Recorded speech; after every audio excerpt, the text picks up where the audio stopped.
BA, degree course 3rd year. 6th semester paper, 14. Shakespeare. Scheme of lessons. SL, no. Title page. 1 Introduction 001. 2 Shakespearean Theatre 007. 3 Shakespearean Canon 017. 4 Shakespeare's Comedies 025. 5 Shakespeare's Tragedies 033. 6 Shakespeare's Histories 041. 7 Shakespeare's Problem Plays 046. 8 Macbeth, Introduction 051. 9 Macbeth, Themes and Characters 058. 10 Twelfth Night, Introduction 071.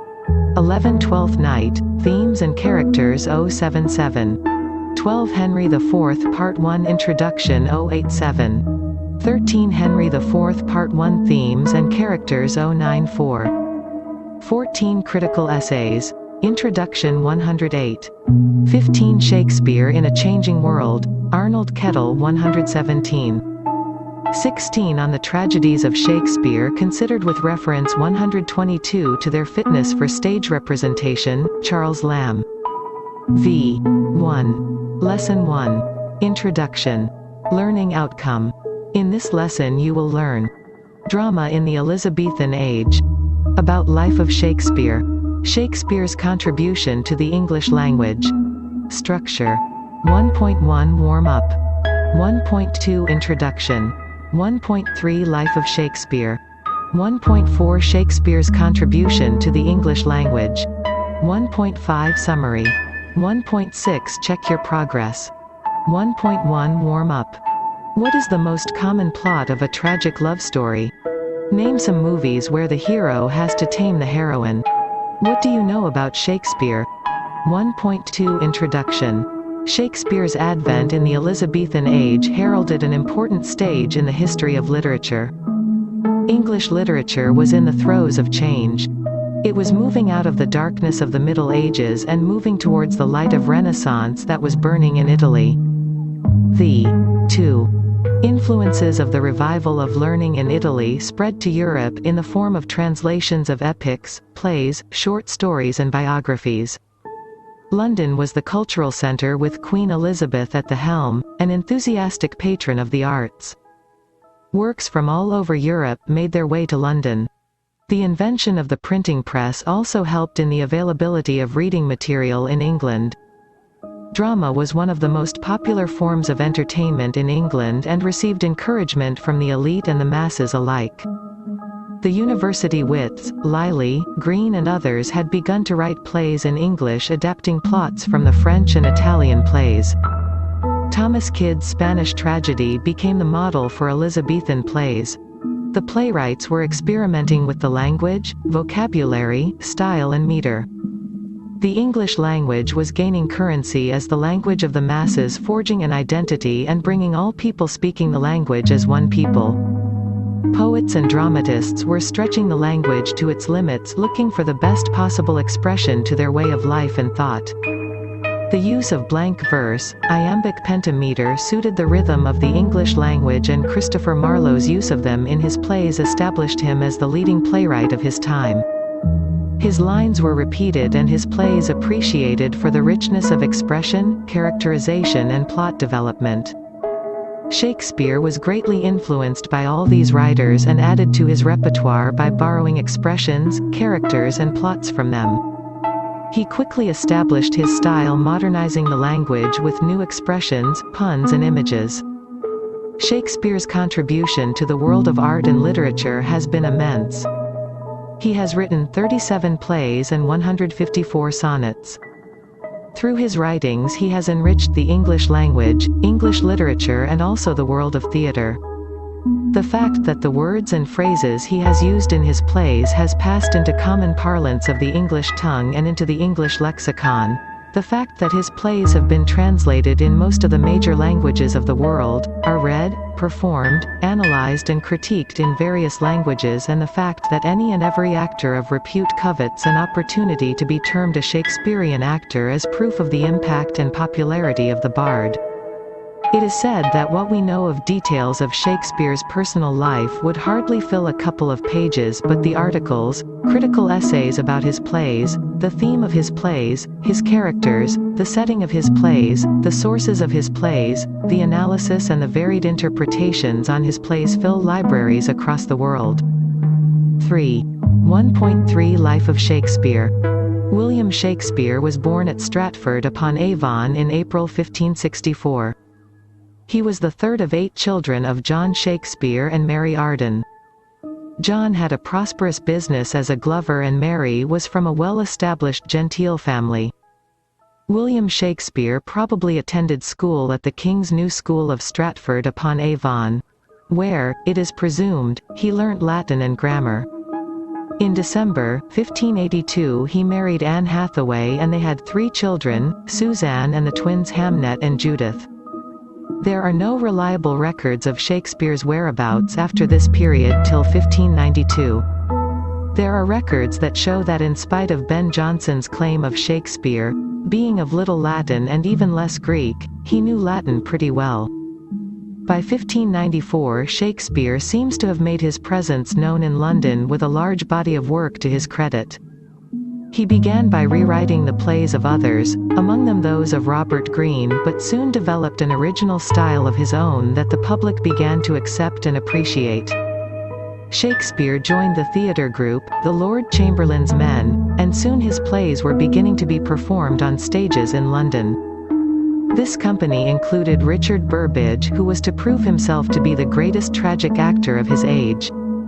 Will Kemp, the popular comedian, and John Hemming and Henry Condell were the other actors of the company who became the company managers and later his first editors. In 1593 there was a severe outbreak of plague and the theatres were shut and consequently there were no stage performances. When the plague ceased in 1594 the theatre companies were reorganized and Shakespeare became a shareholder in the Lord Chamberlain's Company. Some of the greatest of his plays were staged in the theatre, but owing to a dispute over the renewal of the ground lease the company left the theatre, and went on to stage their plays in the Curtain in the same neighbourhood.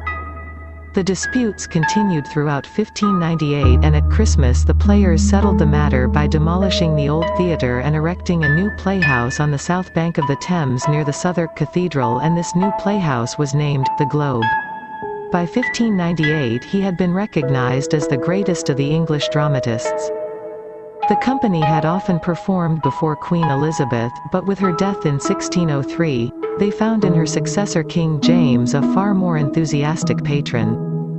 One of the first acts of the king was to take over the company and to promote them to be his own servants so that henceforward they were known as the King's Men and consequently they flourished and prospered. 4.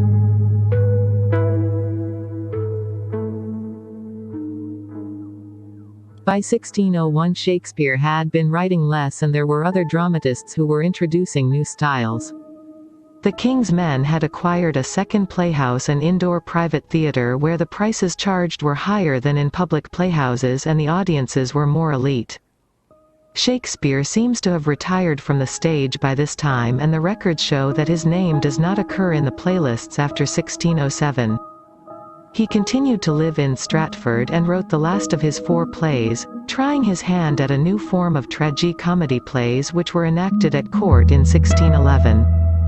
When William Shakespeare died in 1616 his great contemporary Ben Jonson wrote a poem, to the memory of my beloved, the author, Mr. William Shakespeare, wherein he included the line, "He was not of an age but for all time," thus immortalizing the bard. 1.4 Shakespeare's contribution to the English language. Linguists tracing the growth of the English language mark the Elizabethan age as the early modern English period. Many factors contributed to the growth and development of the language during this period. Prominent among them is the royal patronage given to the practitioners of the English language despite French being the language of the court. This patronage exhibited in the prolific production of poems, plays and other literary material. The Midland dialect adopted by Chaucer was made pliable by changing spellings, breaking down words, creating new expressions and compounds. Words from other languages, Latin, Italian, French, German, Spanish added to its vocabulary. Shakespeare is called the greatest author in the English language for his profound and lasting impact on the language itself. Of the 25,000 words in the canon, roughly 1,500 were coined by Shakespeare himself.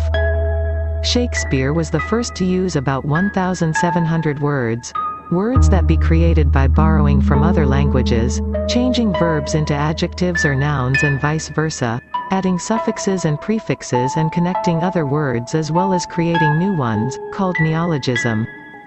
He had several phrases that are still very much a part of today's language and conversation, such as full circle, a sorry sight, strange bedfellow, seen better days and green-eyed monster. http://shakespearescontribution.weebly.com/contribution-to-english-language.html https://www.youtube.com/watch V = IG6F5FT0 Co. 5. The links provided above are for 2 YouTube videos which present the words and phrases coined by Shakespeare.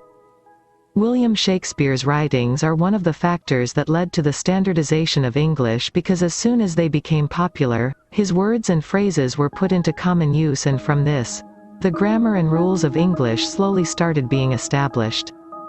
Moreover, his writings represent the rules that are currently being used in the English language. For example, he reinitiated the use of suffixes in grammar. Dr. Samuel Johnson relied on Shakespeare's works to establish standard forms of English grammar. 1.5 Summary. Shakespeare's advent in the Elizabethan age heralded an important stage in the history of literature. He began by rewriting the plays of others, among them those of Robert Greene, but soon developed an original style of his own that the public began to accept and appreciate. He has written 37 plays and 154 sonnets. Linguists tracing the growth of the English language mark the Elizabethan age as the early modern English period. Of the 25,000 words in the canon, roughly 1,500 were coined by Shakespeare himself. 1.6 Check your progress. Review 1. 1. Blank is also known as revival of learning. 2. Blank was an important invention of that period. 3. Shakespeare was the son of a businessman. True, false. 4. Green-eyed monster was a phrase coined by Christopher Marlowe. True, false. 5. Who wrote the Spanish tragedy?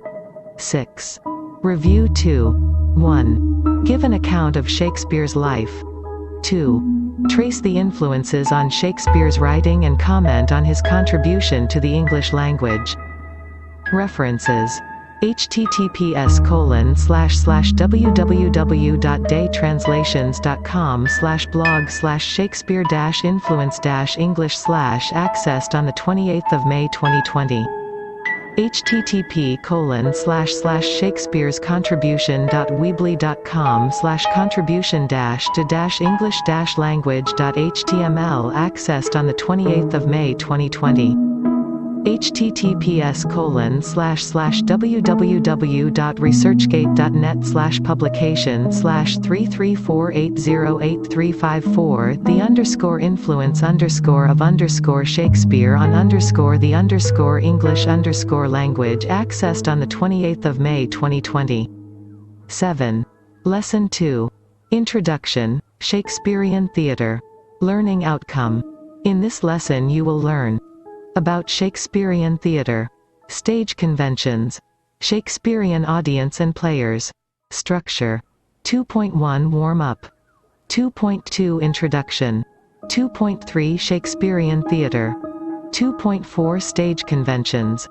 2.5 Shakespearean audience. 2.6 Shakespearean players. 2.7 Summary. 2.8 Check your progress. 2.1 Warm-up. Have you acted in a play? What are the elements required to act out a play? What is more important, the play or the performance? 8. 2.2 Introduction. Elizabethan theatre or Shakespearean theatre was a popular institution despite the bad reputation it had incurred for itself and its players. Puritans constantly criticized the theatre and playwrights for the harmful influence it had on the morals of spectators and actors alike. Puritans believed that the plays with scenes of blood, war and lust would lead people away from the church and encourage a more hedonistic attitude towards life. Due to this strong opposition to the plays from the Puritans, theatres were constructed on the other bank of the Thames in the suburbs. In spite of this, plays and theatres were popular and people thronged the playhouses to watch the plays. 2.3 Shakespearean theatre. The public playhouse or the theatre in Shakespeare's day was not very different from an ordinary inn-yard. The theatres were built using nails, timber, flint stones, plaster, and had thatched roofs. The earliest known theatre was called the Red Lion, which was built in 1567. James Burbage, a famous actor at that time, built the theatre in 1576. Many of Shakespeare's plays were staged there. The Rose, the Swan and the Curtain were other theatres that were built. The most famous of them, the Globe, was built in 1599. Of which Shakespeare too was a shareholder. The theatres were built along the lines of the Roman amphitheatres. They were either circular or octagonal in structure. There were galleries that ran right around the theatre on 3 sides on 3 levels. These were covered and had stairwells to access the upper galleries. The middle of the theatre was open to the sky. Along the 4th side there was a raised stage which projected into the theatre. The open area was left bare. It was called the pit end. The people who purchased the cheapest tickets stood in the pit to watch the plays.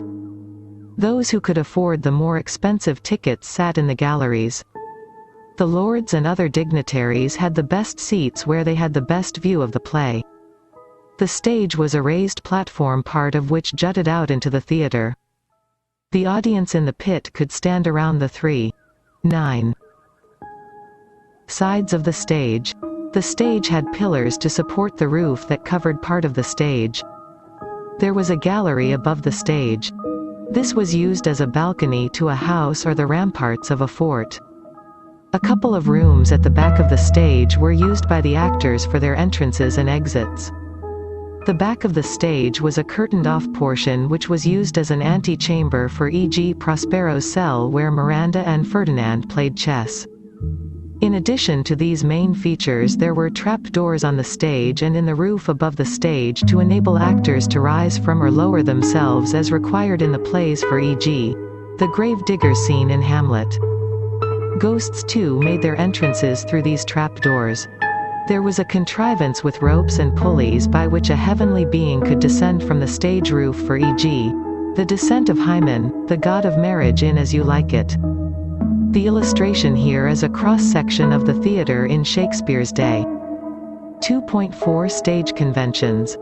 Stage conventions refer to practices common to the performance of plays on the Elizabethan stage. These conventions came into use to deal with or to make optimum use of the stage in Elizabethan theatres. The unique structure of the playhouse, the kind of audience that watched the plays and the resourcefulness and skill of the actors and directors of the time resulted in the evolution of these conventions. 10. A. The open stage. The stage in Elizabethan stage was a raised platform that covered a great part of the floor space inside the theatre and was open to the sky. This meant that the plays had to be staged during daylight. The plays would begin in the afternoon and usually end before sundown. The plays would last for about 2 hours. The stage was supported by pillars or columns with doors at the back to be used as entry and exit by the actors. The consequence of such a construction was that the stage was open to the audience at all times during the performance. There were no curtains to cover the stage or enable the entry and exit of the actors. So, the playwrights worked the entry and exits of the actors into the action of the play. In Shakespeare's plays, the entry and exit of actors marked the division of acts and scenes in the play. B. Cross-dressing. The plays in the Elizabethan age did not allow for women to act because of the stigma associated with the profession and the law forbidding women to act on stage. The roles of the women characters were played by young boys in their early teens that were trained for it. Shakespeare used cross-dressing, i.e. making girls dress up as boys, in his plays to allow the young actors to play their roles naturally and convincingly. It also made for clever manipulation of the plot. For e.g., Rosalind in As You Like It, Viola in Twelfth Night. C. Stage properties. The open stage made the use of extensive stage props difficult. The dramatists of the time got around this issue through language. Shakespeare used the Elizabethan theatre to the full but relied on his imagination and that of his audience to communicate through the medium of words. Dialogues in the play would create word. 11. Pictures to indicate the country or environs, forest, city, street, inn, battlefield, the characters found themselves in. The audience of the time was imaginative enough to be able to conjure up the place described in the play. However, the stage was not kept completely empty. There were few attempts at scenery in the public theater, like painted black cloths and props like beds, tables, thrones, fake weapons, and also trees, walls, gallows were used. Dead bodies were either slid down the trap door on the stage or carried out by actors playing the role of servants. The use of fire and water on the stage was avoided. Though the props used were minimal, the costumes made up for the lack of scenery and props. The costumes used by the actors were elaborate and beautiful. A large amount of the expenses of the acting company went towards acquiring, stitching, and maintenance of the costumes. A room at the back of the stage was dedicated for the storage of costumes. D. Music. Music was an important aspect of Shakespeare's drama. Song and dance was not limited to the comedies but was included in the tragedies as well. A variety of musical instruments were used not only for the song and dance sequences but also to create effects like lightning and thunder, storm winds, tempests on the seas, battle scenes, and capsizing ships. Lute, viol, recorder, oboe, trumpet, sackbut, spinet, and harpsichord were some of the musical instruments used by the companies. E. Asides and soliloquies. Asides and soliloquies are two techniques perfected by Shakespeare in his plays. Asides are comments or statements made by characters directly to the audience even as a scene is in progress. These lines usually act as a character's personal opinion about what was occurring on the stage. The asides made 12. The dramatic experience interactive by including the audience in the action of the play. The asides also helped in providing a different perspective in a succinct manner. It helped avoid extra scenes where characters would express their opinions about incidents that occur in the play. Soliloquies gave free rein to the poet in Shakespeare.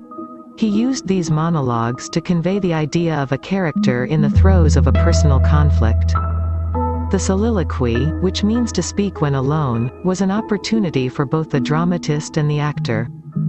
It allowed the dramatist to explore the mental workings of a character caught in a dilemma.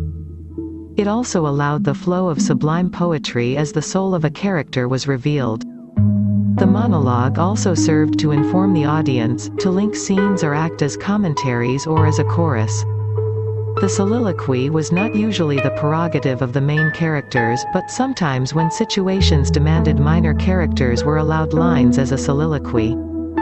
The actors used the soliloquy to give full vent to their histrionic abilities. Such is the poignancy of Shakespeare's soliloquies. Actors have vied to play particular roles in the plays to be able to enact a particular soliloquy, for e.g., the roles of Falstaff in Henry IV, the role of the porter in Macbeth. F. Eavesdropping. Overhearing is another effective convention Shakespeare uses to add dramatic effect to a scene. It also helps further a plot without adding extra scenes and characters. Characters hide behind curtains, Polonius in Hamlet, behind bushes, Othello and Iago in Othello, or in groves, Beatrice, later Benedick in Much Ado About Nothing, to overhear conversations that occur among the other characters. G. Supernatural elements. Shakespeare uses supernatural elements to add emphasis to an event that occurs in the play.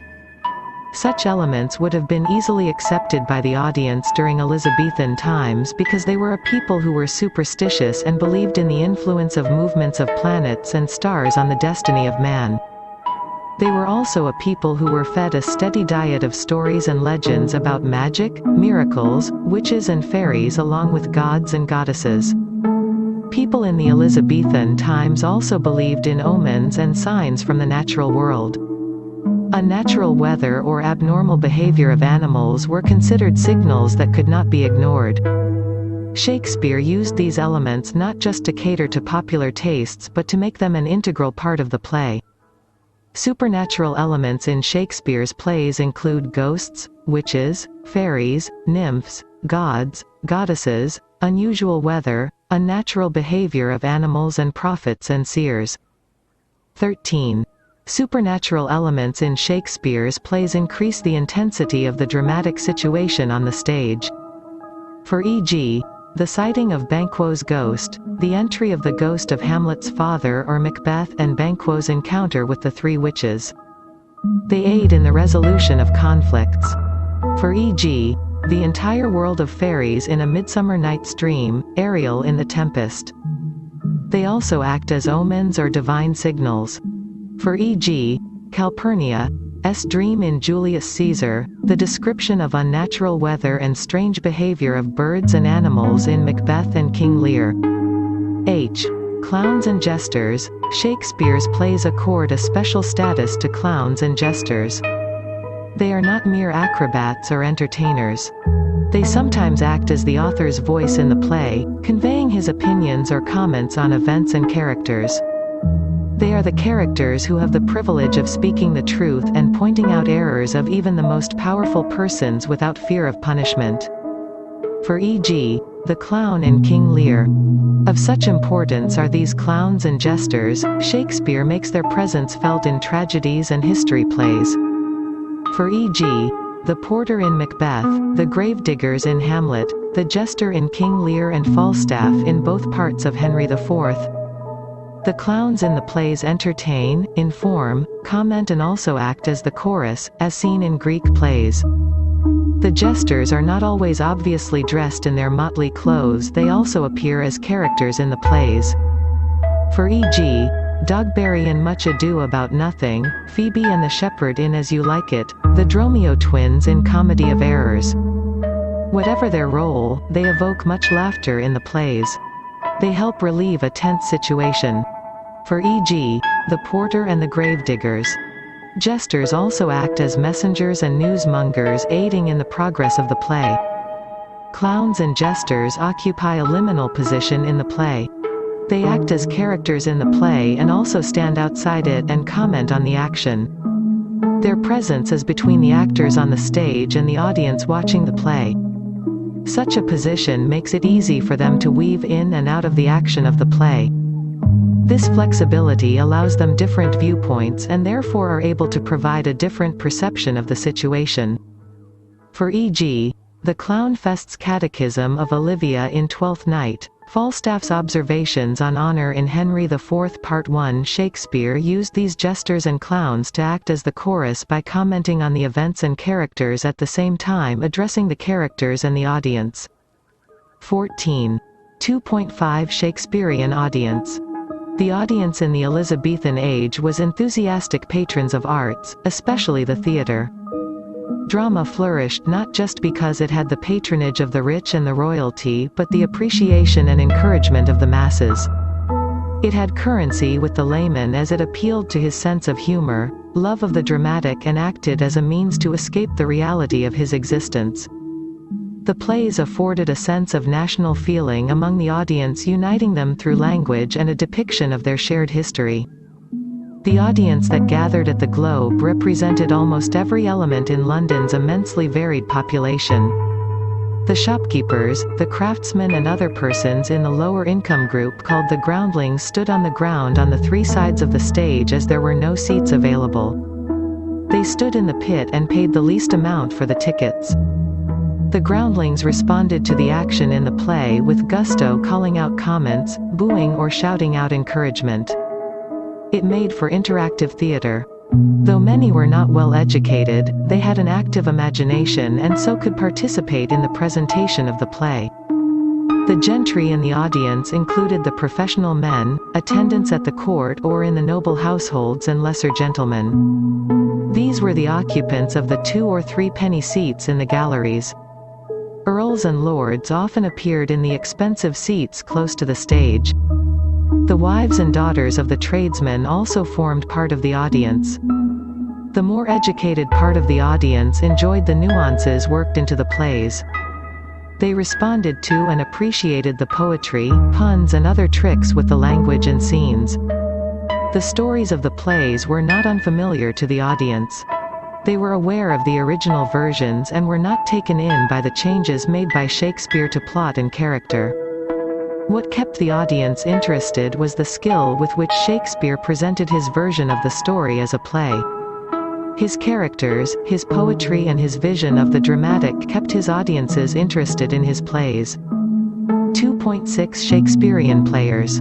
The actors in the Elizabethan age were retained and maintained by the nobles, and as their patron the nobles would usually seek royal permission for them to perform in London or other towns. They were usually part of performing companies like Lord Strange's men, admirals. 15. Men or the chamberlain's men, sharing their earnings and profits depending upon their contribution to the company. Under the rule of James I, Shakespeare's company earned royal patronage and the company was called the King's Men. Some of the actors owned theatres while others held a share by contributing to the construction of theatres or procuring of costumes. Shakespeare himself was a shareholder in the Theatre Globe and made handsome profits from performances. Famous among actors of the Elizabethan age were Richard Burbage, Will Kemp, Henry Condell and John Hemmings, who played important roles in the plays. Richard Burbage played the leading role in the first performances of many of Shakespeare's plays including Richard III, Hamlet, Othello and King Lear. He was also the owner of the theatre and the Blackfriars Theatre after his father James Burbage. He was also the joint owner of the Globe Theatre along with Shakespeare and others. Kemp specialized in clowning and his parts included, Peter, in Romeo and Juliet, Dogberry, in Much Ado About Nothing and Falstaff among others. It is believed that Shakespeare wrote the comic roles to suit Kemp's unique style of acting. He was also known for his ability to improvise on stage. Henry Condell and John Hemmings were co-actors with Shakespeare at the beginning of his career and their association continued as they made their way up in the world of drama. They were company managers, business associates and after Shakespeare's death were the first to edit and publish his plays. Robert Armin, Philip Henslowe and Edward Alleyne are some of the other well-known players of the Elizabethan age. 2.7 Summary. Elizabethan theatre or Shakespearean theatre was a popular institution despite the bad reputation it had incurred for itself and its players. Stage conventions refer to practices common to the performance of plays on the Elizabethan stage. These conventions came into use to deal with or to make optimum use of the stage in Elizabethan theatres. 16. Drama flourished not just because it had the patronage of the rich and the royalty but the appreciation and encouragement of the common masses. Actors were usually part of performing companies like Lord Strange's men, Admiral's men or the Chamberlain's men sharing their earnings and profits depending upon their contribution to the company. 2.8 Check your progress review 1. Colorful background sceneries were used in Shakespeare's plays. True, false. 2. Soliloquies, asides and eavesdropping were hardly ever used in Shakespeare's plays. True, false. 3. Made their entrances through the trapdoors on the floor of the stage. 4. And, were not allowed to be used as props on stage. 5. What purpose did a soliloquy serve in Shakespearean plays? Review 2. 1. Give an account of the kind of theatre-going audience in Shakespeare's times. 2. Discuss some of the conventions of Elizabethan stage. 3. Describe the structure of the Elizabethan theatre. References. Quarter Centenary Edition. Shakespeare Complete Works English Language Book Society. Macbeth. Shakespeare, William, Penguin Popular Classics. William Shakespeare, HarperCollins.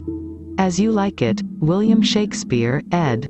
Gilman, Albert, Signet Classic, USA, 1986. Hanson, Marilee. Elizabethan Theatre, less than a href equals, https://englishhistory.net/Shakespeare/Elizabethan Theatre, greater than https://englishhistory.net/Shakespeare/Elizabethan-theatre/less than, a greater than, February 10, 2017, accessed on 5 August 2020. https://books.google.co.in/books.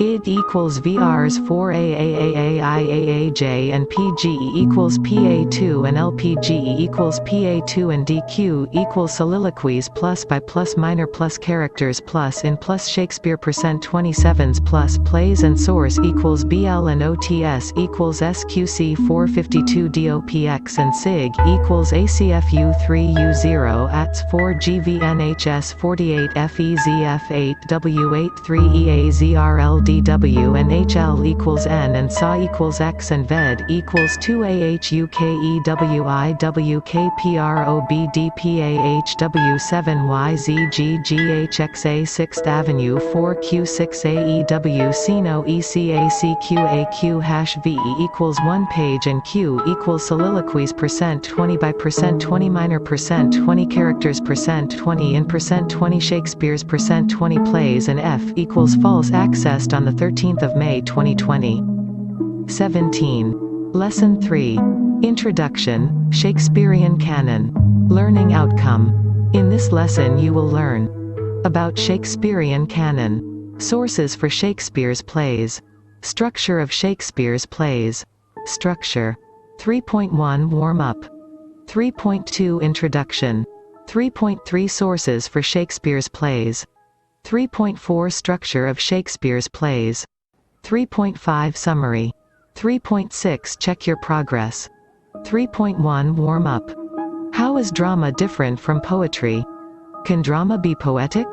What is a sonnet? 3.2 Introduction. The complete works of Shakespeare are known as Shakespeare's canon. Shakespeare's canon is generally defined by 35 plays, 2 mythological narrative poems, Venus and Adonis, 1593, and The Rape of Lucrece, 1594, an allegorical poem, The Phoenix and the Turtle, 1601, and a collection of 154 sonnets. However, he has been idolized and adulated for his 18 plays and his sonnets. The plays have become plots for stories, songs and movies all over the world in almost all languages. His works have been imitated, adopted and adapted in most parts of the world. Shakespeare has become ubiquitous with time. There is rarely one who would not recognize Shakespeare's plots, his dialogues, his words in advertisements, pamphlets, speeches, debates, arguments, letters and conversations of daily life. To a student of literature, the study of Shakespeare's works reveals the influences on him and his influence on English drama, poetry and language. Shakespeare's growth as a poet and playwright can be traced by an examination of the timeline of his works. His works can be studied in 4 phases. His best works emerge in the middle and later phases. That was the phase that produced his best comedies, Midsummer Night's Dream, As You Like It, Twelfth Night and his sublime tragedies, Macbeth, King Lear, Othello and Julius Caesar. Shakespeare's plays are grouped under 3 categories, comedies, tragedies and histories. They can be further divided into Roman and problem plays. These divisions are based on particular characteristics of these plays. The comedies are funny, sparkling with wit and humor and usually end with a reunion of estranged characters or a marriage. The wrongdoers are punished but not killed. Tragedies, as the name suggests, is a somber presentation of the consequences of the choices made by the principal character. The plays end with the death of the protagonist and other characters. The histories portray episodes of the lives of the Tudor kings celebrating the great achievements for their country. The Roman plays reflect the stories that relate to famous Roman personalities. For e.g., Julius Caesar, Antony and Cleopatra and Coriolanus. The problem plays are dark comedies. Their plots seem to tend toward tragic endings, but by some twist or sleight of hand the plays end happily. The following table is a list of Shakespeare's plays in order of the period they belong to. The first period. Dates of first performance. Title, date of publication. 1590 to 1592 Henry VI, Part 2 1594. 1590 to 1592 Henry VI, Part 3 1595. 1590 to 1592 Henry VI, Part 1 1623. 19. 1591 to 1593 The Comedy of Errors 1623. 1593 to 1594 Titus Andronicus 1594.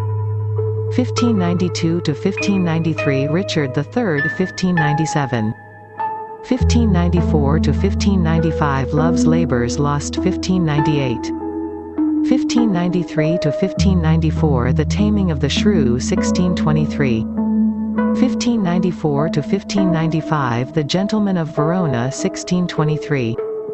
The second period.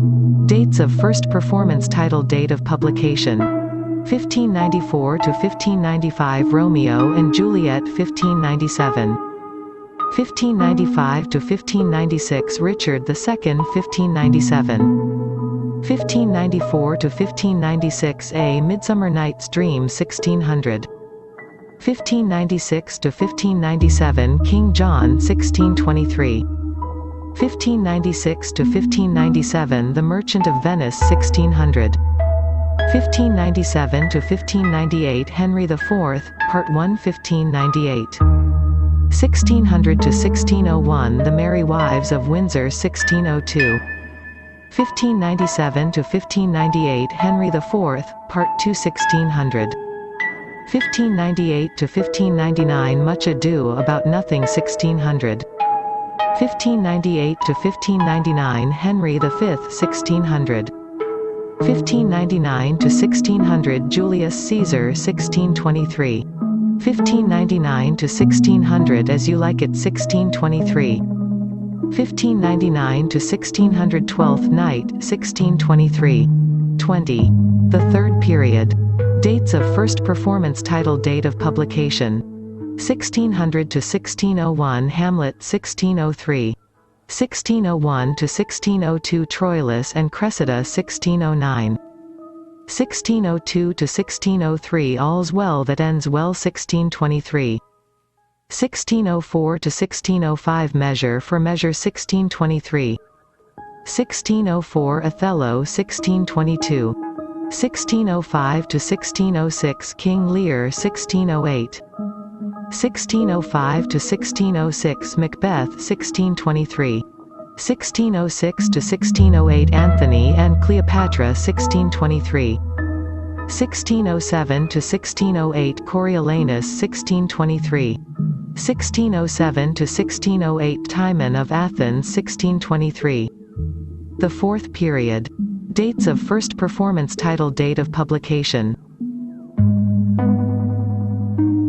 1608 1609 Pericles 1609. 1609 to 1610 Cymbeline 1623. 1610 to 1611 The Winter's Tale 1623. 1611 to 1612 The Tempest 1623. 1612 Henry VIII 1623. 1612 to 1613 The Two Noble Kinsmen 1634. 21. 3.3 Sources for Shakespeare's plays. It is understood that Shakespeare's plots for his plays were not his. It is known he borrowed heavily from folklore and translations of stories, play scripts and other works. Shakespeare wrote his plays when the Renaissance was at its peak, influencing all facets of life all over Europe. Renaissance nurtured literature in all its genres. The stories for plots were taken from all kinds of sources, myths, legends, histories, even local gossip. http://www.bardweb.net/content/act/sources.html lists the following different sources that Shakespeare referred to in his plays. In the entire canon of William Shakespeare's works, there are few original plots. Shakespeare was as gifted a borrower as he was a writer. Drawing from classical works, histories, and other literary sources, Shakespeare liberally adapted stories, sometimes lifting words and phrasing, in creating his plays. Gerald Langbaine was the first to note Shakespeare's use of sources in his 1691 work, Account of the English Dramatic Poets. Since then, we have developed a greater understanding of how much Shakespeare owed to other writers for his inspiration, and a greater appreciation for what differentiates him from the other playwrights of his day. Two of Shakespeare's greatest classical sources are Plutarch and Ovid. Plutarch's Parallel Lives provides the biographies of Greek and Roman rulers that Shakespeare used in creating Julius Caesar, Antony and Cleopatra, Coriolanus, and Timon of Athens. Ovid's Metamorphoses, which seems to have been Shakespeare's primary source for classical mythology, leaves its imprint on Titus Andronicus and Midsummer Night's Dream. Shakespeare's early comedies lean on Roman playwrights Plautus and Terence for situational plots and character archetypes. And Hamlet derives at least in part from the tale of Amleth from the Gesta Danorum, Deeds of the Danes, by Saxo Grammaticus. Raphael Holinshed's Chronicles of England, Scotland, and Ireland was perhaps Shakespeare's greatest single source. All of the history plays show at least some influence of Holinshed's work, as do Cymbeline, King Lear, and Macbeth. The chronology, characters, and events given in the chronicles are generally condensed to fit the dramatic narrative, but Shakespeare practically quotes Holinshed in places. Shakespeare also uses Edward Halley's The Union of the Two Noble and Illustre Families of Lancaster and York and Samuel Daniels' The Civil Wars Between the Two Houses of Lancaster and York as source material for his plays dealing with the Wars of the Roses. To a lesser extent, the history plays further show at least passing familiarity with the works of other English historians such as Richard Grafton, John Speed, and John Stowe. 22. Shakespeare wasn't above mining other authors for his plays. The Decameron of Giovanni Boccaccio provided material for All's Well That Ends Well, Cymbeline and the Two Gentlemen of Verona. Arthur Brooks' poem The Tragical History of Romeus and Juliet served as the source for Shakespeare's Romeo and Juliet. Chaucer provides source material for The Two Noble Kinsmen, Troilus and Cressida, and Midsummer Night's Dream. There are even plays based on the works of other playwrights. Hamlet owes a debt to Thomas Kyd's The Spanish Tragedy and an earlier play alluded to in other sources, commonly called the Hamlet. The Merchant of Venice can be seen as a reflection of Christopher Marlowe's The Jew of Malta, and King Lear as a direct descendant of the anonymous true chronicle history of King Lear. There are plenty of examples of this throughout the canon. More than half of Shakespeare's plays show traces of an earlier work by another playwright or author. Shakespeare's genius lay in how he manipulated the story to become the play that carried his name. He picked up the story from a source and worked on it to give its final shape. He borrowed plots from other writers, often reordering events, inserting subplots, and adding or removing characters. He worked on the language, enriching it with his puns, metaphors and imagery. He was resourceful in that he used original sentences when it suited the purpose but was bold to make changes he felt was necessary. This exercise resulted in the transformation and growth of English language. The Shakespearean canon modernized the English language with the introduction of new words, expressions, phrases. The language was made flexible and capable of witty wordplay and dignified expression. Shakespeare refined the blank verse and the iambic pentameter in his plays, bringing out some of the most evocative lines of poetry written in the English language. 3.4 Structure of Shakespeare's plays. The Elizabethan playwrights were greatly influenced by the Renaissance writers. The revival of interest in Greek and Roman literature resulted in the translation and printing of poems, epics, essays and plays by Homer, Euripides, Aeschylus, Aristophanes, Aristotle, Plato, Seneca and others. Prominent among them was the Poetics by Aristotle, where he had defined the meaning and purpose of drama and the ideal structure of a tragedy. He had also set down rules to be followed by every playwright to achieve the true end of drama or tragedy, catharsis or the purging of negative emotions. According to Aristotle, a play had to be about a great personality, a king or a great warrior. The protagonist had to possess the best of qualities and virtues. However, he also had a fatal flaw or hamartia that would cause his downfall. The plays had to follow the unities of time. 23. Place and action. The unities help make the play credible and effective. The time shown in the play should ideally correspond to the time it takes to perform, i.e., not more than 2 hours. There should not be too many shifts of locale in the play. The action should be limited to one that can be composed and executed within the time frame of the play. Aristotle also mentions epiphany, the gaining of understanding, knowledge and peripeteia, a reversal in the fortunes of the protagonist. While these were considered standard for plays, the Elizabethan dramatists modeled their plays on the tragedies of Seneca. They followed the structure of his 5-act tragedies. The first act is called the exposition as it introduces the plot. The second act is called the rising action, which shows the protagonist's rise to greatness. The third act is the climax, the middle of the play where the protagonist makes his fatal choice. The fourth act or the falling action is when the peripeteia occurs and marks the beginning of the protagonist's downfall. The fifth act or the denouement is when the epiphany occurs, the protagonist realizes he has to face the consequences of his actions and readies himself to face his end. Climax. Rising action Act 3 Falling action. Exposition Act 2 Act 4 Denouement.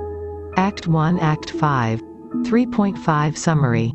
The complete works of Shakespeare are known as Shakespeare's canon. Shakespeare's plays are grouped under 3 categories: comedies, tragedies and histories. They can be further divided into Roman and problem plays.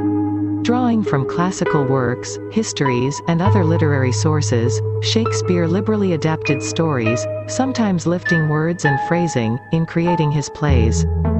Shakespeare's greatest sources are Plutarch, Ovid and Holinshed. Shakespeare's genius lay in how he manipulated the story to become the play that carried his name. The Elizabethan dramatists modeled their plays on the tragedies of Seneca. 24. 3.6 Check your progress Review 1. 1. Name 2 mythological narrative poems by Shakespeare. 2. The Phoenix and the Turtle as a blank. 3. What are the categories in which Shakespeare's plays can be divided? 4. Julius Caesar as a blank play. 5. Shakespeare followed the dramatic structure of blank s plays. Review 2. 1. Trace the different types of sources Shakespeare referred to while writing his plays. 2. Discuss the structure of Shakespeare's plays. References. https://www.sparknotes.com/shakespeare/life-and-time/historical-context/literary/sources/accessed on May 24, 2020. http://www.bardweb.net/content/act/sources.html accessed on May 24, 2020. 25. Lesson 4. Introduction, Shakespeare's comedies. Learning outcome. In this lesson you will learn about Shakespeare's comedies. Structure of Shakespeare's comedies. The comic characters. Structure. 4.1 Warm-up. 4.2 Introduction. 4.3 Shakespeare's comic vision. 4.4 Structure of the comedy. 4.5 Growth of the comic genius. 4.6 Comic characters. 4.7 Summary. 4.8 Check your progress. 4.1 Warm-up. How is a comedy different from a tragedy? What are other factors that make for a comedy? What is the purpose of a comedy? 4.2 Introduction. Comedies found their way into the Elizabethan theatre via different routes. One of them were the plays of Plautus and Terence from Rome, which were used in schools to teach Latin. The 26 plots in these plays usually displayed the triumph of young lovers over foolish fathers, aided by clever servants. Another source was the Italian comedy of the 16th c, called commedia erudita, i.e., literary comedy played in aristocratic courts and academies. Commedia dell'arte, i.e., traveling playing companies used the literary plays and improvised it into 3-act or 5-act scripted plays. British comedies trace their origins to the mystery and morality plays that used to be staged in makeshift stages all over England. Troupes of performers would move from town to town putting up their plays where it was possible. These presentations were seasonal and very popular amongst the masses. The plays used stories and themes from the Bible and lives of Christian saints as themes and plots for their plays. The plays dealt predominantly with the victory of good over evil, of virtue over vice, and the miracles that can be wrought by faith and belief. These plays included interludes or a short break when tumblers, acrobats, jugglers, jokers put up shows to keep the audience engaged. Song and dance sequences also were part of the interludes. With time, playwrights began to incorporate the interludes into the main action of the play. These were in the form of a parade of the vices invoking laughter in the way each actor presented his interpretation of the vice. It was physical comedy meant to tickle the audience. Penny Gay, in the Cambridge Introduction to Shakespeare's Comedies, traces the development of the comedy in the English vernacular tradition. Gay gives the example of the mystery play The Annunciation, often known as Joseph's Trouble About Mary, where Joseph's line, "Who hath been here since I went?" as he points out Mary's heavily pregnant belly, has always drawn laughter from the audience. Gay also mentions morality plays of the 15th c. and early 16th c, where vice is presented as an allegorical figure who represents the attractive face of wrongdoing who almost always gets found out. Vice was also shown to be capable of witty chat with the audience and a penchant for turning up unexpectedly, taking advantage of the situation. The later playwrights used the interludes to great advantage even in the tragedies, for e.g., Parade, show in Dr. Faustus by Marlowe, which heightens the futility of Dr. Faustus's deal with Mephistopheles. John Lyly and George Peele wrote and published literary plays that were performed at court and also read. Lyly first tried explorations of love and its effects on lovers in his plays. He anticipated Shakespeare in providing minor characters who indulge in extended repartee and wordplay. This can be seen in Comedy of Errors, Taming of the Shrew, and Midsummer Night's Dream. 27. Shakespeare's comedies carry all these comic influences in almost all his plays. His use of comic scenes as interludes in the tragedies Macbeth, Hamlet, King Lear, the use of play within a play in Midsummer Night's Dream, The Taming of the Shrew, comic characters like Puck, Falstaff, Fest, Touchstone, Dogberry, Phoebe, and a host of others stand testimony to his comic genius. 4.3 Shakespeare's comic vision. Comedies were not written with just a view to make the audience laugh, to create an atmosphere of jolly bonhomie, but also a more serious purpose. The purpose of comedy is to examine human nature and its relation with norms and codes of society. Penny Gay describes comedy as a narrative form with an expectation that delightful temporary disorder will be resolved with reincorporation into normal society through rituals like weddings, a feast, or a reunion. She opines that comedy works towards a vision of regeneration in the community, the expulsion of antisocial forces. It celebrates the community's ability to resolve its problems without the violence of revolution. The purpose of comedy has also been discussed as the experience of moving to an understanding of the self through an examination of the relation between man and nature. That is why we find characters in Shakespeare's plays moving into the forest. Here, away from the civilizing effects of law and order of society, the characters are able to examine themselves in close proximity of nature unfettered by rules and codes. This time, in the midst of the natural world, allows for a release of pent-up frustrations, anger and fear. The characters, having attained this release, are able to return to society as better adjusted individuals. Shakespeare, in his comedies, explores the conflicts arising out of an individual's personal desire and the codes laid down by society. Society demands that freedom can be exercised only in conformity with its law and order. An individual taking decisions without regard to rules becomes a threat to authority and therefore a harbinger of chaos. These differences threatening a clash between individual and authority could end in a strict enforcement of law leading to violence or death. Comedies offer ways through which order can be re-established without resorting to war or revolution. Shakespeare moves his characters to the forest, away from the strong arm of law, where the characters can play out their emotions and return to civilized society as responsible citizens. They exorcise their antisocial tendencies and realize their true worth and potential as members of civilized society. We see this in A Midsummer Night's Dream and As You Like It. Shakespeare, 28, offers cross-dressing as another ploy for the women characters to exercise their true personality. Viola, Twelfth Night, and Portia, Merchant of Venice, dress as men to appropriate the freedom men enjoy in society to solve the problems they face. The ending of the play is one which shows a return to peace and tranquility. The guilty are punished and sent away, but not for long. Comedies always allow for rehabilitation of the misfits. Weddings and feasts become symbolic of establishment of order and authority and the curbing of discordant elements. 4.4 Structure of the comedy. The structure of the comedies is that of a play in 5 acts as shown earlier.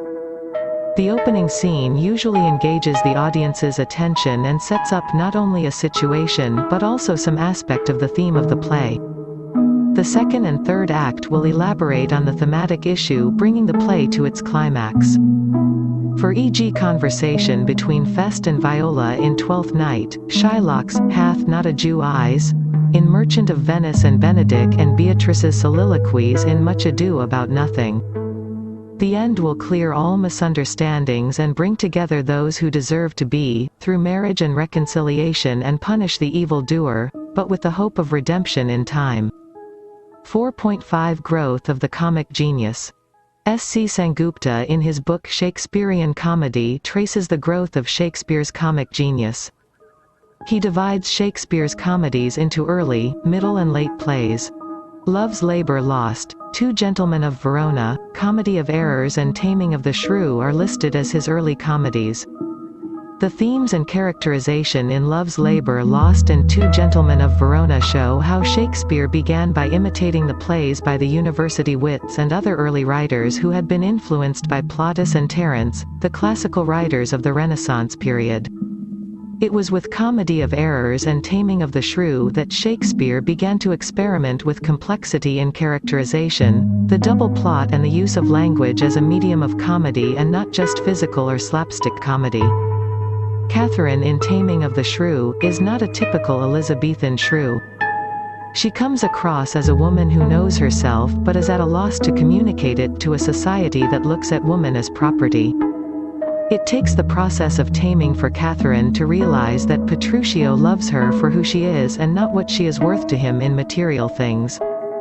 The induction scene in the play matures into the play within a play that Shakespeare later utilizes in both the comedies and tragedies. The use of more than 2 couples in the plot is seen in these early plays. A Midsummer Night's Dream is 29. the last of the early plays which shows Shakespeare coming into his own.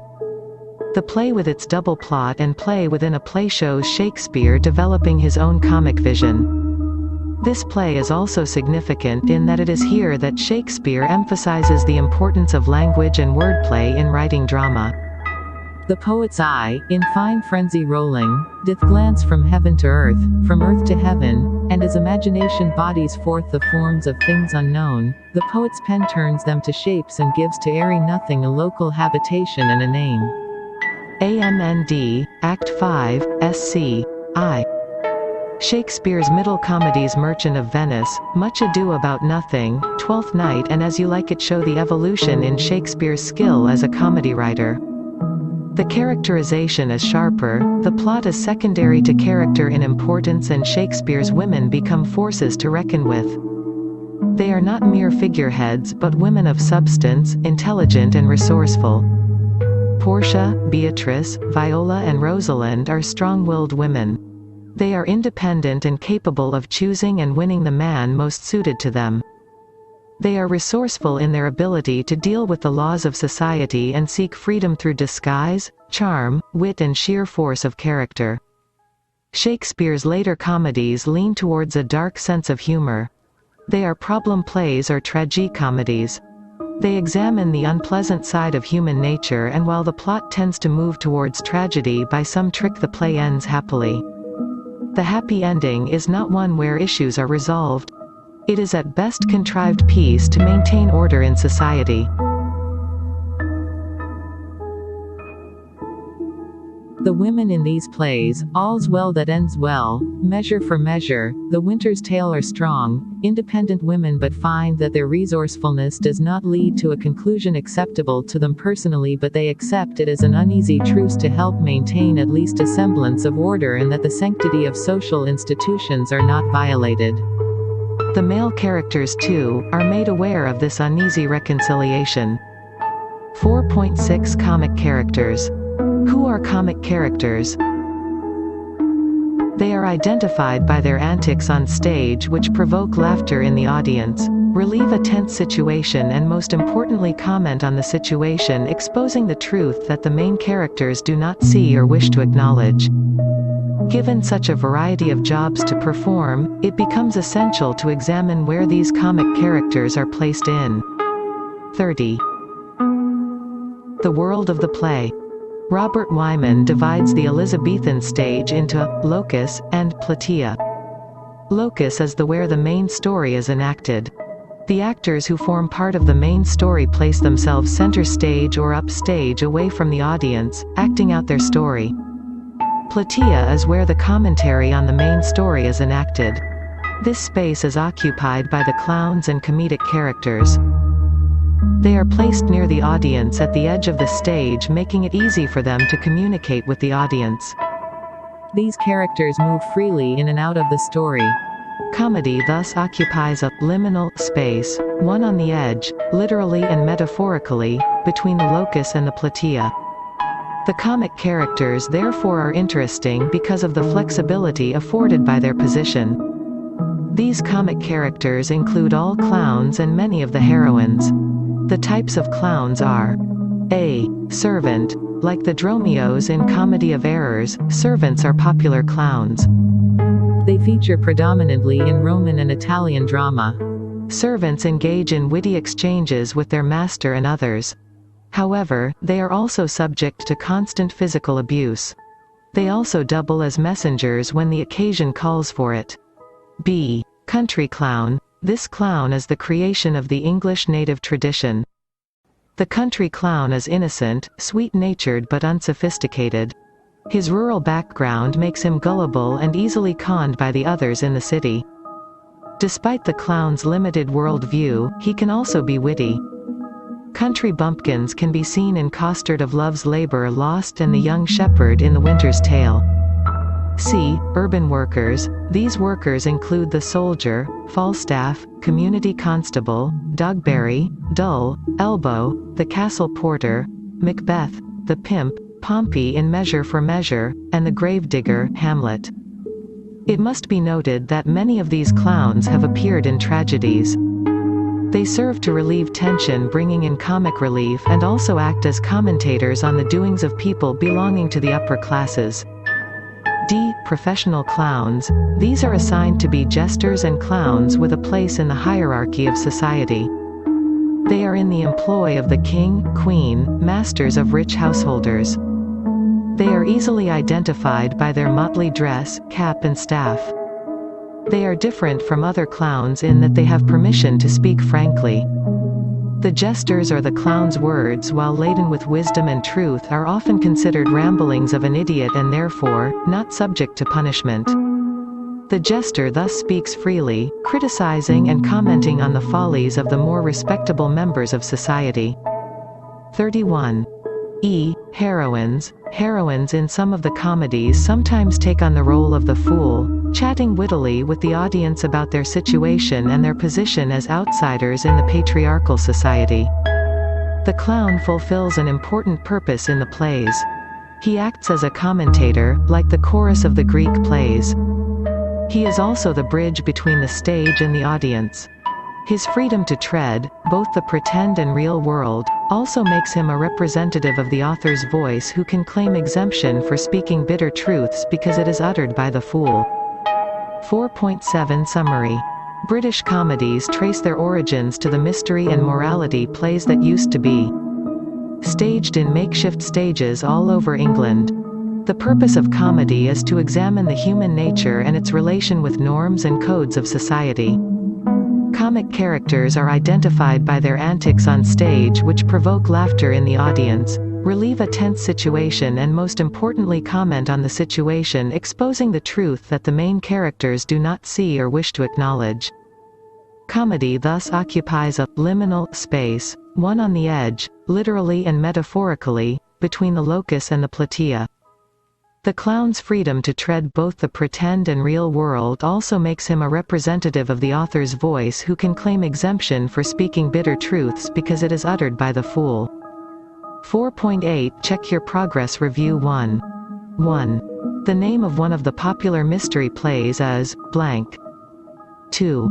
Comic scenes in the mystery and morality plays were called blank. 3.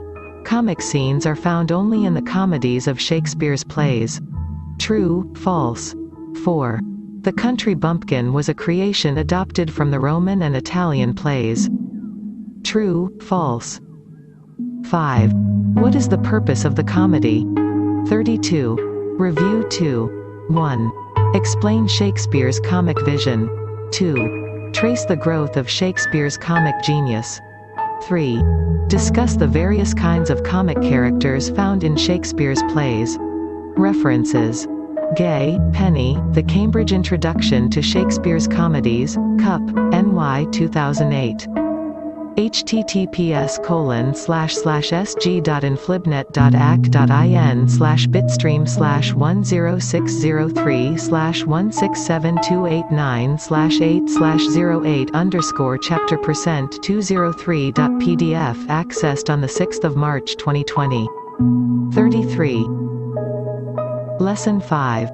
Introduction, Shakespeare's Tragedies. Learning Outcome. In this lesson you will learn history of Elizabethan tragedy, Shakespeare's tragic vision, the tragic characters, structure. 5.1 Warm-up. 5.2 Introduction. 5.3 Shakespeare's tragic vision. 5.4 Growth of the tragic genius. 5.5 Tragic characters. 5.6 Summary. 5.7 Check your progress. 5.1 Warm-up. Why are tragedies popular? What do tragedies reveal about human nature? What is the formula for a good tragedy? 5.2 Introduction. Elizabethan tragedy traces its roots to the tragedies by Seneca, the classical Greek dramatist. While Western drama credits Aristotle's Poetics for providing the rules by which tragedy is to be written, its manifestation in English tragedy underwent many changes. Influence of Seneca's 34 tragedies, translations of which were available, can be traced in the drama of the Elizabethan age. Seneca's tragedies were violent and sensational. The language in the plays made use of high rhetoric with moral and universalizing statements. The plays denunciated crime and insisted on punishment. The earliest known English tragedy was Gorboduc, 1562, by Thomas Sackville and Thomas Norton. King Cambyses by Thomas Preston and Gorboduc imitate the classical style popularized by Seneca. They were tragedies written in 5 acts and had a unified approach to character and plot and kept violence off stage, having it reported by a messenger. But they are uniquely English not just because they were written in the language but also because they birthed a native tradition of vernacular drama which spoke of local stories and themes. These plays had a dumb show before every act which added to the visual effect of the play. The plays were also the first to use blank verse in its dialogues, and the English subject matter made it contemporary and political. Although Shakespeare drew heavily from Seneca to write his tragedies, the influence of his early predecessors cannot be denied. Thomas Kyd and Christopher Marlowe's works helped shape Shakespeare's tragic vision. Kyd brought together classical and native elements to create the revenge tragedy. The plot structure was Senecan with its act divisions, bloody climax and revenge itself underpinning the plays. Kyd's Spanish tragedy brings a collision between Christian ethics and the pagan ethos of revenge. Shakespeare explores this dilemma between contradictory imperatives in his play Hamlet. Shakespeare used the play within a play to act as the chorus in his plays. Another feature that Shakespeare adopted from Kyd is to use comedy to highlight tragic effect.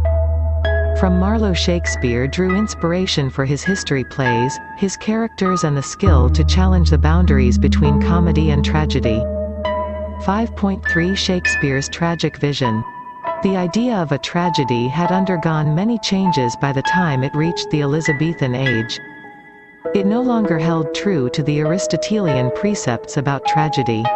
Later writers, while retaining the form, introduced many changes by way of plot, character and language.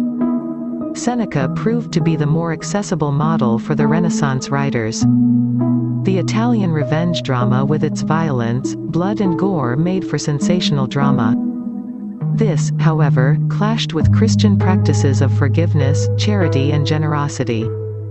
The English dramatists explored this dilemma in their plays in the figure of their protagonists. Hieronimo in the Spanish tragedy is one such example. He is driven to seek revenge but 35. Chooses not to act until he has made sure that revenge was necessary. Another consequence of such a conflict was the image of the protagonist. He is no longer a grand personality with a fatal flaw in his character. He is human with all the faults that are found in human nature. The play becomes an examination of this flawed human in conflict with a society that demands his loyalty and obedience. The conflict brings out the best poetic expression of the human condition through the dialogues and soliloquies of the characters. Tragedy does not remain just a source of sensationalism with murder, intrigue, violence but also to create a sense of pleasure of poetry.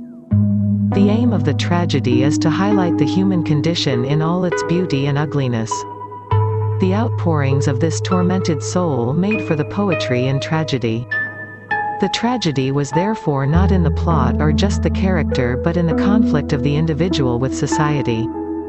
Janet Dillon in the Cambridge Introduction to Shakespeare's Tragedies says, "A problem at the center, a collision between what the central protagonist, if there is one, wants, thinks, feels and does, and what the society of which he is part allows or approves. None of his tragedies is about the tragic hero alone, nor do all of them focus to the same degree upon a single protagonist. All are concerned with the well-being of the state. Roman tragedies especially foreground political questions. It is the beginning of the gradual restoration of order which routinely brings the tragedies to a close. Part of the tragedy of Lear is to rediscover love and joy before losing them. Macbeth, by contrast, finds himself so empty of feeling that even the death of the one person to whom he has seemed close cannot touch him." Page 38. The protagonist therefore is not a grand tragic figure but a representation of humanity in conflict with society and its ways, and moves to death as the inevitable failure of his struggle. The realization at the end of the play is of the futility of his clash and the limitations of his own self. The tragedies begin on a happy note signifying order and the rule of law. The protagonist then makes choices based on his individual perception of his capacity or desire. This is when he poses a threat to established order in society. For e.g. Macbeth's murder of Duncan, Lear's banishing of Cordelia, Romeo and Juliet's secret marriage. Society, represented by the other characters in the play, begins to act to restore balance in society. The upheaval caused by this is resolved only with the death of the protagonist. 36.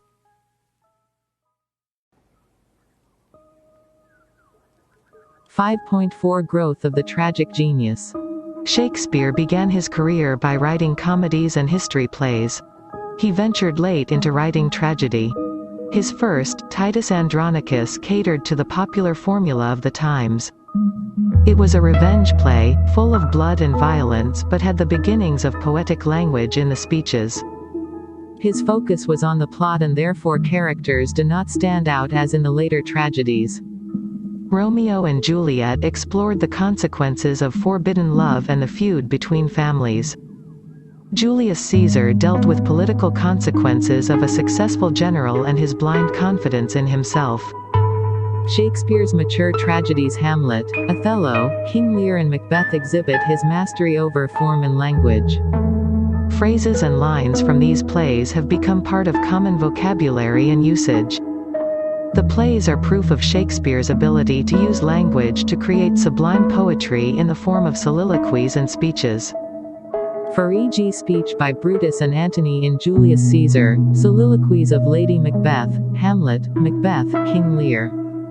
The later tragedies Antony and Cleopatra, Coriolanus and Timon of Athens delve into the conflict between man and society and the tragic consequences of man's inability to comprehend the ways of the world.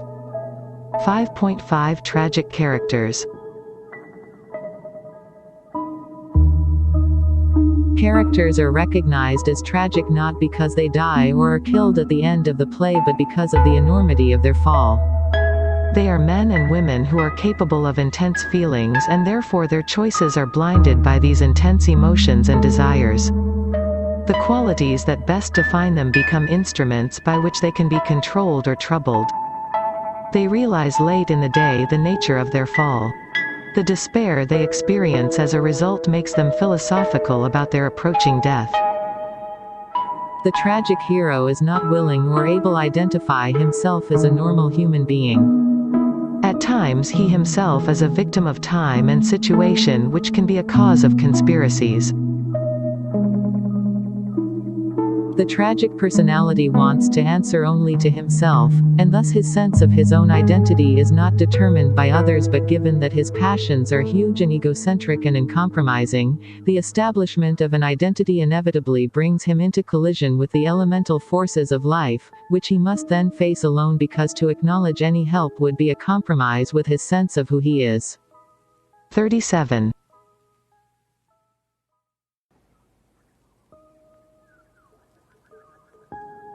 https://showgunga.inflibnet.act.in/bitstream/10603/2397366/9/09_chapter%203.pdf page 96. The tragic character does not populate only the tragedies, nor are they limited to the protagonists only. They are not great kings or emperors. Shakespeare's tragic characters move in all spheres of life. He could be a king as in King Lear, a prince like Hamlet, a general like Macbeth, a merchant like Antonio in Merchant of Venice, a friend like Brutus or Antony, a Jew like Shylock, a Moor like Othello, or even a lowly prisoner like Caliban. Tragic characters are ordinary men and women but achieve tragic greatness through their expression and intensity of their suffering. They are exceptional in that they stand alone in their grief and torment and are themselves responsible for it. Shakespeare invests poignancy in characters with language. Their eloquence raises them to tragic figures, however short-lived. Shylock in Merchant of Venice. I am a Jew. Hath not a Jew eyes? Hath not a Jew hands, organs, dimensions, senses, affections, passions? Fed with the same food, hurt with the same weapons, subject to the same diseases, healed by the same means, warmed and cooled by the same winter and summer as a Christian is? If you prick us, do we not bleed? If you tickle us, do we not laugh? If you poison us, do we not die? 3. I.49 to 61. Caliban in the Tempest. This island's mine, by Sycorax my mother, which thou talkest from me. When thou camest first, thou struck'st me and made much of me, wouldst give me water with berries in tea, and teach me how to name the bigger light, and how the less that burn by day and night. And then I loved thee, and showed thee all the qualities oth isle, the fresh springs, brine pits, barren place and fertile. Cursed be I that did so, for I am all the subjects that you have, which first was mine own king. And here you stye me in this hard rock, whiles you do keep from me the rest oth island. I.e. 38. Women characters too enjoy their share of tragic expression. They range from the delicate Ophelia, Desdemona and Cordelia to the assertive Portia in Julius Caesar. Is Brutus sick? And is it physical? To walk unbraced and suck up the humors of the dank morning? What, is Brutus sick? And will he steal out of his wholesome bed to dare the vile contagion of the night, and tempt the roomy and unpurged air to add unto his sickness?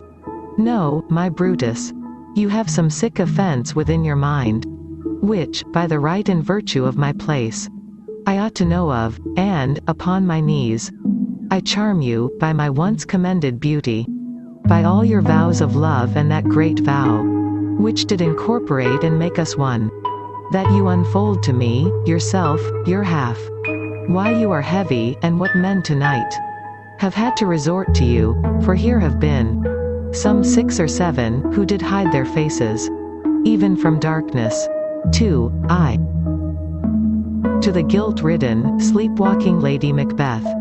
Here's the smell of the blood still. All the perfumes of Arabia will not sweeten this little hand. Oh, oh, oh. Wash your hands. Put on your nightgown. Look not so pale. I tell you yet again, Banquo's buried, he cannot come out on S grave. To bed, to bed. There's knocking at the gate. Come, come, come, come. Give me your hand. What's done cannot be undone. To bed, to bed, to bed. Verses I. 39. The scope of Shakespeare's tragedies cannot be limited to plot, character or language alone. The tragedy is a combination of all these factors with effective use of irony, misunderstanding, foul play and a host of other dramatic techniques. 5.6 Summary. Elizabethan tragedy traces its roots to the tragedies by Seneca, the classical Greek dramatist. Tragedy does not remain a just source of sensationalism with murder, intrigue, violence but to create a sense of pleasure of poetry. The aim of the tragedy is to highlight the human condition in all its beauty and ugliness. Characters are recognized as tragic not just because they die or are killed at the end of the play but because of the enormity of their fall. The tragic character does not populate only the tragedies nor are they limited to the protagonists only. They are not great kings or emperors. Shakespeare's tragic characters move in all spheres of life. 5.7 Check your progress. Review 1. 1.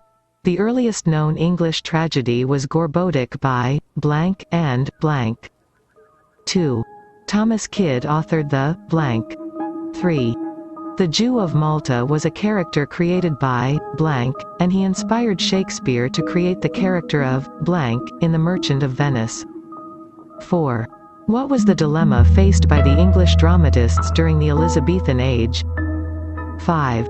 Shakespeare's tragic characters can be found only in his tragedies. True, false. Review 2. 1. Discuss the various influences on English tragedy. 2. Elucidate on Shakespeare's tragic vision. 3. Who are tragic characters in Shakespeare's plays? 40. References.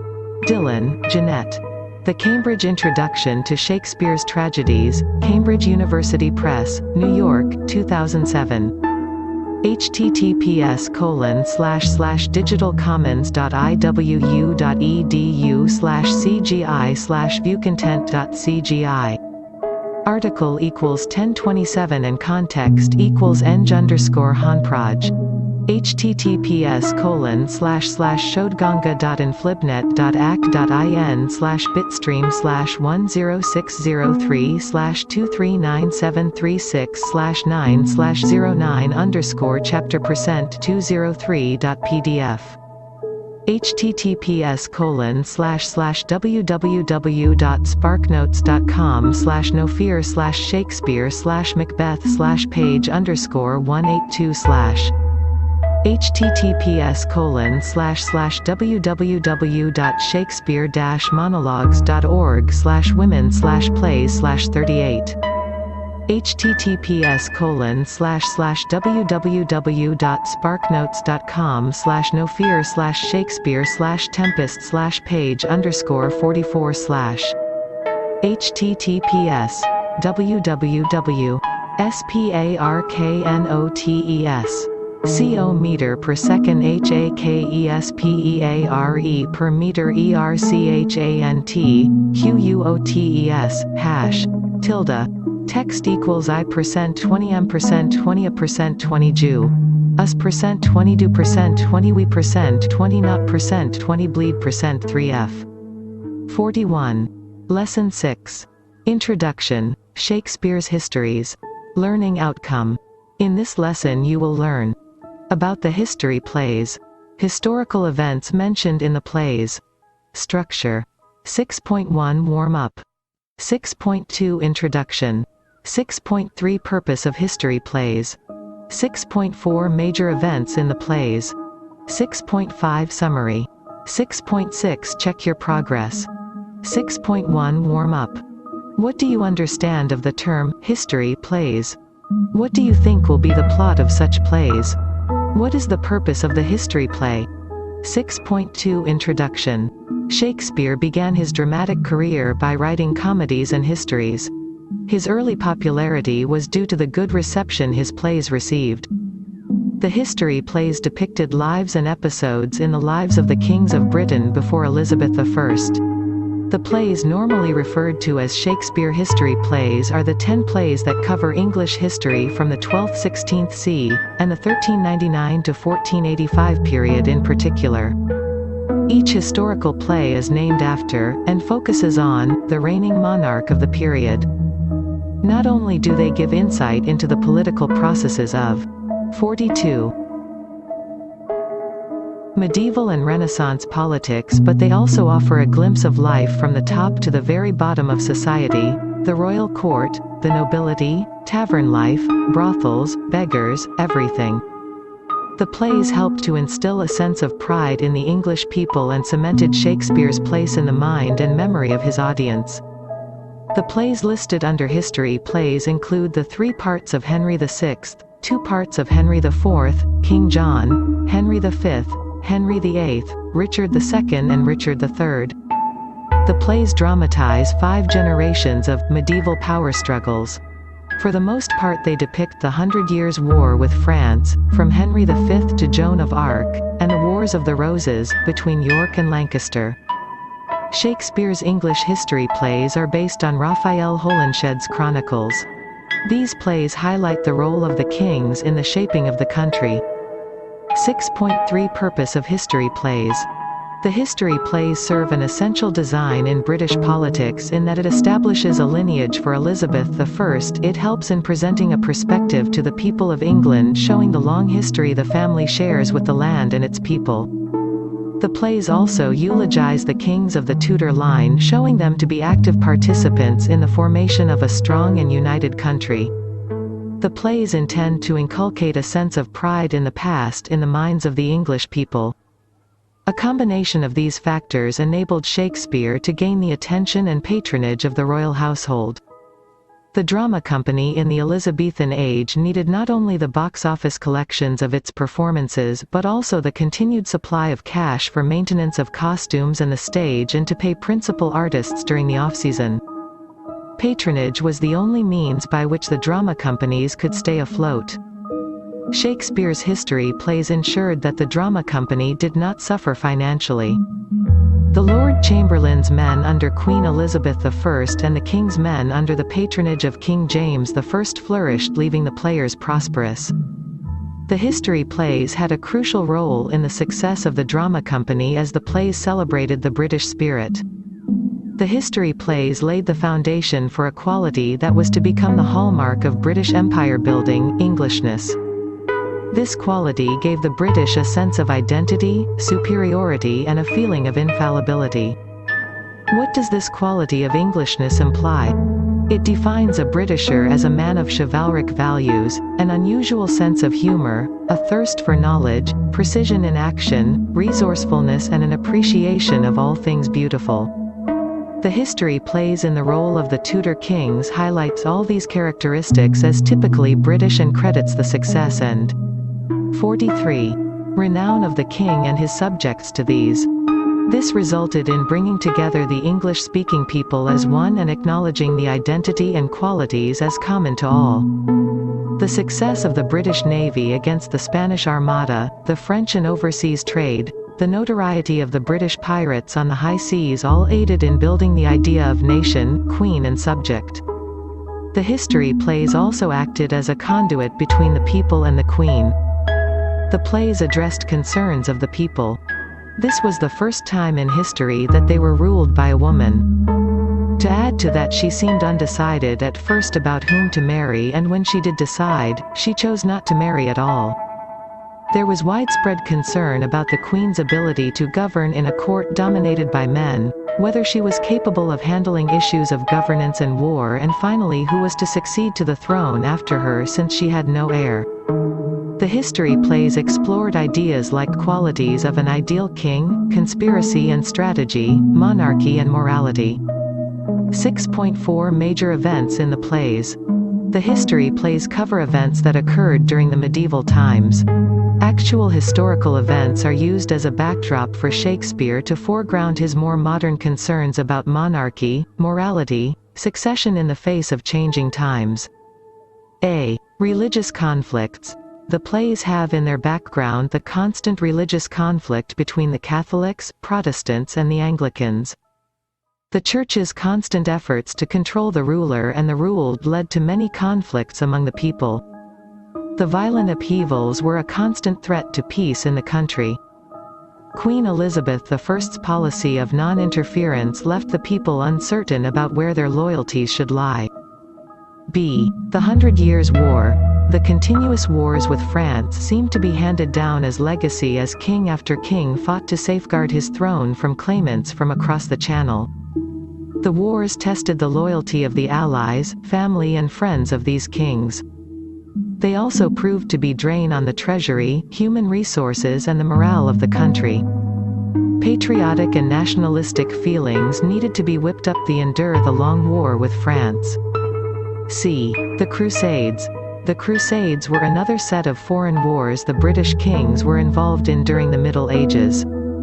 These wars were fought with the Arabs to protect the Christian temples in the Holy Land of Jerusalem. The kings, princes and knights considered it their duty and an honor to be able to participate and fight for their church. 44. D. The War of the Roses.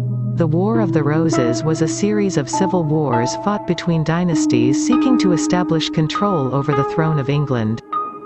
They are called the War of the Roses as a reference to the symbols of the two dynasties at war.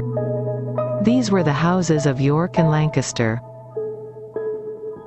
The House of York was represented with the white rose and the House of Lancaster with the red rose. These violent clashes between the houses were brought to an end by the marriage of Henry VII of the Tudor dynasty with Elizabeth of York. The symbol of the Tudor dynasty shows both the red and the white rose as a sign of unity between the two families. While it is understood that Shakespeare wrote the history plays to celebrate the kings of the Middle Ages, it must also be remembered that Shakespeare was a dramatist and not a historian. The huge canvas of history allowed Shakespeare to redesign and represent the kings in a manner suitable to his audiences. As a dramatist, Shakespeare took artistic licenses wherever it suited his purposes. Neither events nor characters can be said to be historically accurate with regard to their time, age, character or behavior. History, for Shakespeare, was only a backdrop to paint his sketches of men and matters. The issues he deals with in the history plays cannot be relegated to the past. They are relevant and meaningful to this day.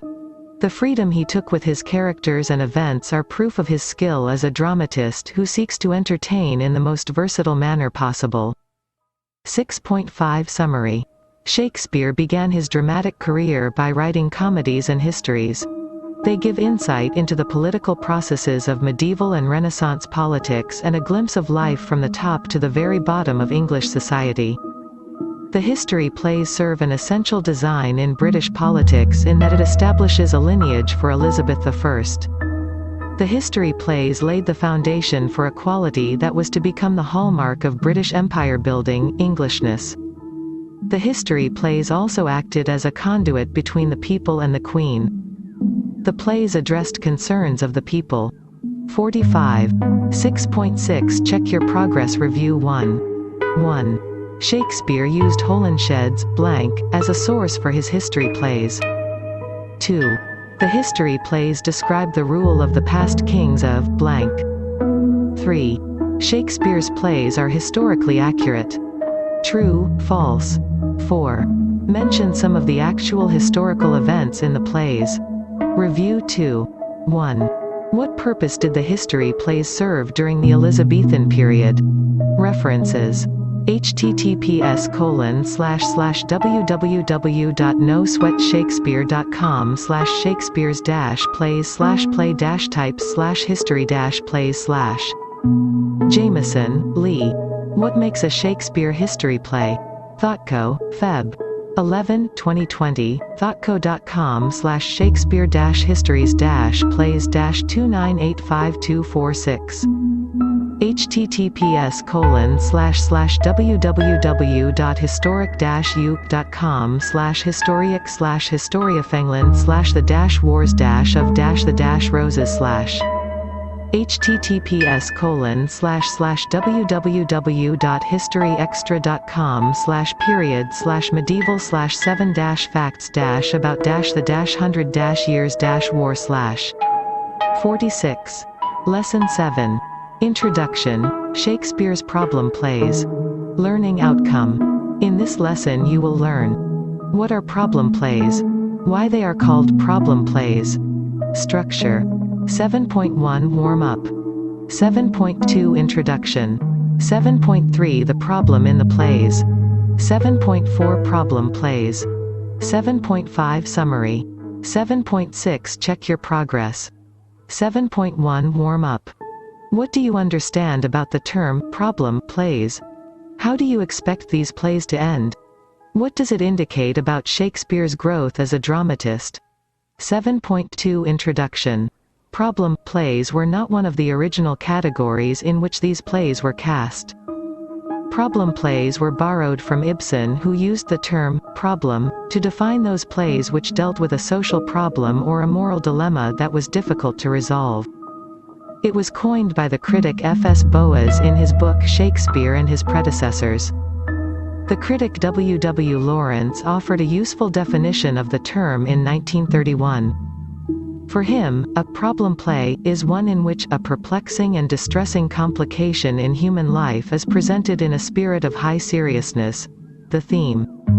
47. Is handled so as to arouse not merely interest or excitement, or pity or amusement, but to probe the complicated interrelations of character and action, in a situation admitting of different ethical interpretations. Measure for Measure, All's Well That Ends Well, and Troilus and Cressida are the three plays usually classified as problem plays. However, critics have added Merchant of Venice, Hamlet, The Winter's Tale and Timon of Athens to this list. The problem plays are evidence of Shakespeare's maturity in exploring issues related to political power, gender disparity, relationship and moral responsibility. The plays foreground the blurring of lines between right and wrong, justice and injustice, duty and individual freedom. The themes in the plays do not deal in clear-cut binaries but offer uncertainties for speculation. The characters are caught in a moral bind, and the working of the play brings about an uneasy settlement of the conflict. Except for Hamlet, which ends tragically, the other plays end with a reunion and marriage. However, this coming together is beset with problems as the resolution to the conflict has not ensured proper justice to all the characters. The audience is left feeling uncomfortable at the forced or contrived ending. The plays exhibit Shakespeare's acknowledgement that not all problems can be resolved peacefully or violently. Shakespeare offers no judgment in these plays. Instead, he puts forth arguments for both parties. Compromise gains prerogative as order in society is more essential for the survival of the human race. These plays have also been called dark comedies because they evoke no laughter. The action is so serious it tends to move towards tragedy, but a kind of happy ending is worked out to ensure a peaceful end to the play. The characters must struggle to reconcile the realities of their world with their internal moral compasses. Compromise becomes unavoidable. Unsavory choices must be made. And by the time the ending arrives, the couples getting married are less the clear-hearted soulmates of the pure comedies and instead more battle-weary, complicated, and duty-bound. The external world may seem to be set right by the end, but the internal lives of the characters are often jangled out of tune by what they have seen and endured in the course of the play. Rather than dying, the characters are asked to live on in a world full of gray than the clearer one they started with. 7.3 The problem in the plays. The problem plays explore the gray areas of morality, social justice, political will and power. Humans invested with power find themselves in a dilemma about using their power to attain. 48. Personal ends. The consequences of the abuse of power may be disastrous, but when faced with difficult situations, victims use all resources at hand to see that justice is done. The resulting peace that unfolds is an uncomfortable one as both parties involved in the conflict are aggrieved and they are forced into a union of convenience rather than consent. The issue of individual will in conflict with social responsibility becomes the fulcrum of the plays. The women and the marginalized resort to tricks and deceptions as they are faced with powerful opponents. Success or happiness at the end of these plays is questionable, and the audience is left wondering at the price one has to pay to maintain law and order in society and family. The plays do not explore the relationships further, and therefore, the future of such unions is debatable. The plays are bereft of celebrations, and their endings resolve none of the tensions that are aroused by the dramatic action. Social problems and moral dilemmas, gender roles, power games, law and nature clash in the action of the play, and the ending seem to offer no judgment, but presents both sides of the argument. This is the rhetorical device Shakespeare uses in his problem plays. Acknowledge the blurred nature of what are generally considered absolute values. The plays follow a pattern where a particular order is challenged. This results in chaos, which is resolved by establishing a new order without bloodshed. 7.4 Problem plays. Measure for Measure is about Angelo, the deputy governor of Vienna, who is temporarily put in charge, and resolves to clarify the law by enforcing it rigorously at all times. But when this means condemning Claudio to certain death, for getting his unmarried girlfriend pregnant, Angelo's steely logic gives way to all too recognizable human impulses, as he falls for Claudio's devoutly religious sister Isabella and risks both the abuse of his position and undermining the law that he is supposed to embody. The play ends with return of the Duke, who discharges justice by bringing together Claudio and Juliet and Angelo and Mariana. The Duke also declares that he will marry Isabella. Isabella, who was devoutly religious, is left silent at the Duke's decision. Superficially, all's well that ends well seems more straightforward. The poor but honest Helen woos and wins the noble Bertram and lives happily ever after. But the characters are too complicated for this scenario to fit. The rule-bound, class-conscious Bertram is outraged by the very idea of having to marry Helen, and so she has to resort to subterfuge in order to obtain the 49 King's blessing for their union in the first place, and then outright blackmail in order to persuade Bertram to accept her as his wife. The play's title suggests a happy ending, but it's one of Shakespeare's most bitterly sardonic. It certainly does not end well. The play explores the various underhand means a woman has to employ to win the hand of the man she wants to marry. The love in the play is relegated to the background while social standing, wealth, family name become important to forming a relationship. Troilus and Cressida is the hardest play to pin down, neither comedy, tragedy nor history but with elements of all three. It announces itself as a classic romance. The legend had had numerous adaptations prior to Shakespeare, but the play is primarily a deeply cynical analysis of human emotion and a highly critical depiction of the futility of war. The play is set against the backdrop of the Trojan War, where Troilus and Cressida, young Trojans, fall in love. Their love is challenged when Cressida is used as a human bargaining chip by her own father in exchange for a Trojan warrior. Cressida, who has no knowledge of what is happening in the battlefield, believes that her fate is to be with the Greeks and looks for a way to survive the dangerous situation by befriending one of the more powerful Greek soldiers. Troilus leaves Troy, enters the Greek camp in search of Cressida and is shocked to find her responding to the attentions of a Greek warrior. He leaves embittered and disappointed. The rest of the play deals with the death of Hector at the hands of Achilles. The two most recognizable characters are not Troilus and Cressida but Pandarus, Cressida's uncle who brings Troilus and Cressida together, and Thersites, a follower of the Greek soldier Ajax who acts as a cynical commentator on love and the frailty of human bonds. The play presents the corruption in relationships, honor and revenge in a war, and the consequence of a failure of a system in promoting peace and harmony. Society in disarray causes an erosion in values leading to destruction of lives and relationships. The play leaves one with no hope for rejuvenation or a re-establishment of order. The problem plays show a society in conflict with its individual members seeking to fulfill his own ambitions without concern for the good of society. This selfishness and greed lead to destroyed lives and relationships which on the surface may seem to appear to be normal. 7.5 Summary.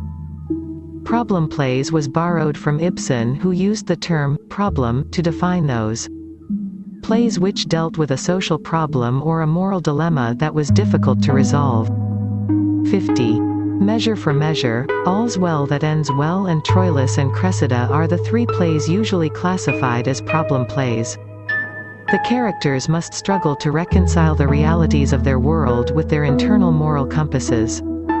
The problem plays explore the gray areas of morality, social justice, political will and power. The issue of individual will in conflict with social responsibility becomes the fulcrum of the plays. 7.6 Check Your Progress Review 1. Ibsen was the first to use the term problem play with regard to Shakespeare's plays. True, false. 2. Blank is also considered a problem play along with Measure for Measure, Troilus and Cressida and All's Well That Ends Well. 3. Why are these plays classified as problem plays? 4. What is the common plot structure of the problem plays? Review 2. 1. Explain what you understand of the term problem plays. 2. Discuss Measure for Measure, Troilus and Cressida and All's Well That Ends Well as problem plays. References: https://medium.com/lantern-theatre-company-searchlight/Shakespeare's-problem-plays-74968258206D http://www.screenonline.org.uk/tv/id/1083042/index.html https://wiley.com/doi/10.1002/9780470996560.ch4 Richard Wilson, As Mice by Lions. Political Theology and Measure for Measure, Shakespeare, 10. 1018,450,918.2013.766255, 11, 2, 157-177, 2013. https://www.youtube.com/watch V = WVKE5ZOT8SW. 51. Lesson 8. Macbeth, Introduction. Learning Outcome. In this lesson you will learn about the play Macbeth, its sources, performance history, structure. 8.1 Warm-up. 8.2 Introduction. 8.3 Summary of the play. 8.4 Sources for Macbeth. 8.5 Performance history. 8.6 Film versions. 8.7 Summary. 8.8 Check your progress. 8.1 Warm-up. What is more important, ambition or loyalty? Who is greater, a faithful servant or a determined achiever? When faced with a dilemma, what should one do? What is easy or what is right? 52. 8.2 Introduction. Macbeth delves deep into such questions as mentioned above. It explores the causes that gives rise to such dilemmas and also the consequences of one's choices. The play has been hailed for its psychological insights into the human mind, considering that psychology was not even a topic of study. Sigmund Freud added to the fame of the play by using Lady Macbeth's guilt-ridden washing of hands as a classic example of obsessive-compulsive neurosis. The play is also well known for some of the most evocative lines, metaphors and imagery. These have been repeated by later authors in novels, poems, film dialogues and many a time in conversation. The relevance of these lines is proof of the dramatist's skill with words. The play's influence can be seen in the number of times Agatha Christie has made of use quotes, allusions and characters from Macbeth in her novels. William Shakespeare's play The Tragedy of Macbeth, or Macbeth, is one of his shorter tragedies, and was probably written in between 1599 to 1606. Shakespeare penned the play during the reign of James I, who was a patron of the playwright's acting company, The King's Men. The use of witches, details of witchcraft, potion-making, and prophesizing are an acknowledgement of King James's interest in the field. He has authored a book titled, Demonology, which described how to identify witches, spells and how they are to be caught and punished. Another interesting tidbit about the play is that it has been cursed. Actors and production crews avoid saying the word, Macbeth, inside a theater, except while performing the play because it is believed to bring bad luck. It has to be referred to as the Scottish play. The person who says the name out loud for no reason, is made by the others in the theater to go out, walk around the theater 3 times and stand out knocking at the door till someone lets the person inside. 8.3 Summary of the play.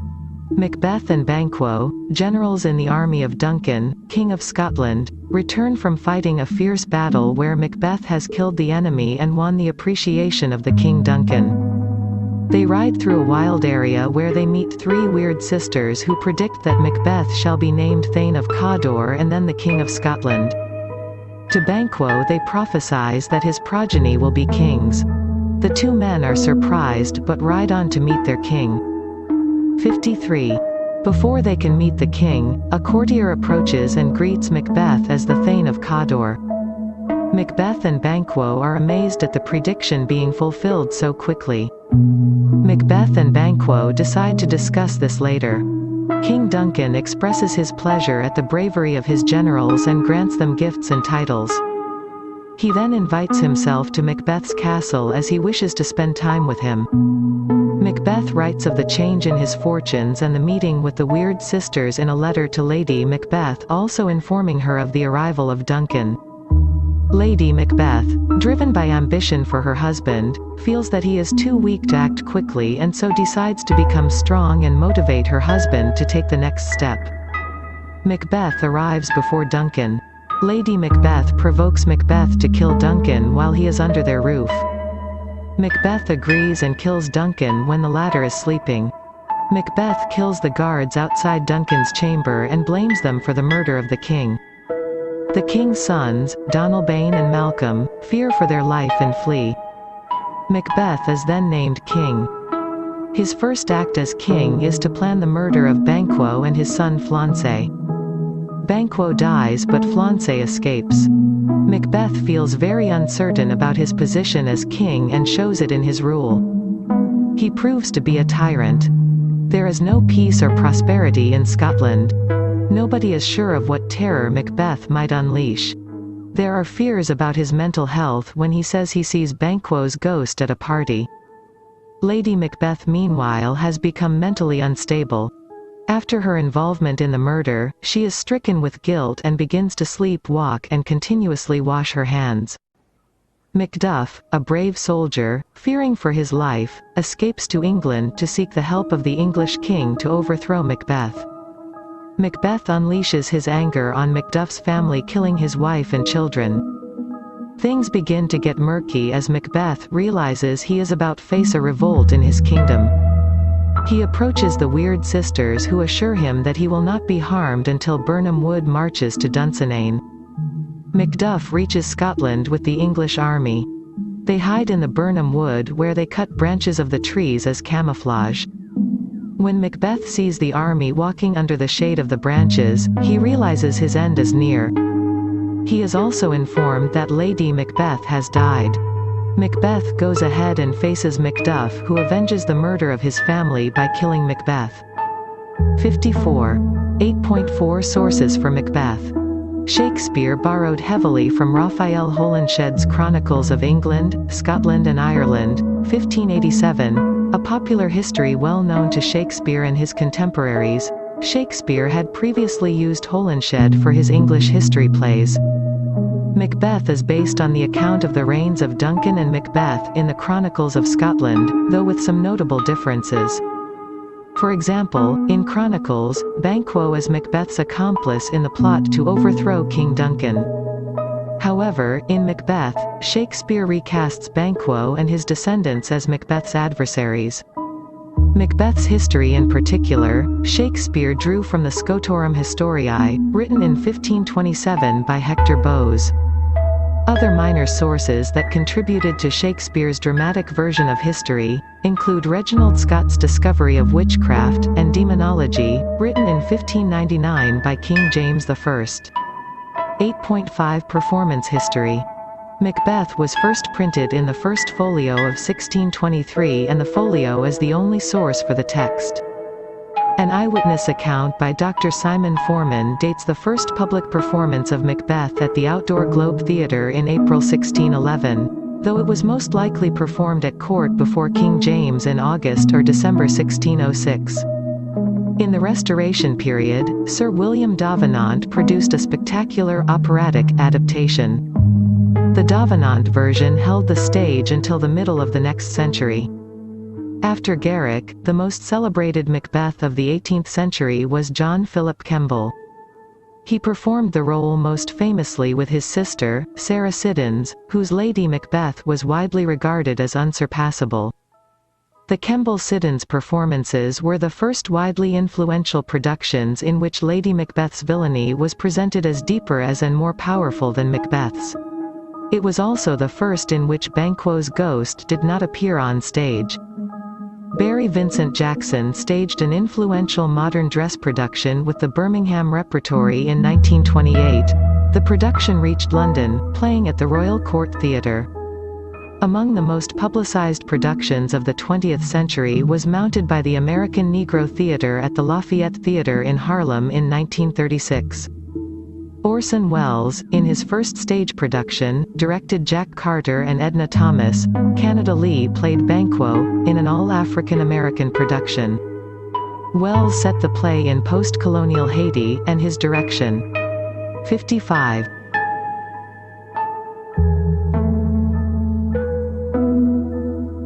Emphasized spectacle and suspense. His dozens of African drums recalled Davenant's Chorus of Witches. Olivier's later starred in what is probably the most famous 20th-century production, by Glenn Byam Shaw at Stratford-upon-Avon in 1955. Vivien Leigh played Lady Macbeth. The Indian dramatic scene has made valuable contributions to the performance history of Macbeth. Innumerable performances sticking to the original versions were popular during the rule of the British. But the demand for a version that is suitable to the Indian audience led to experiments with performing Macbeth as per the rules of Sanskrit drama. Macbeth has been performed as Yakshagana and many other folk forms of theatre. Directors have also experimented with Bharatanatyam and Kathakali performances of the play. 8.6 film versions. Macbeth was directed by Orson Welles and released in 1948. This black-and-white film features some minor changes to the original play along with significant edits. Welles increased the purpose and presence of the three witches in the movie to play up the conflict between early Christianity and pagan beliefs in Scotland. Welles also emphasized the violence in the story. The film depicts Lady Macbeth's suicide and the final battle that ends with Macbeth's beheading by Macduff. Welles also wanted all of the characters to speak with authentic Scottish accents. Throne of Blood, 1957, with its emphasis on honor, its shifting dynamics of power, and a culture of violent ruthlessness, feudal Japan perfectly matched the original play in Akira Kurosawa's Immortal remix. Macbeth, 1972, directed by Roman Polanski, as an X-rated film of the play, features plenty of on-screen violence.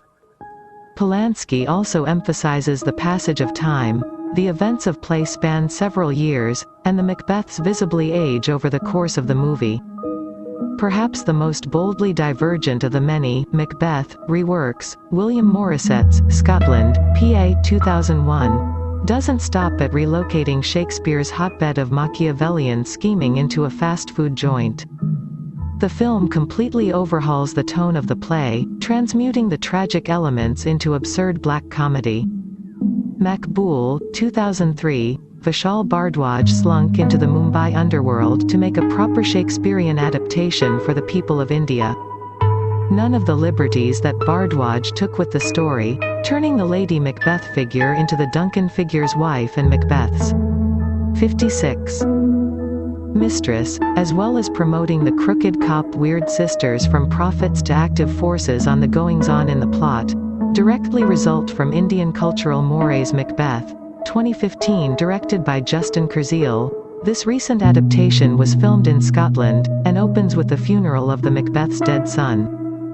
This plot device links the couple's thirst for power to their grief over losing their child, and makes the couple initially sympathetic to the audience. 8.7 Summary.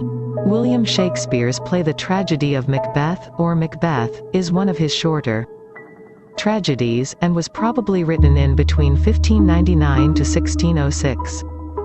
Macbeth is also well known for some of the most evocative lines, metaphors and imagery.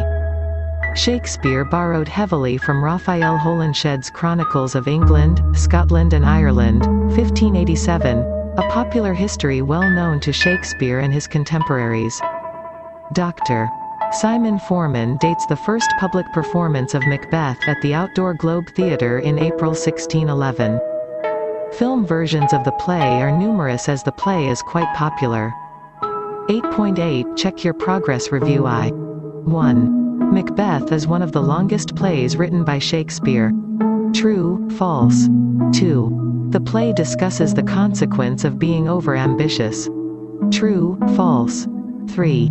Flaunce is the name of the son of Lady Macbeth. True, false. 4. Who is blamed for the murder of Duncan? 5. Name the film version of Macbeth directed by an Indian. 6. Mention the sources of the play Macbeth. Review 2. 1. Summarize the play Macbeth. 2. Comment on the performance history of the play. X. 57. References. https://tobacco-factory-theaters.com/5-things-you-probably-didn't-know-about-Macbeth/ https://www.nosweatshakespeare.com/macbeth-play/ https://www.williamshakespeare.net/macbeth.jsp https://bit.ly/2wazetext https://www.rsc.org.uk/macbeth/about-the-play/dates-and-sources https://www.newworldencyclopedia.org/entry/macbeth https://www.indiewire.com/feature/best-macbeth-movies-great-film-versions-shakespeare-tragedy 10174 https://www.sparknotes.com/shakespeare/macbeth/movie-adaptation/ 58. Lesson 9. Macbeth, Themes and Characters. Learning Outcome. In this lesson you will learn about themes in the play Macbeth, its characters, important soliloquies, structure, 9.1 Warm-up, 9.2 Introduction, 9.3 Themes, 9.4 Characters, 9.5 Important soliloquies, 9.6 Summary, 9.7 Check your progress, 9.1 Warm-up. Who is responsible for Macbeth's downfall? Are the three sisters or which is real? What happens to a person's mind after committing a crime? 9.2 Introduction. The play examines the consequences of an individual's personal desire clashing with the expectations of society. This is one common thread that can be traced in almost all of Shakespeare's plays, be it comedy, history or tragedy.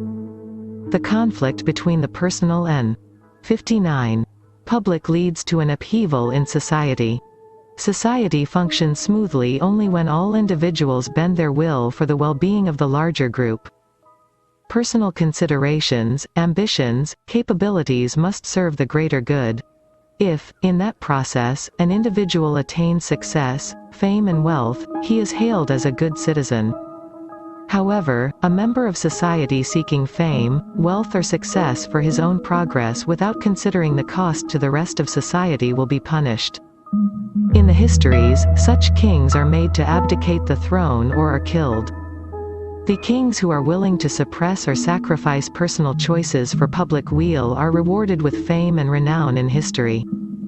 In the comedies, characters are given an opportunity to mend their ways, and those who do not learn or repent are banished or imprisoned in the hope that they will become capable of rehabilitation. In the tragedies, the dissenter has no chance for redemption. She faces violent death at the hands of their nemesis or by their own hand. While this forms a kind of framework for the plays, each tragedy, comedy or history play is made unique by adding to it a number of other related themes, characters, situations and language. All these features add to the dramatic effect of the play. Macbeth includes all the features that make for a successful tragedy. An examination of the themes, characterization, situations and language will reveal the qualities that has led to its enduring popularity. 9.3 Themes. The themes in Macbeth attempt to delve into the human psyche. The scenes and action of the play highlight how these themes play out in the lives of the characters. A. Contrasts. Macbeth is a play of contrasts. These dichotomies are present in human nature and a conflict brings them to the fore. The mind, when confronted with these divisions, is forced to make choices, and these choices determine the outcome of the character's life. I. Appearance versus reality. The confusion between appearance and reality is set right in the beginning of the play when Macbeth exclaims, "Nothing is, but what is not." It sets the tone for the rest of the play to unfold. The audience's attention is immediately drawn to this contrast, and it is continuously reinforced by the other characters in the play. Lady Macbeth's advice to Macbeth to look like the innocent flower, but be the serpent under't, is another example of the play between appearance and reality. She instructs him on how to play the perfect host while conspiring to kill Duncan. 60. The witches who seem to be harbingers of good news for Macbeth turn out to be mischief-mongers driving Macbeth to his destruction. And oftentimes, to win us to our harm, the instruments of darkness tell us truths, win us with honest trifles, to betrays, in deepest consequence. Banquo's words bring out the reality of the witches' predictions. The contrast between appearance and reality is a warning about the hazards of accepting people and words at face value. The body versus mind. The play also highlights the break between body and mind. Wholesomeness is not possible as the mind seeks to master the body or vice versa.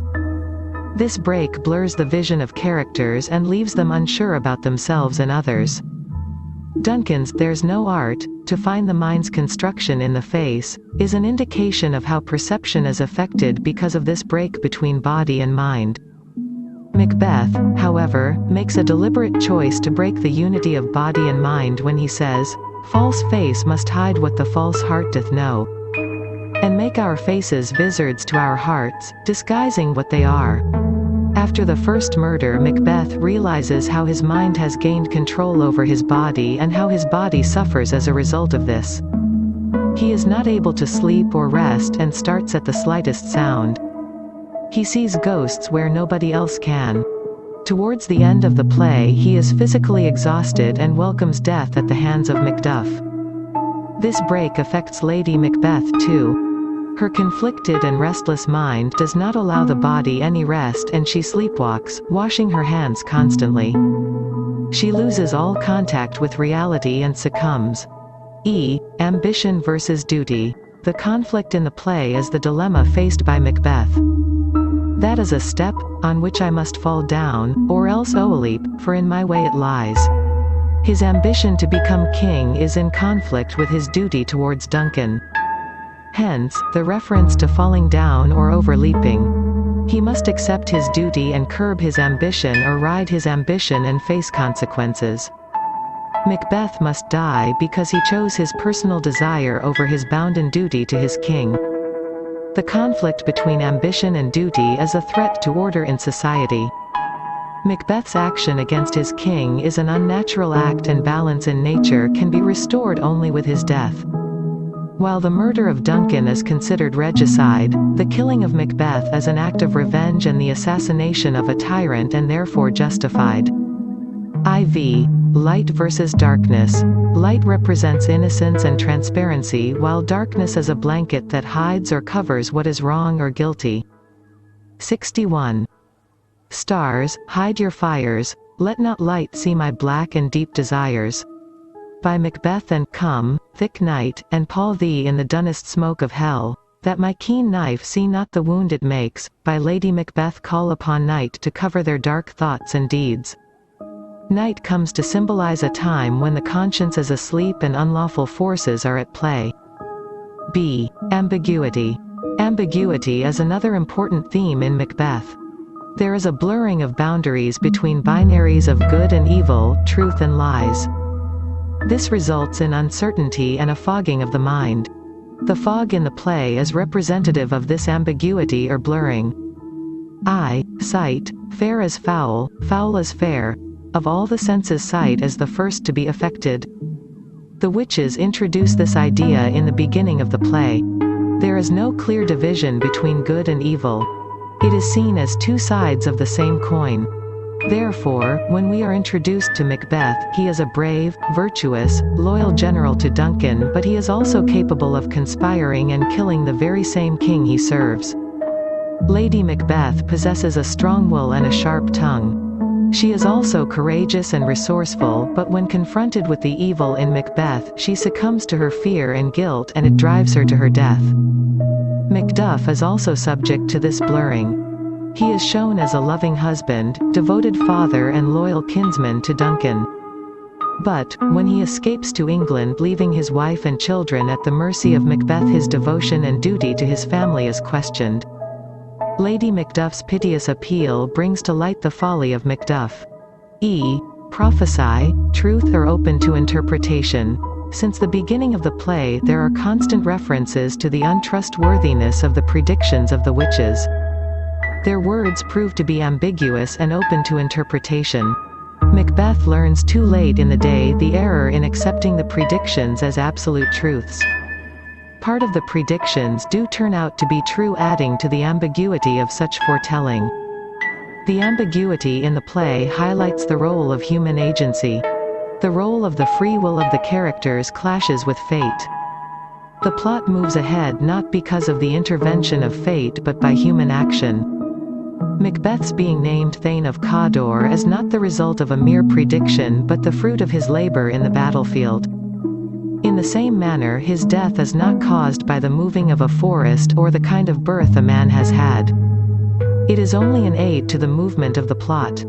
Macbeth dies as a consequence of his own tyranny. 62. C. Blood.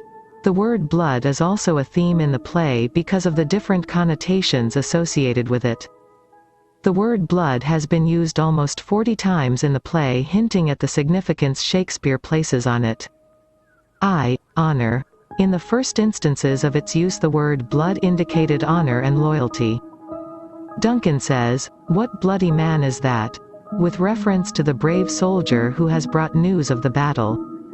The soldier uses the word to refer to Macbeth's actions in the battlefield when he says, "With his brandished steel, which smoked with bloody execution, like valor's minion carved out his passage." Violence. Lady Macbeth uses the word to indicate a capacity to be treacherous. "Fill me from the crown to the toe top full of direst cruelty. Make thick my blood.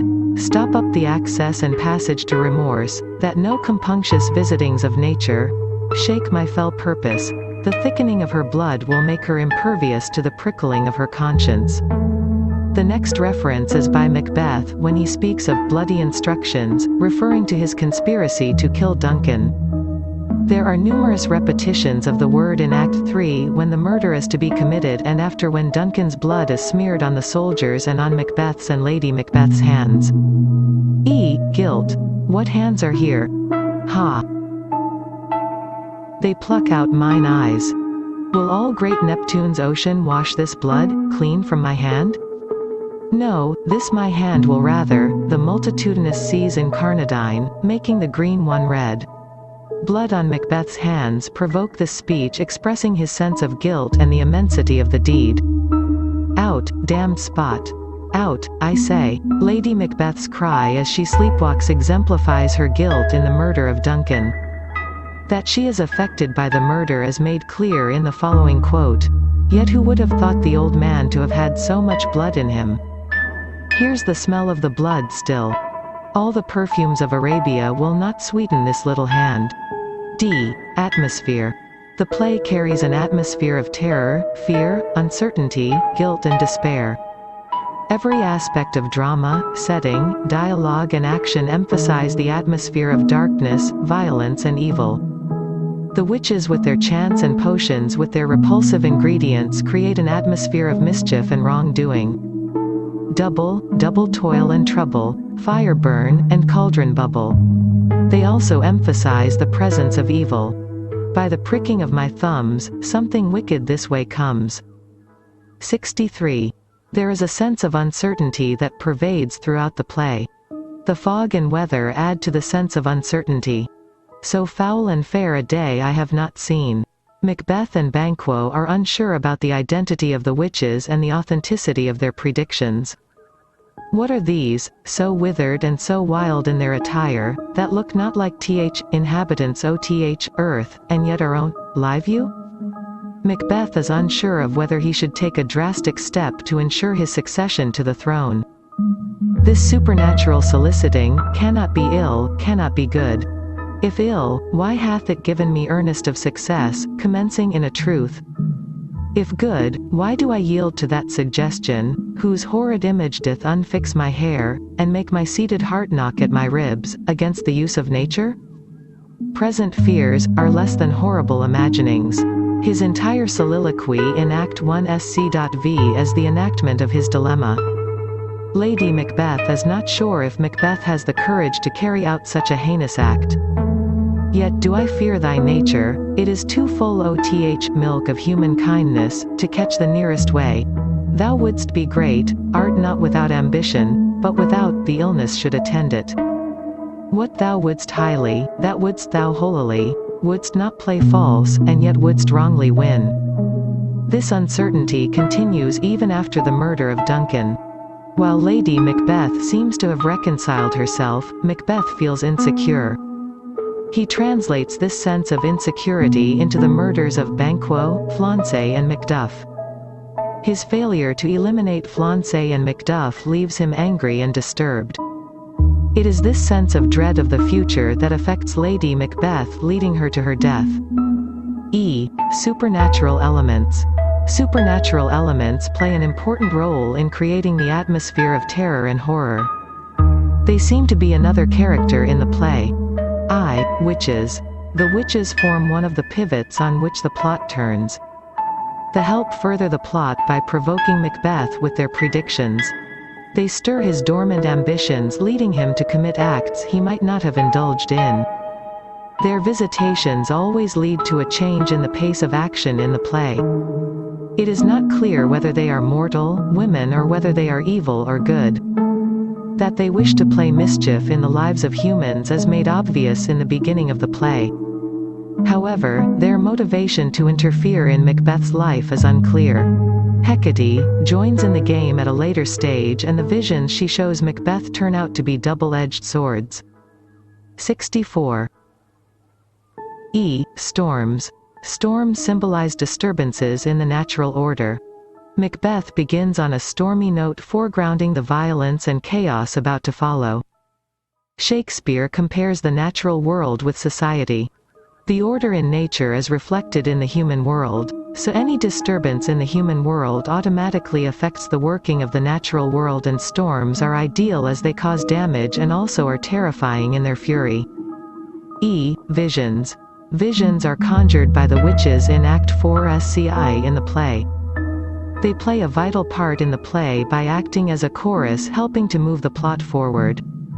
They show Macbeth that he will be defeated only when the Burnham Forest will move to Dunsinane, and his death will be at the hands of a man who was not born of a woman, and to be careful about Macduff. However, upon being urged by Macbeth, they also show him glimpses of the future, a continuous line of kings who descend from Banquo. It is as a result of this meeting that Macbeth decimates the entire family of Macduff, who becomes the nemesis for Macbeth. While they convey a sense of false security to Macbeth, he fails to realize what they are, mere creations in the air. Ghost. The appearance of Banquo's ghost adds to the dramatic effect of the banquet scene. It is also symbolic of the guilt-ridden conscience of Macbeth, who had ordered Banquo and his son to be killed. This is also the point that marks the deterioration of Macbeth as he turns into a merciless tyrant and a murderer. Unnatural behavior. Disturbances in nature are reflected in the odd behavior of animals and birds to emphasize the disease that has set in the kingdom. The unnatural behavior of the animals and birds becomes symbolic of the turmoil in the human world and the human mind. Instances of such behavior is mentioned in the discussion between Ross and the old man immediately after the murder of Duncan in Act 2 SCIV. The day has turned dark, indicating that a shameful deed has marred the brightness of the day. Macbeth representing the darkness that has overcome the sun, who is Duncan. The comparison continues where Macbeth is compared to a mouse-hunting owl that has dared to kill a falcon. Duncan's horses also go out of control, hinting at the running away of Malcolm and Donal Blaine, who did not stay back to see justice done to their father. 9.4 Characters.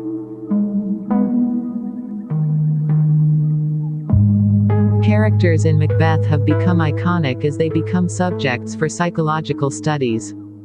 They are individual and distinct and yet represent types or states of mind. 65.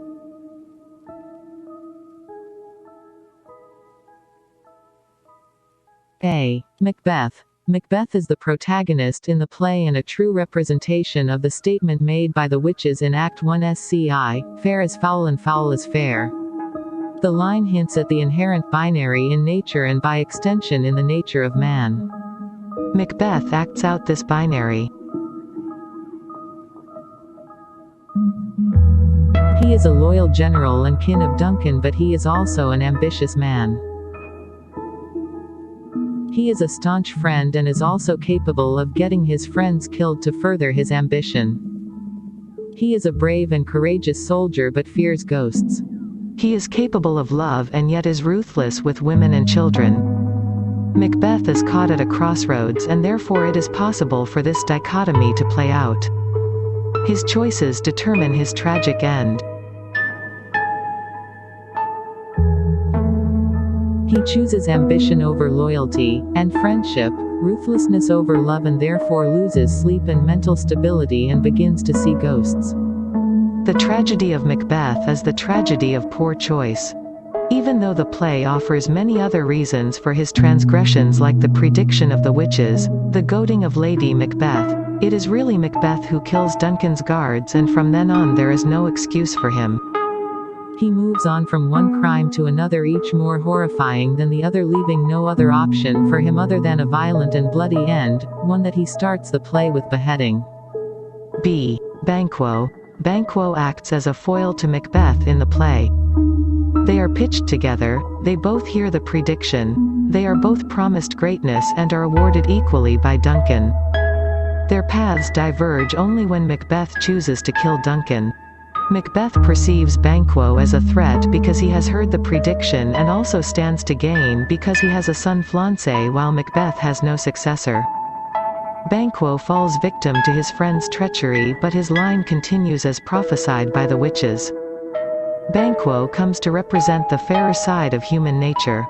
He does not believe the prediction made by the witches.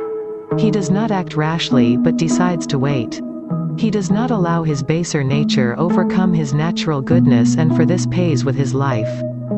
It is this innocence that affects Macbeth when he returns as a ghost to haunt Macbeth.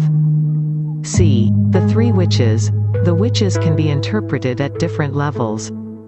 Physically, they represent the ambiguity in the play, neither man nor woman. They look like women but have beards, they are visible but can also disappear, their words seem to carry the promise of good tidings but are known for causing trouble and mischief. At a metaphorical level they represent Macbeth and Banquo's conscience.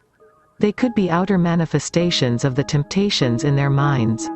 Their utterances become expressions of Macbeth and Banquo's deepest desires, to be king and to be the originator of a dynasty of kings. 66. At a spiritual level, the witches represent the evil that inhabits human nature.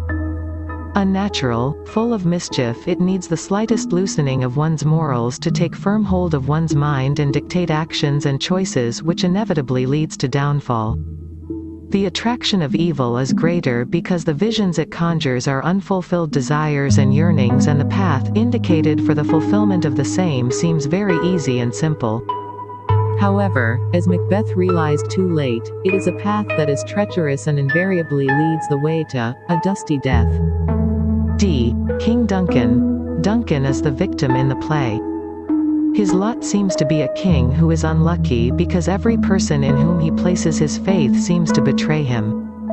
The previous Thane of Cawdor had turned traitor, joining hands with the enemy. Macbeth too does the same and succeeds in killing Duncan.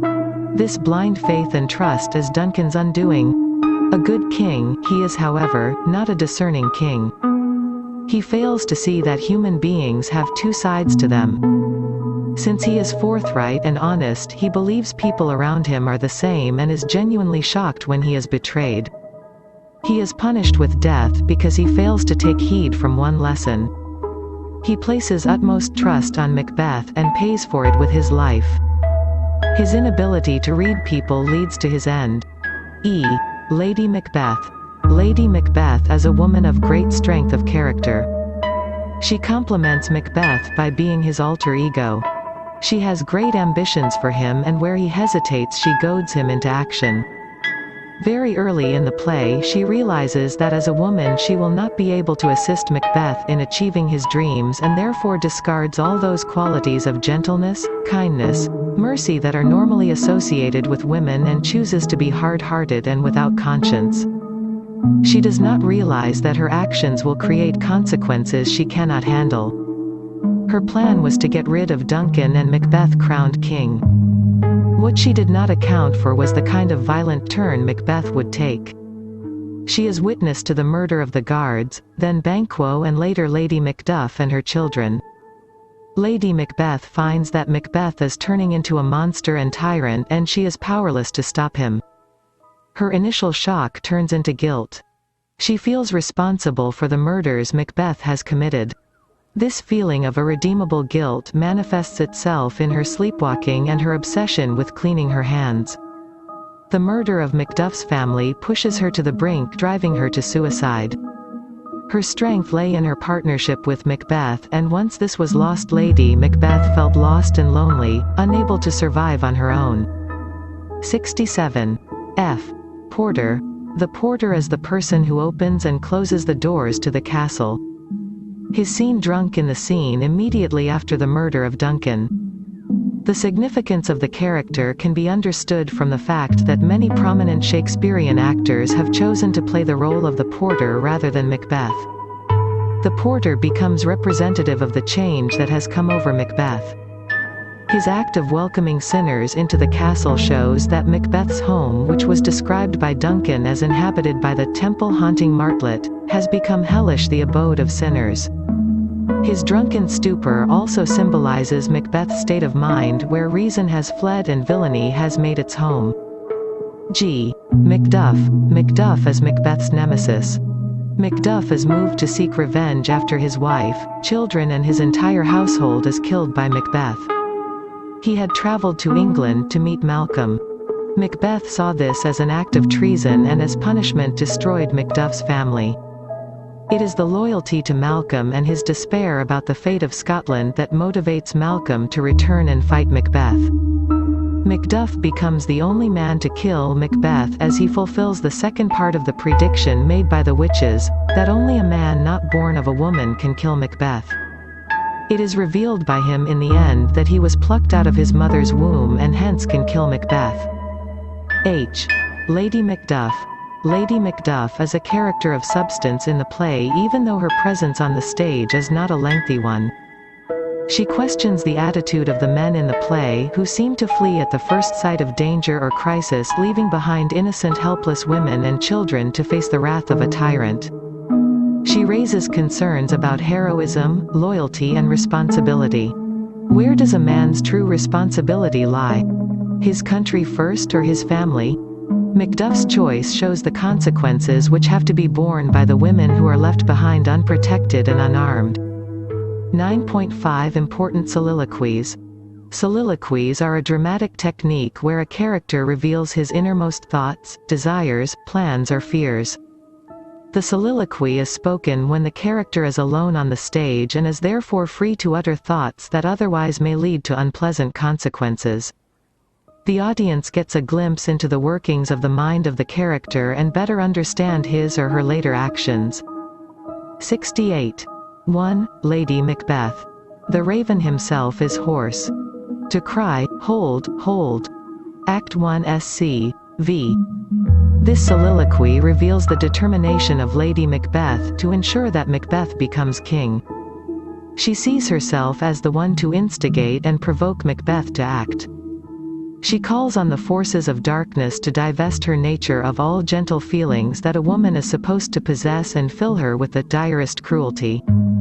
She does not want any stirrings of her conscience to deter her from her aim, and also seeks the darkness to close around so thickly that neither the knife nor the heavens be able to witness the deed. 2. Macbeth. If it were done when 'tis done, then 'twere well. And falls on the other. Act 1, SCV. In this soliloquy, Macbeth introspects about the consequences of his decision to kill Duncan. He believes that actions could be carried out without doubts and uncertainties if there were no consequences to actions. He realizes that judgment will come, and on that day he will be made to pay for his choices. Justice, being even-handed, will punish him in the same manner of his crime. He then begins to examine his case.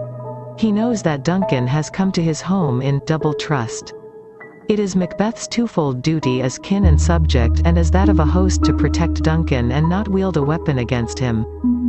Macbeth finds his motivation flagging as he recollects the kindness and generosity shown by Duncan. He concludes by saying that Duncan's innocence will proclaim Macbeth's guilt all over the kingdom, and he will be revealed as a traitor to his king. 3. Macbeth. Is this a dagger which I see before me, that summons thee to heaven or to hell? Act 2 SCI. This soliloquy traces Macbeth's steps as he moves towards Duncan's chamber to kill him. Macbeth works himself up to the task by hallucinating a dagger. He seems to think that this imaginary dagger is pointing out the way for him. He tries to clear the sight of the dagger from his eyes, but to no avail. It seems to be there in front of him, leading him on to Duncan. He imagines drops of blood on it, as though indicating the result of his actions. He uses the darkness as a cover and moves stealthily towards the bedchamber of Duncan. The ringing of the bell acts like a signal, and Macbeth moves ahead to carry out the murder. 69. 4. Macbeth. To be thus as nothing, and champion me to th utterance. Act 3 SCI. This soliloquy finds Macbeth restless and ill at ease. He has killed Duncan and acquired his crown. But he finds Banquo a threat to his position and peace of mind. He fears that Banquo, who is a witness to the meeting with the witches, may draw the obvious conclusion and blame him for the crime. He also fears for the safety of his crown, as the second part of the witches' prediction was to declare the heirs of Banquo as the rulers of Scotland. Macbeth feels that all the effort he has put in to win the crown will be in vain if Banquo's successors are going to continue to rule and not his. This soliloquy leads to Macbeth plotting the assassination of Banquo and his son Flancé. 5. Macbeth. She should have died hereafter. Ellipsis ellipsis ellipsis ... signifying nothing. Act 5 SCV. This last soliloquy of Macbeth shows him to be tired and disillusioned about life. He is heartbroken at the news of Lady Macbeth's death, and suddenly this entire exercise seems pointless and futile to him. He realizes the mortal and temporary nature of life, and how all actions seem hollow and meaningless in the face of death. His sense of loss at Lady Macbeth's death leads him to question the meaning and purpose to life. It all seems like a pretense and of no value. 9.6 Summary. The play examines the consequences of an individual's personal desire clashing with the expectations of society. The themes in Macbeth attempt to delve into the human psyche. The scenes and action of the play highlight how these themes play out in the lives of the characters. Supernatural elements play an important role in creating the atmosphere of terror and horror. They seem to be another character in the play. Characters in Macbeth have become iconic as they become subjects for psychological studies. They are individual and distinct, and yet represent types or states of mind. Soliloquies are a dramatic technique where a character reveals his innermost thoughts, desires, plans or fears. 70. 9.7 Check your progress review. 1. Name some of the important themes in the play. 2. How does ambiguity influence the movement of the plot in Macbeth? 3.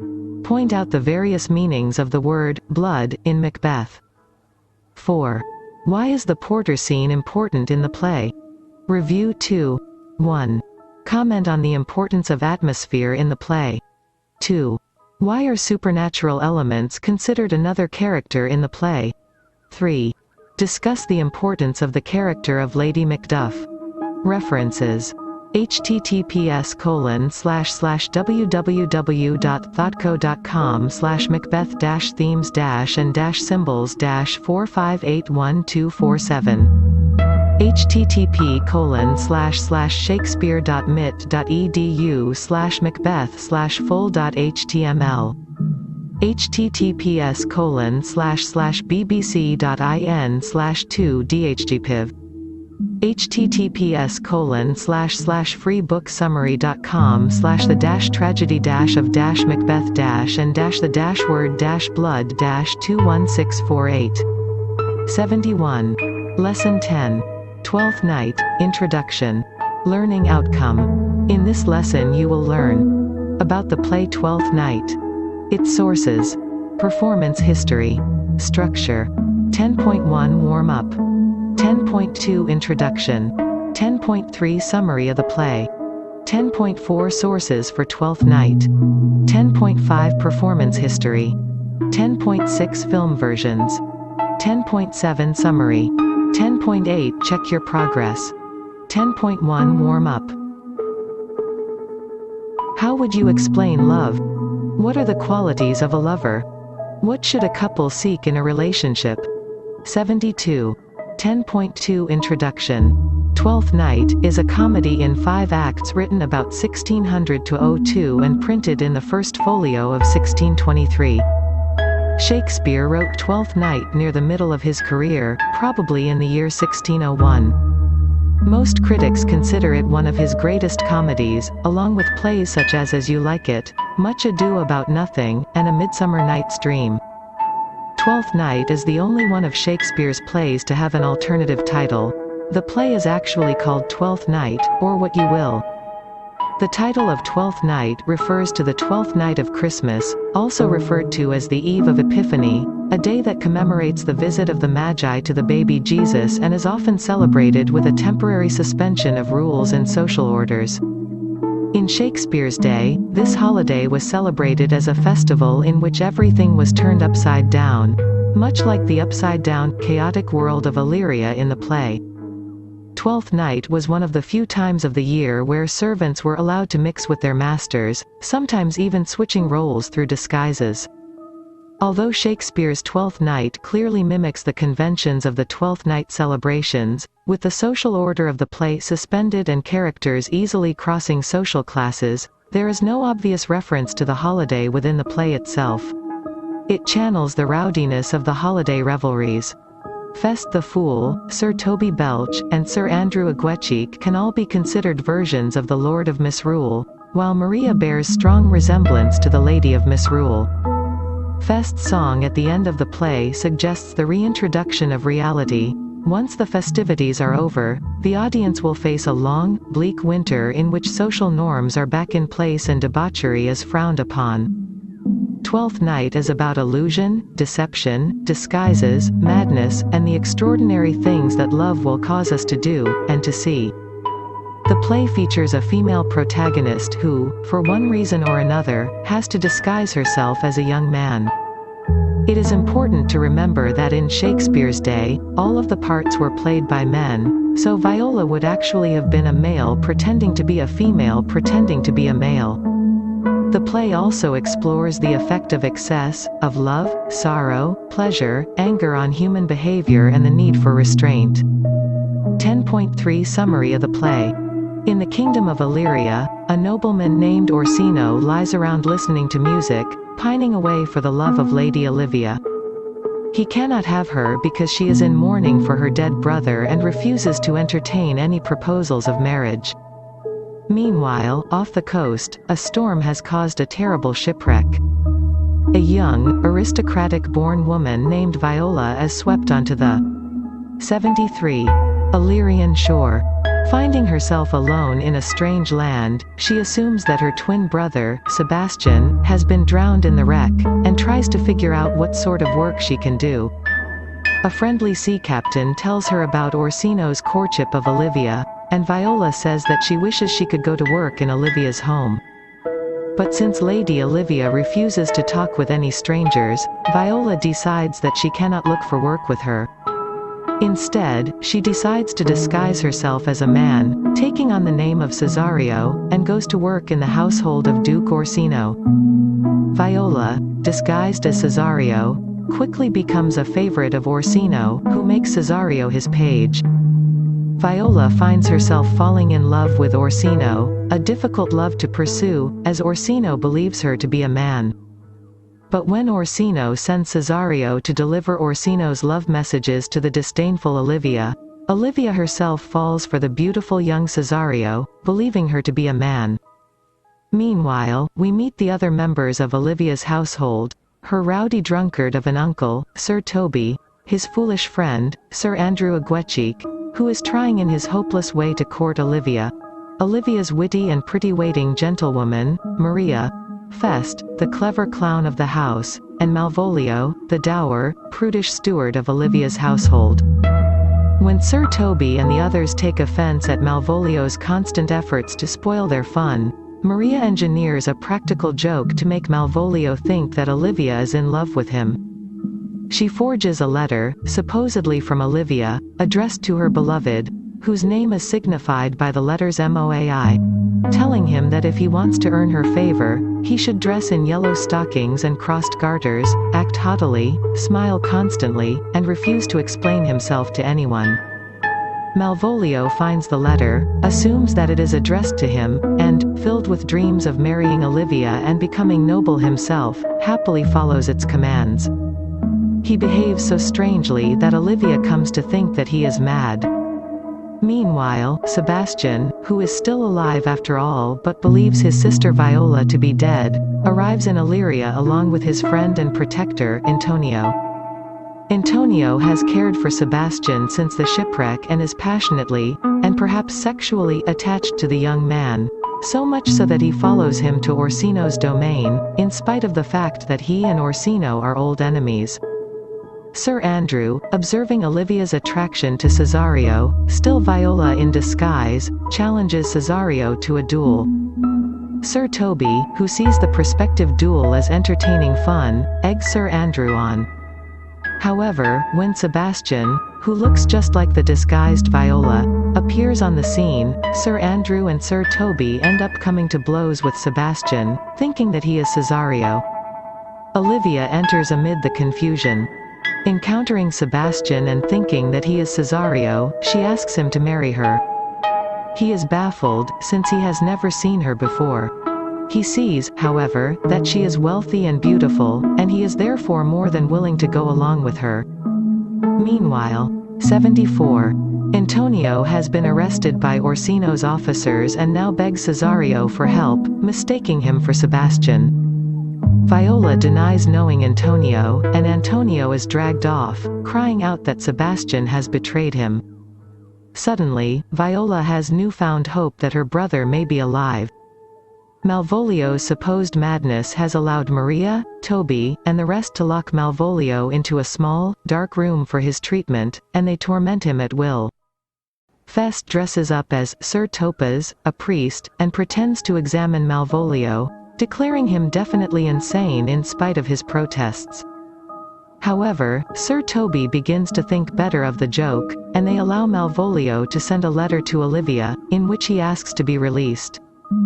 Eventually, Viola, still disguised as Cesario, and Orsino make their way to Olivia's house, where Olivia welcomes Cesario as her new husband, thinking him to be Sebastian, whom she has just married. Orsino is furious, but then Sebastian himself appears on the scene, and all is revealed. The siblings are joyfully reunited, and Orsino realizes that he loves Viola, now that he knows she is a woman, and asks her to marry him. We discover that Sir Toby and Maria have also been married privately. Finally, someone remembers Malvolio and lets him out of the dark room. The trick is revealed in full, and the embittered Malvolio storms off, leaving the happy couples to their celebration. 10.4 Sources for Twelfth Night. The story of Twelfth Night is derived from an Italian play from the 1530s entitled Glonganati, which features twins who are mistaken for each other and contains a version of the Viola-Olivia-Orsino love triangle in Twelfth Night. He also seems to have used a 1581 English story entitled Apollonius and Scylla, by Barnab Riche, which mirrors the plot of Twelfth Night up to a point, with a shipwreck, a pair of twins, and a woman disguised as a man. A number of sources have been suggested for the Malvolio subplot, but none of them is very convincing. Sir Toby, Maria, and the luckless steward seem to have sprung largely from Shakespeare's own imagination. 10.5 Performance history. The first recorded performance of Twelfth Night was in 1602 when it was performed in the Hall of the Middle Temple, London. An account of the play comes from the diary of John Manningham, a lawyer, who attended the performance on February 2, 1602. New adaptations of Twelfth Night, such as Love Betrayed, or The Agreeable Disappointment, were debuted at Lincoln's Inn Fields 1703. After the popularity of adaptations increased in the 17th century and early 18th century, the original Shakespearean text of Twelfth Night was revived in a production at Drury Lane. 1741. 75. The longest-running Broadway production by far was Margaret Webster's in 1940. It ran for 129 performances, more than twice as long as any other Broadway production. Possibly the most sexually charged performance of Twelfth Night was directed by Peter Gill in 1974. The backdrop for the production was a huge image of Narcissus staring at his own reflection, making it not only explicitly sexual, but also obsessive and self-reflective. The 1987 Royal Shakespeare Company production was set in a Greek village, where the role of Malvolio was played by Anthony Sher. Kenneth Branagh's Renaissance Theatre Company touring production was staged at the winter solstice in 1987. Brian Kulick's 2002 production of Twelfth Night at the Open Air de la Court Theatre in New York City's Central Park starred Julia Stiles as Viola and Christopher Lloyd as Malvolio. While light comedy was the focus of Kulick's staging, director Sam Mendes's 2002 Donmar Warehouse Theatre production stressed the play's darker elements.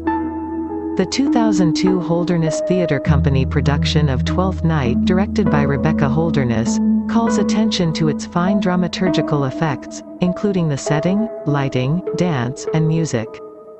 The 2001 to 2002 Royal Shakespeare Company season, director Lindsay Posner's Twelfth Night, was set in the artistic milieu of 19th-century aestheticism. 10.6 Film versions.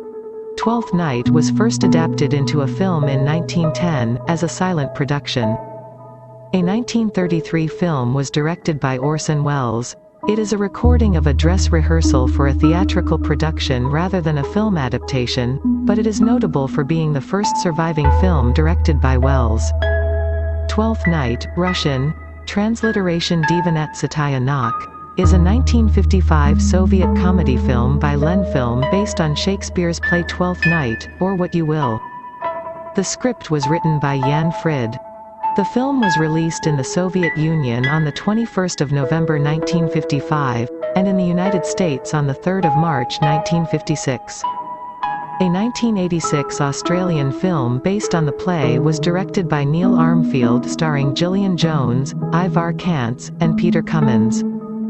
Twelfth Night, directed by Trevor Nunn in 1996, featuring Ben Kingsley, Helena Bonham Carter, and Nigel Hawthorne, is a very British version of Shakespeare's romantic comedy set in the 18th century.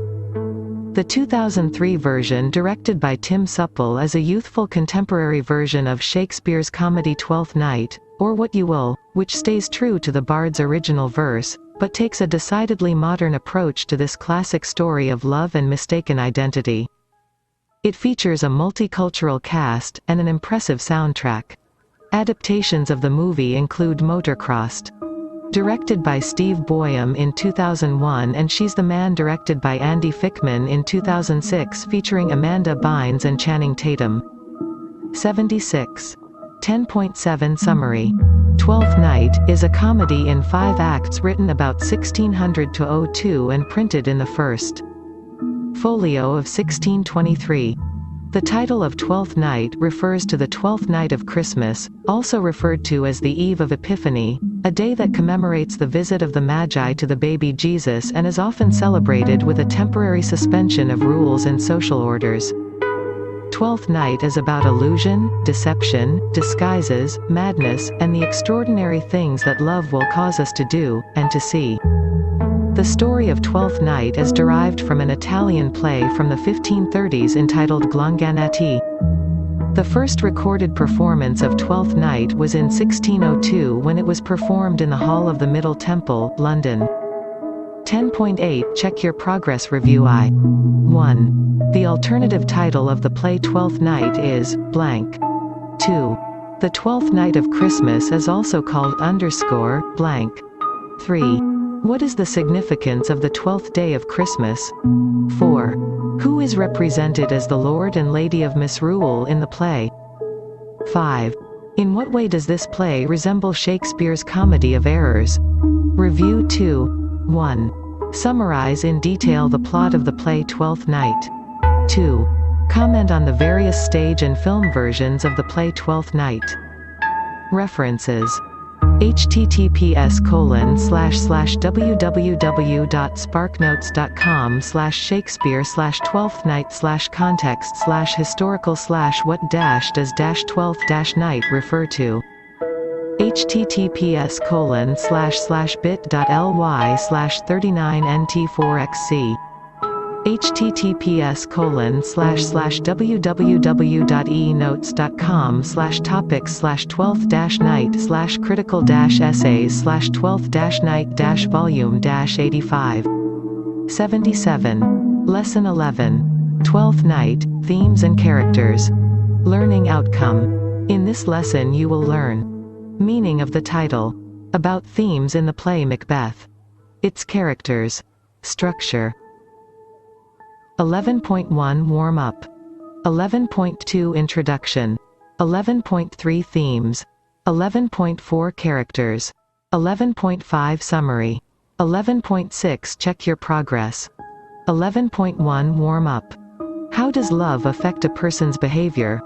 Is there something called true love, or is it social construct to facilitate a convenient marriage? Does patriarchy allow a woman to freely express her love for a man? If no, how should she go about winning the heart and hand of the man she loves? 11.2 Introduction. Twelfth Night traces the journey of a woman as she falls in love and gets married to the man she loves. Her attempts to woo and win the man she loves is fraught with difficulties as she is a woman.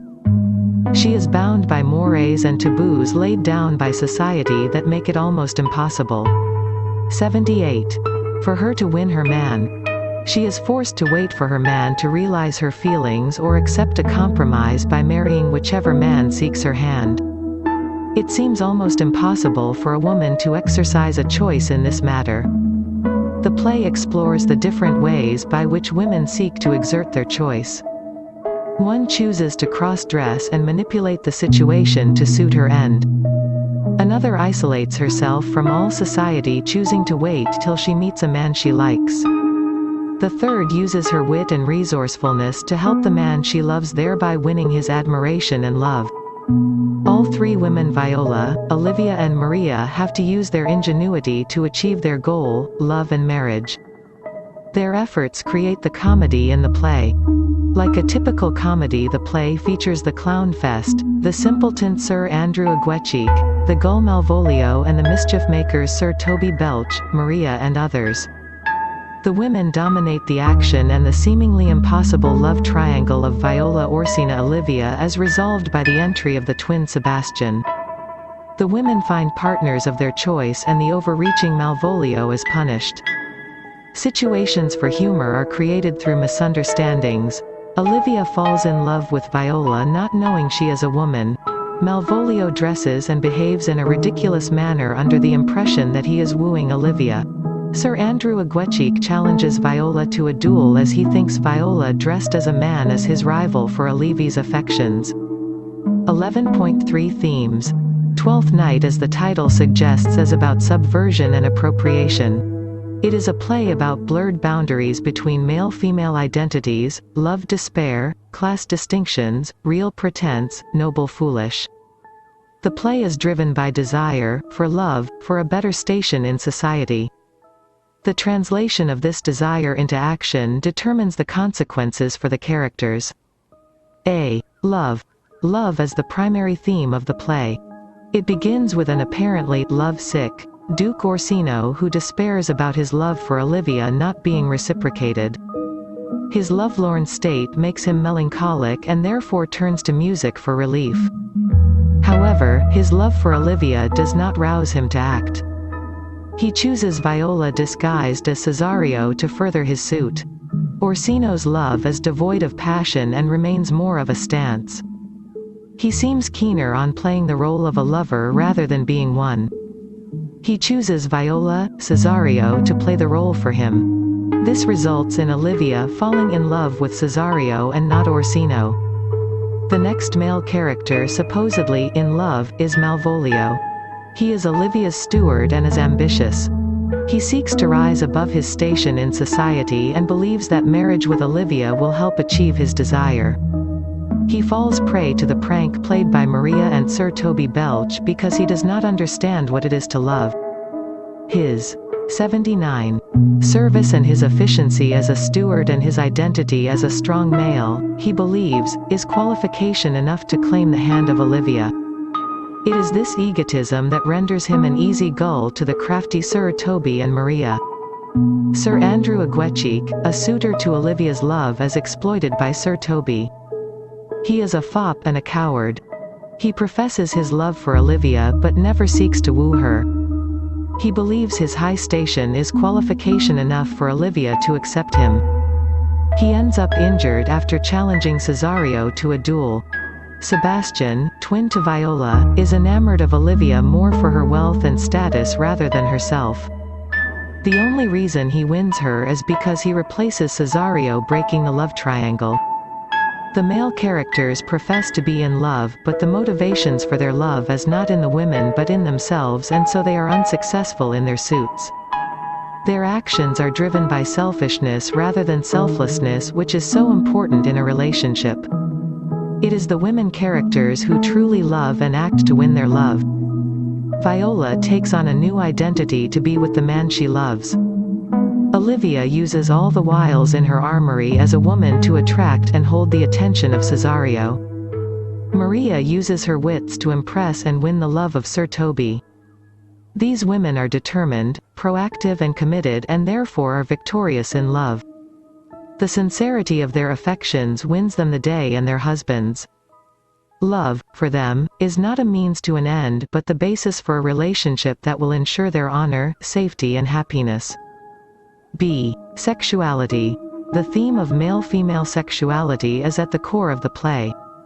Society lays curbs on natural expression of sexuality as there is a fear that it may lead to disruption of social order. This has an adverse effect on the members of the society who become frustrated with the system. They chafe at the fetters that bind them and seek release in different ways. Orsino's unrequited love for Olivia makes him feel depressed and seeks solace in the company of the young Cesario. He finds himself attracted to the young man whom he finds effeminate. His pent-up emotions are turned toward Cesario, whose company he finds more fulfilling than pining after a cold and unresponsive Olivia.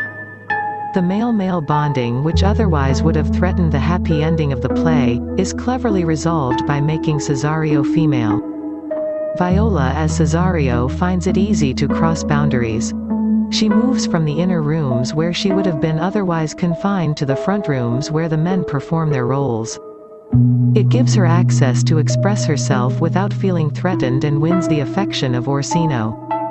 She faces a threat when she is sent out to Olivia's house, where she unwittingly attracts Olivia's love and becomes a rival to Sir Andrew Aguecheek. 80. Olivia, who has distanced herself from all men under the pretext of mourning for her brother, finds herself responding naturally to Cesario. Cesario's fresh and sincere approach appeals to her sexuality, and she finds ways and means to bring Cesario to her house. Viola, as Cesario, feels threatened by this attempt at female-female bonding and runs away. The issue is resolved by the convenient appearance of her lookalike twin Sebastian, to whom Olivia turns. Sebastian deals with Sir Andrew Aguecheek, establishing his superiority as the rightful suitor to Olivia's love. Antonio's obvious fondness for Sebastian finds no reciprocation, and he is left alone at the end of the play along with Malvolio, who is so obsessed with himself that he finds himself an object of ridicule and pity. C. Cross-dressing. While this was a convenient dramatic technique for the Elizabethan theatre where young boys played the role of women, cross-dressing has come to signify much more. Patriarchy limits the freedom of expression for women, freedom of speech, action and sexuality. Women are considered worthy of marriage only if they remain within these limits. Stepping out or defiance of these boundaries labels them as women of low or loose character, unfit for society. In comedies where the women are protagonists, there needs to be a way to counter this limitation. Cross-dressing proves to be one such medium. By wearing the clothes of a man, by sporting a male attitude and speaking the language of men-women characters, appropriate freedoms otherwise denied to them. Viola chooses to cross-dress as Cesario so she can gain access to her love. She appropriates the male identity to further her suit. Such is her passion and sincerity that within 3 days she manages to gain the confidence of Orsino. The freedom that being a male offers her she uses to influence Orsino to like her. So much so, even at the end of the play when all is revealed, Orsino prefers the Cesario version of Viola's personality. Viola is able to express and live out her personality more freely and naturally when disguised as a male, as opposed to the restrictions imposed upon her when she is a woman. D. Class distinction, cross-dressing, disguise, playing pranks are central to the movement of the plot. The title of the play also indicates the time as one where boundaries can be crossed. Such overstepping leads to the chaos in the play. This overstepping also highlights latent ambitions and desires in the characters.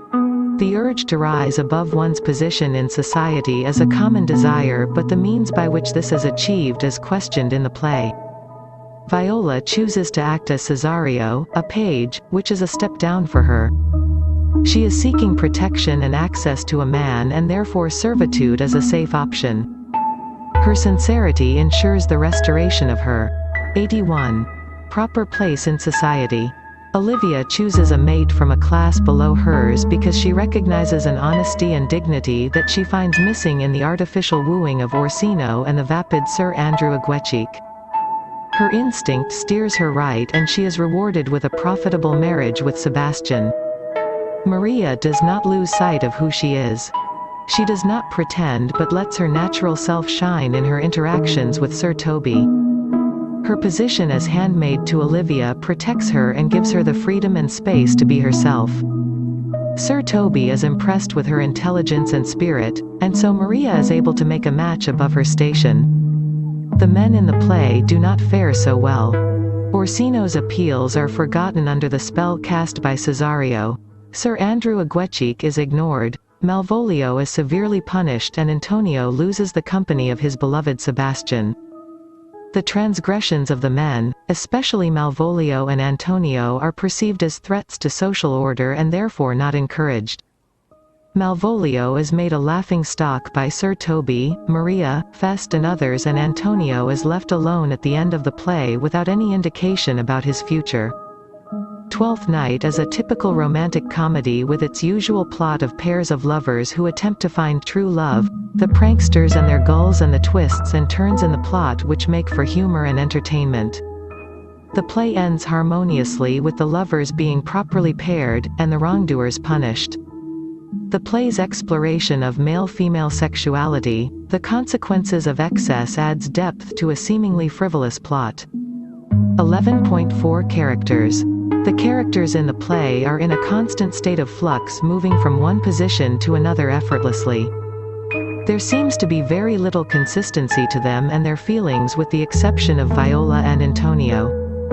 Identities like man-woman, sane-mad, master-servant, wooer-wooed seem to merge and transform with the slightest change in the action in the play. Uncertainty looms over the play and its characters until the very end when Sebastian enters and resolves the crisis. A. Viola. Like most of Shakespeare's heroines, Viola is a likable figure. She has no serious faults, and we can easily discount the peculiarity of her decision to dress as a man, since it sets the entire plot in motion. She is the character whose love seems the purest. The other characters' passions are fickle. Orsino jumps from Olivia to Viola, Olivia jumps from Viola to Sebastian, and Sir Toby and Maria's marriage seems more a matter of whim than an expression of deep and abiding passion. Only Viola seems to be truly, passionately in love as opposed to being self-indulgently lovesick. As she says to Orsino, describing herself and her love for him. 82. Viola. She pined in thought. And with a green and yellow melancholy. She sat like Patience on a monument. Smiling at grief. Was not this love indeed? 2. IV.111 to 114. Viola's chief problem throughout the play is one of identity. She must be both herself and Cesario, thanks to her disguise. This mounting identity crisis culminates in the final scene, when Viola finds herself surrounded by people who each have a different idea of who she is and are unaware of who she actually is. Sebastian's appearance saves Viola by allowing her to be herself again. Sebastian takes over the aspects of Viola's disguise that she no longer wishes to maintain.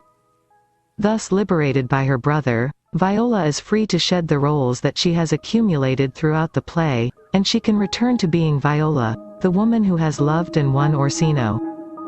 B. Orsino and Olivia. Orsino and Olivia are worth discussing together, because they have similar personalities. Both claim to be buffeted by strong emotions, but both ultimately seem to be self-indulgent individuals who enjoy melodrama and self-involvement more than anything. Orsino is pining away for love of Olivia, while Olivia pines away for her dead brother. They show no interest in relating to the outside world, preferring to lock themselves up with their sorrows and mope around their homes. Viola's arrival begins to break both characters out of their self-involved shells, but neither undergoes a clear-cut change. Orsino relates to Viola in a way that he never has to Olivia, diminishing his self-involvement and making him more likable.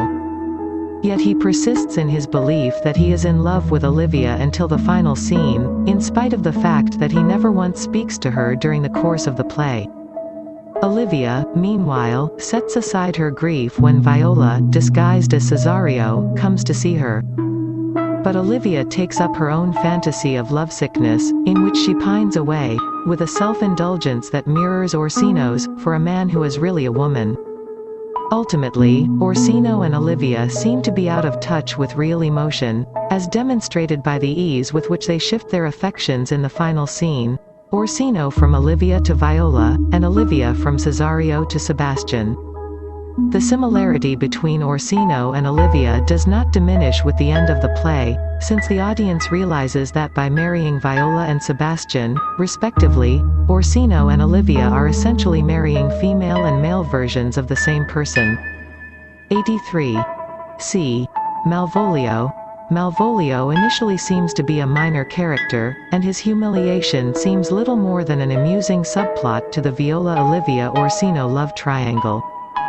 But he becomes more interesting as the play progresses, and most critics have judged him one of the most complex and fascinating characters in Twelfth Night. Malvolio seems to be a simple type, a Puritan, a stiff and proper servant who likes nothing better than to spoil other people's fun. It is this dour, fun-despising side that earns him the enmity of the zany, drunken Sir Toby and the clever Maria, who together engineer his downfall. But they do so by playing on a side of Malvolio that might have otherwise remained hidden, his self-regard and his remarkable ambitions, which extend to marrying Olivia and becoming, as he puts it, Count Malvolio, 2, v.30. When he finds the forged letter from Olivia actually penned by Maria that seems to offer hope to his ambitions, Malvolio undergoes his first transformation, from a stiff and wooden embodiment of priggish propriety into a personification of the power of self-delusion. He is ridiculous in these scenes, as he capers around in the yellow stockings and crossed garters that he thinks will please Olivia, but he also becomes pitiable. Malvolio's misfortune is a cautionary tale of ambition overcoming good sense, that can be seen at the way he adapts every event, including Olivia's confused assumption that he must be mad, to fit his rosy picture of his glorious future as a nobleman. Earlier, he embodies stiff joylessness, now he is joyful, but in pursuit of a dream that everyone, except him, knows is false. Our pity for Malvolio only increases when the vindictive Maria and Toby confine him to a dark room in Act 4.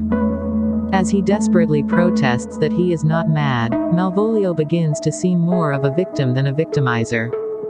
It is as if the unfortunate steward, as the embodiment of order and sobriety, must be sacrificed so that the rest of the characters can indulge in the hearty spirit that suffuses Twelfth Night.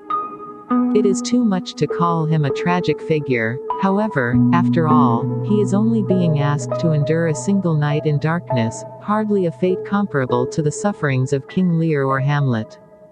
But there is a kind of nobility, in the way that the deluded steward stubbornly clings to his sanity, even in the face of Fest's insistence that he is mad. Malvolio remains true to himself, despite everything. He knows that he is sane, and he will not allow anything to destroy this knowledge.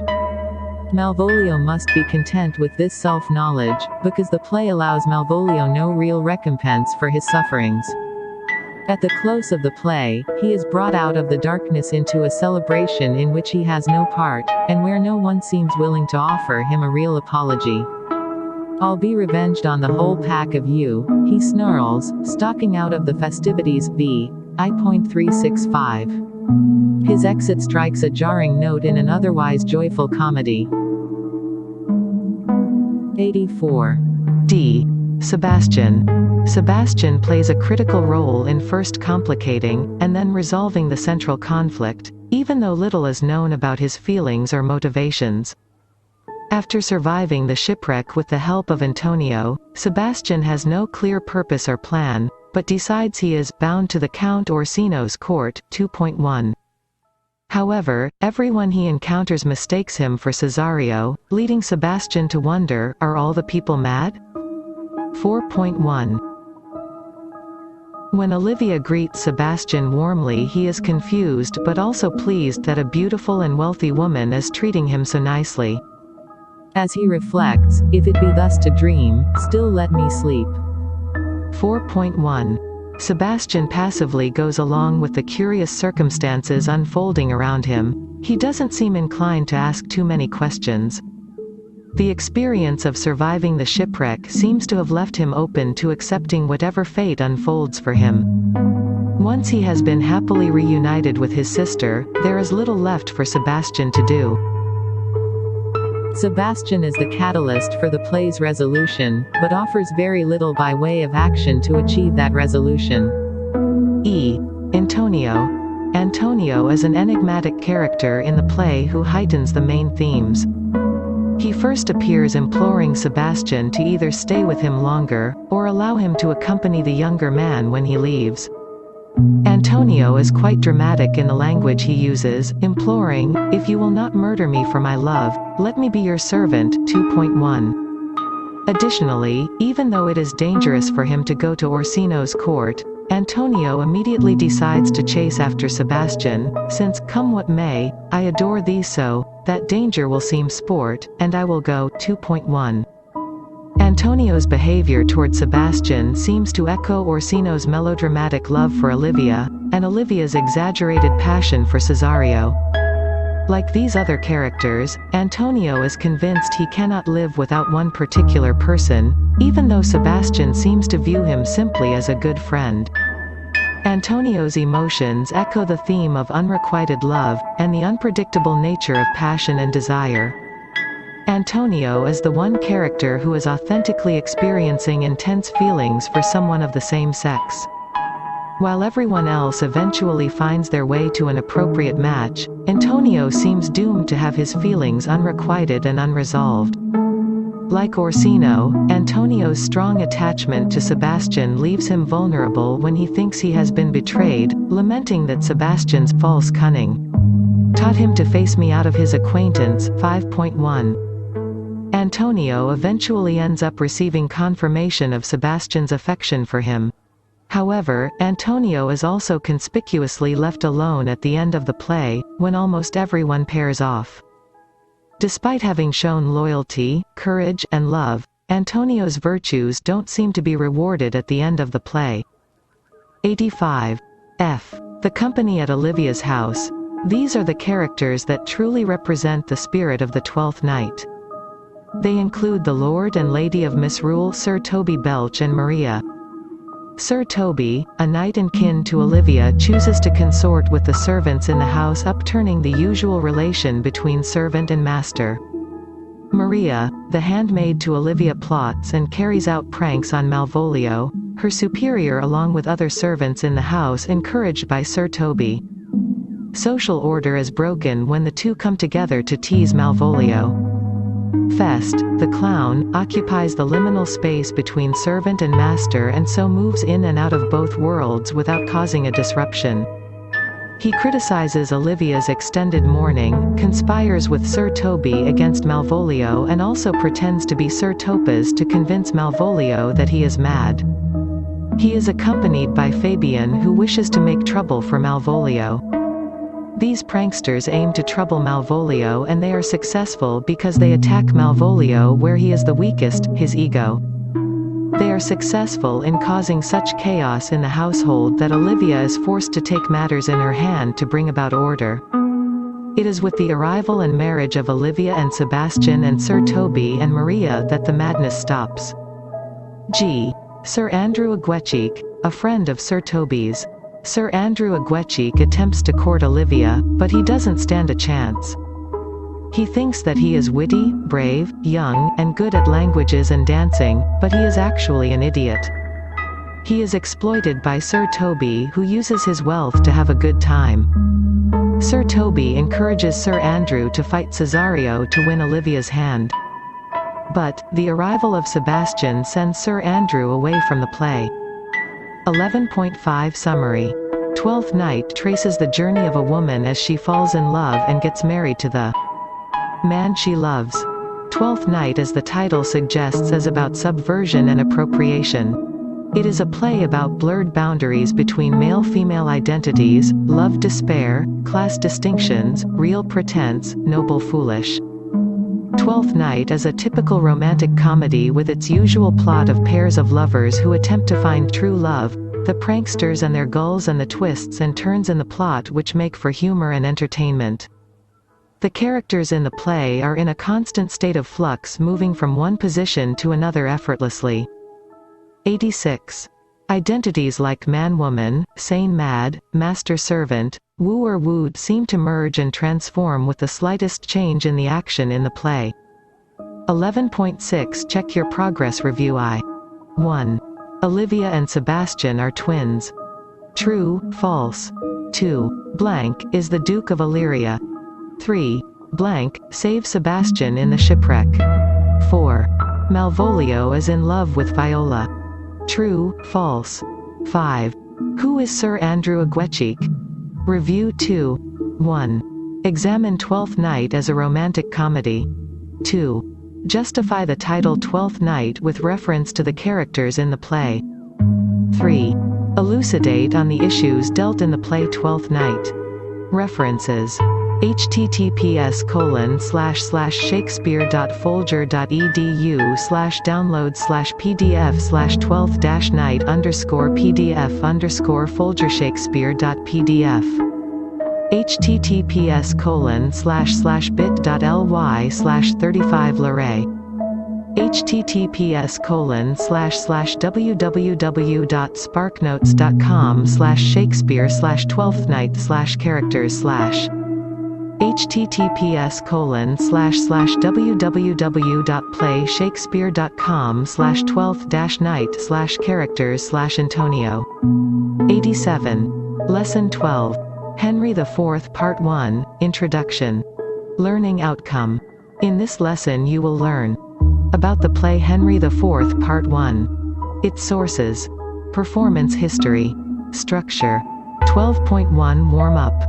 12.2 Introduction. 12.3 Summary of the play. 12.4 Sources for Macbeth. 12.5 Performance History. 12.6 Film versions. 12.7 Summary. 12.8 Check your progress. 12.1 Warm up. What are the qualities of an ideal ruler? What should the relationship between a ruler and his subjects be like? How should a ruler deal with people who oppose him? 88. 12.2 Introduction. Henry IV Part 1 is the second part of a tetralogy, 4 plays known as the Henriade. The play is preceded by Richard II and is followed by Henry IV Part 2 and Henry V. Henry IV Part 1 covers major historical events and political figures from the beginning of Henry's reign.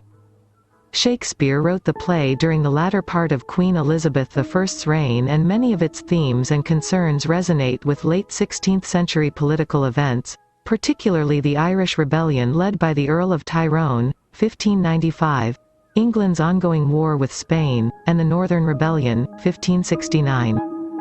Shakespeare's portrayal of the problem of kingly succession also echoes a major concern in Elizabethan England.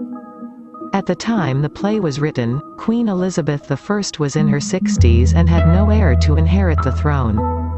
The play is significant because it introduces Falstaff, considered to be one of the best comic creations by Shakespeare. The popularity of Falstaff is such that the Queen requested that he be the main character in a play, and that is why Shakespeare wrote The Merry Wives of Windsor. This play's Falstaff, now reduced to an opportunistic and comically unsuccessful seducer, was the subject of Giuseppe Verdi's opera Falstaff, produced 1893, and Otto Nicolai's Die Lustigen Weiber von Windsor, produced 1849. Henry IV Part 1 is also described as a well-balanced play, as the scenes between the royals is counterbalanced by those in the tavern. The father-son relationship is mirrored in the scenes that involve Henry IV and Prince Hal, Falstaff and Prince Hal and Henry Percy and his son, Hotspur. Even the battle scenes are balanced to highlight the courage and bravery of the young knights against the greed and cowardice of Falstaff. The characters form foils for each other, playing out the themes and concerns of kingship, duty, honor and loyalty. As a history play, Henry IV presents the coming of age of Prince Hal, who later is crowned Henry V. It traces his moving away from Falstaff and the company at Eastcheap to the palace and battlefield, where he has to prove his mettle as future king and leader to not only his subjects but to his father and the opposing faction led by Hotspur. The action of 1 Henry IV takes place nearly 2 centuries before Shakespeare's own time. In general, it follows real events and uses historical figures, although Shakespeare significantly alters or invents history where it suits him. For instance, the historical Hotspur was not the same age as Prince Harry, and Shakespeare's Mortimer is a conflation of 2 separate individuals. The play refers back to the history covered in Richard II, which can be considered its prequel, and a familiarity with the events of Richard II is helpful for understanding the motivations of various characters in 1 Henry IV. 89. 12.3 Summary of the play. When the play opens, military news interrupts the aging King Henry's plans to lead a crusade. The Welsh rebel Glyndŵr has defeated King Henry's army in the south, and the young Harry Percy, nicknamed Hotspur, who is supposedly loyal to King Henry, is refusing to send to the king the soldiers whom he has captured in the north. King Henry summons Hotspur back to the royal court so that he can explain his actions. Meanwhile, King Henry's son, Prince Harry, sits drinking in a bar with criminals and highwaymen. King Henry is very disappointed in his son. It is common knowledge that Harry, the heir to the throne, conducts himself in a manner unbefitting royalty. He spends most of his time in taverns on the seedy side of London, hanging around with vagrants and other shady characters. Harry's closest friend among the crew of rascals is Falstaff, a sort of substitute father figure. Falstaff is a worldly and fat old man who steals and lies for a living. Falstaff is also an extraordinarily witty person who lives with great gusto. Harry claims that his spending time with these men is actually part of a scheme on his part to impress the public when he eventually changes his ways and adopts a more noble personality. Falstaff's friend Poins arrives at the inn and announces that he has plotted the robbery of a group of wealthy travelers. Although Harry initially refuses to participate, Poins explains to him in private that he is actually playing a practical joke on Falstaff. Poins's plan is to hide before the robbery occurs, pretending to ditch Falstaff. After the robbery, Poins and Harry will rob Falstaff and then make fun of him when he tells the story of being robbed, which he will almost certainly fabricate. Hotspur arrives at King Henry's court and details the reasons that his family is frustrated with the king. The Percys were instrumental in helping Henry overthrow his predecessor, but Henry has failed to repay the favor. After King Henry leaves, Hotspur's family members explain to Hotspur their plan to build an alliance to overthrow the king. Harry and Poins, meanwhile, successfully carry out their plan to dupe Falstaff and have a great deal of fun at his expense. As they are all drinking back at the tavern, however, a messenger arrives for Harry. Harry's father has received news of the civil war that is brewing and has sent for his son. Harry is to return to the royal court the next day. Although the Percys have gathered a formidable group of allies around them, leaders of large rebel armies from Scotland and Wales as well as powerful English nobles and clergymen who 90 have grievances against King Henry, the alliance has begun to falter.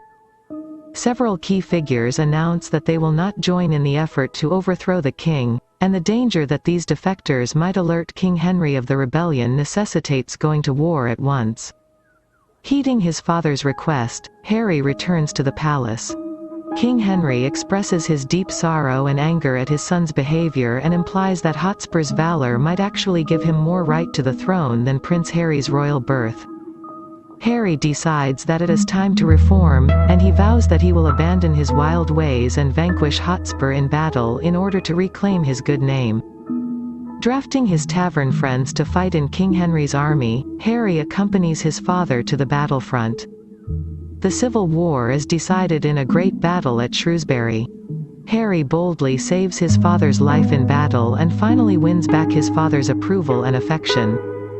Harry also challenges and defeats Hotspur in single combat. King Henry's forces win, and most of the leaders of the Percy family are put to death. Falstaff manages to survive the battle by avoiding any actual fighting. Powerful rebel forces remain in Britain, however, so King Henry must send his sons and his forces to the far reaches of his kingdom to deal with them. When the play ends, the ultimate outcome of the war has not yet been determined. One battle has been won, but another remains to be fought. Shakespeare's sequel to this play, Henry IV Part II, begins where Henry IV Part I leaves off. 12.4 Sources for Henry IV Part I. In Shakespeare's hands, history becomes the product of a complex chain of interwoven events, dynamic personality clashes and complex personal motives. Shakespeare's history plays are not an accurate rendering of historical events. The details of place, time, and personality are all subject to a great deal of artistic license. Although characters like Falstaff, Poins, and Bardolph are fictive creations, most of the figures in this play are based on real people.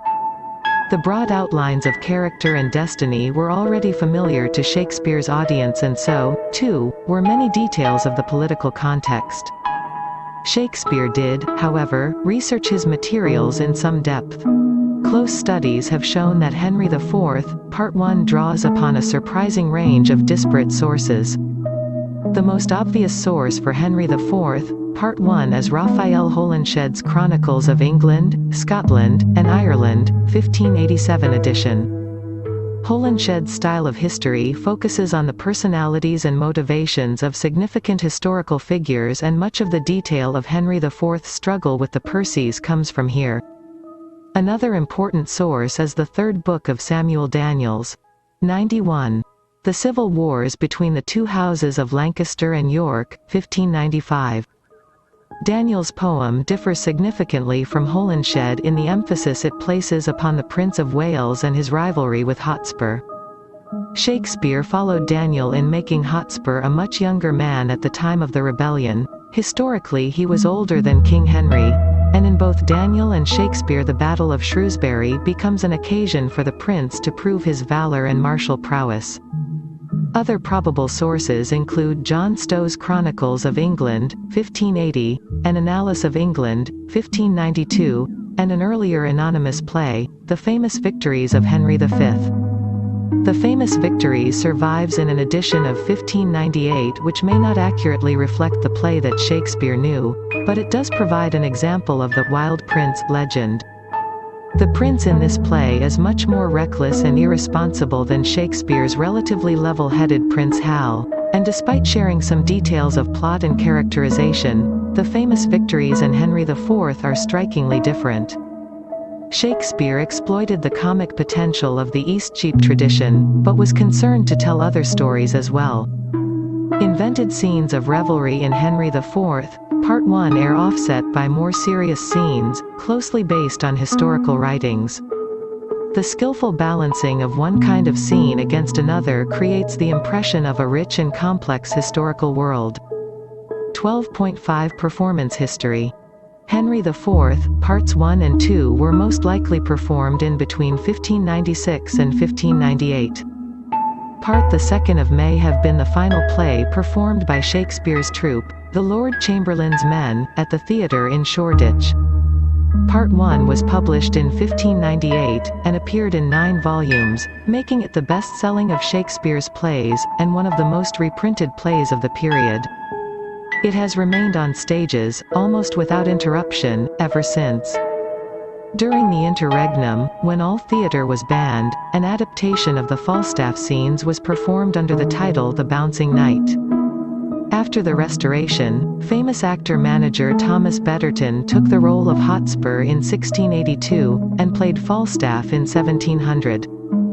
Unlike his contemporaries, Betterton left Shakespeare's work mostly intact, barely touching the Falstaff scenes, which have frequently been censored by puritanical minds. In 1815, actor-manager William Macready took on the role of Hotspur and played it for 32 years. His volatile, dignified portrayal shifted the focus of the play to historical events. Charles Kemble's 1824 production at Covent Garden continued this trend by maintaining a strict authenticity in sets and costumes. In the Victorian era, Herbert Beerbohm staged Part 1 without any cuts, as part of the antiquarian trend. 92. The two parts of Henry IV were not performed together. Sir Barry Jackson united them for Shakespeare's birthday in 1921. In 1935, the opening of the new Memorial Theatre in Stratford was the occasion for a similar combination, with Edward, Prince of Wales, flying in to be in attendance. In 1945 at the Old Vic in London, John Burrell directed Laurence Olivier as Hotspur, Ralph Richardson as Falstaff, Nicholas Hannon as King Henry and Michael Ware as Hal in a production that gave equal weight to court and tavern scenes. In 1951, Anthony Quayle directed the Henriade, Richard II, both parts of Henry IV and Henry V, with all 4 plays sharing a single set. Then unknown Welsh actor, Richard Burton, played Prince Hal. Perhaps more famous are the TV adaptations of the plays, produced by the BBC. The first was An Age of Kings, 1960, a miniseries spanning Richard II to Richard III with an appearance by a young Sean Connery as Hotspur. In 1968 at the Delacorte Theatre in Central Park, Stacey Keach played Falstaff. More recently, the Hollow Crown series, 2012, featured a star-studded cast, including Tom Hiddleston as Hal, Jeremy Irons as King Henry and Simon Russell Beale as Falstaff. 12.6 Film versions. Orson Welles' Chimes at Midnight, 1965, compiles the 2 Henry IV plays into a single, condensed storyline, while adding a handful of scenes from Henry V and dialogue from Richard II and the Merry Wives of Windsor. The film stars Welles himself as Falstaff, John Gielgud as King Henry, Keith Baxter as Hal, Margaret Rutherford as Mistress Quickly and Norman Rodway as Hotspur. Gus Van Sant's film My Own Private Idaho, 1991, starring River Phoenix and Keanu Reeves, is a more loosely based modern-day adaptation setting the characters among homeless drifters in Portland, Oregon. In 2019, Netflix released the film The King, an adaptation of the play directed by David Michôd, and starring Timothée Chalamet, Robert Pattinson, and Joel Edgerton. 12.7 Summary. Henry IV Part 1 is the second part of a tetralogy, 4 plays known as the Henriade. The play is preceded by Richard II and is followed by Henry IV Part 2 and Henry V. Henry IV Part 1 covers major historical events and political figures from the beginning of Henry's reign. In general, it follows real events and uses historical figures, although Shakespeare significantly alters or invents history where it suits him. In Shakespeare's hands, history becomes the product of a complex chain of interwoven events, dynamic personality clashes and complex personal motives. 93. The most obvious source for Henry IV, Part 1 is Raphael Holinshed's Chronicles of England, Scotland, and Ireland, 1587 edition. Henry IV, Parts 1 and 2 were most likely performed in between 1596 and 1598. Part the 2nd of may have been the final play performed by Shakespeare's troupe, the Lord Chamberlain's Men, at the theatre in Shoreditch. 12.8 Check your progress review. 1. A tetralogy means a set of blank.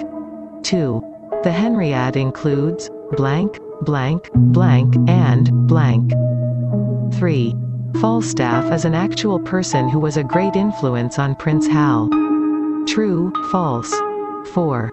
Shakespeare took liberties with historical characters and times of events to suit his play. True, false. 5. Name the sources for the play Henry IV Part 1. Review 2. 1. Comment on why Henry IV Part 1 is called a well-balanced play. 2. Examine the performance history of the play. References. Berkeley, David, and Donald Eidson. The Theme of Henry IV, Part 1. Shakespeare Quarterly, Volume 19, Number 1, 1968, pp. 25-31. JSTOR, www.jstore.org/stable/2867838. Accessed the 22nd of November. 2020. http://bit.ly/3nfj71w. https://www.britannica.com/topic/sir-john-falstaff. https://www.sparknotes.com/Shakespeare/Henry4pt1/context/ https://www.sparknotes.com/Shakespeare/Henry4pt1/summary/ http://bit.ly/336er3n. 94. Lesson 13. Henry IV Part 1, Themes and Characters. Learning Outcome. In this lesson you will learn about themes in the play Henry IV Part 1. Its characters. Structure. 13.1 Warm-up. 13.2 Introduction. 13.3 Themes. 13.4 Characters. 13.5 Summary. 13.6 Check your progress. 13.1 Warm-up. How is Prince Hal different from his father? What is the role of Falstaff in the play? How does Prince Hal reconcile with his father? 13.2 Introduction. The play Henry IV Part 1 examines many aspects of kingship such as who has the right to rule, what qualities make for an ideal ruler, what is the meaning of honor and what is the purpose of rebellion. The play is a socio-political commentary on Elizabethan England, its society and the ruler in the guise of a history play. The play explores the dangers of a throne that does not have an heir apparent. Queen Elizabeth was growing old and had not yet named an heir, and the clamors for the throne must have created ripples in English society. The play portrays the 95 uncertainties and damage that could be caused by civil unrest or war in the race to acquire a powerful throne.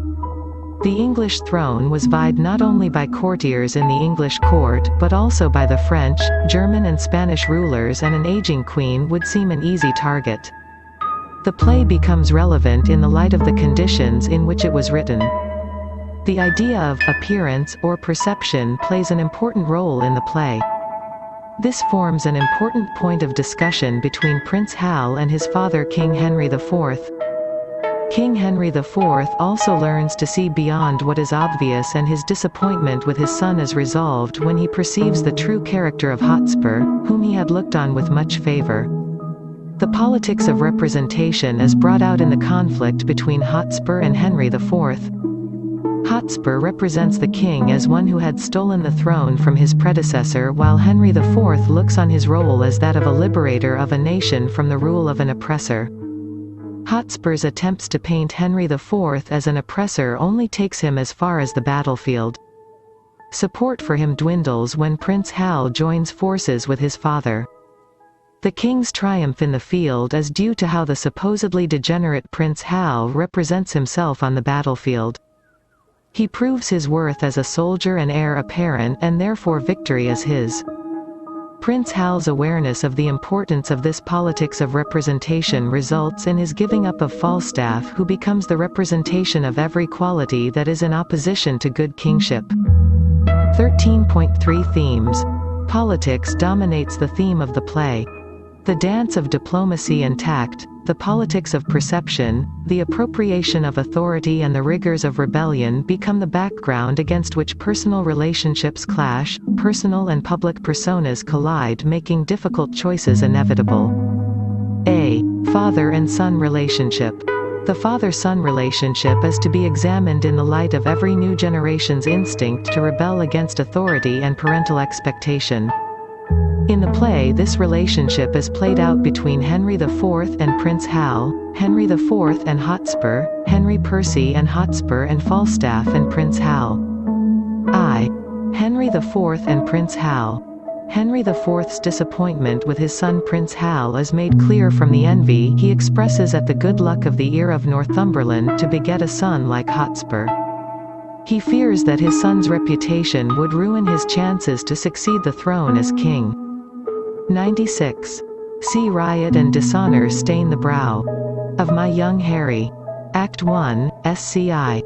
The confrontation between father and son in Act 3, SC2 begins with the father venting his sorrow, wondering if God is punishing him by making his son a degenerate. Prince Hal replies that gossip mongers never report anything good about anybody. The king then berates Prince Hal for spending more time out of the court with common people. He is exasperated at Prince Hal's activities and speaks out his fears about the future, which at this point seems bleak. The father breaks into tears as he informs Prince Hal of the various forces rising in opposition to him, especially the faction led by Hotspur. Henry IV fears that Hotspur has more chances to win the throne after him because he has the qualities that Henry IV would like to see in an heir apparent: a determined and brave soldier, a clever statesman who has won the support of powerful people in the country, and fame and popularity for his exploits in the battlefield. Prince Hal rises to the occasion and assures his father of his support and that he will clear his name by proving his mettle in the battlefield. The father-son dynamic here is an ideal one, as Prince Hal realizes his father's need, the support of his son, the assurance that his parenting has been sound, and the continuation of his line as ruler of England. Prince Hal casts aside his personal needs and desires to stand by his father. He is also a clever strategist in that he allowed his name to be slandered and then, when it mattered most, proved himself to be true and loyal. This ensured his father's continued trust and prevented him from being taken for granted by those who knew him, and was able to shock and awe his enemies in the battlefield. E. Henry IV and Hotspur. The conflict that rises between the two makes Henry IV realize the need to look beyond what is visible. He learns that the real test of the mettle of a man is when he has to make a choice between his duty and his personal expectations. Henry IV is impressed with Hotspur initially because he exhibited the very qualities that Henry IV saw in himself. It leads him to wish that Hotspur was his son and not Prince Hal. Yea, there thou mak'st me sad, and mak'st me sin. In envy that my Lord Northumberland should be the father to so blessed a son. A son who is the theme of honor's tongue. 97.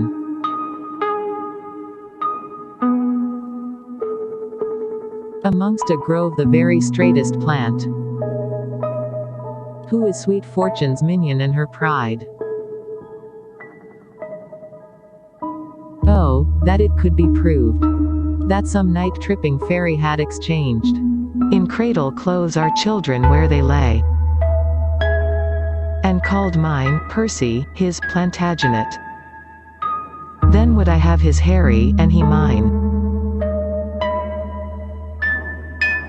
Act 1, SCI. Henry IV soon realizes that the very same qualities he appreciated in Hotspur have now become a threat to his own rule. He begins to fear Hotspur's ambition as it has drawn Hotspur away from his favor. He sees Hotspur as a hot-headed, stubborn and arrogant youngster, without the essential skills of diplomacy and tact. His rashness and lack of restraint makes him unreliable. Henry IV has to contend with Hotspur's growing popularity for his military exploits while his own son was notorious for his exploits in taverns and disreputable company. His earnest appeal to Prince reveals his anxieties regarding the future of his control over the throne. Now, by my scepter, and my soul to boot. Ellipsis ellipsis ellipsis ellipsis ellipsis ellipsis ... Percy, Northumberland. The Archbishop's Grace of York, Douglas. Mortimer.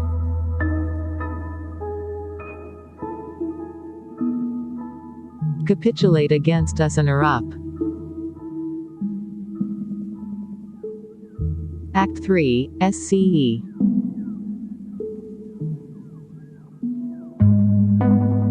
Henry IV learns that his assessment of Hotspur is one who will emulate him as the right one and one that was going to boomerang on him. He sees that Hotspur intends to do to him what he had done to Richard II, from whom Henry IV had seized power.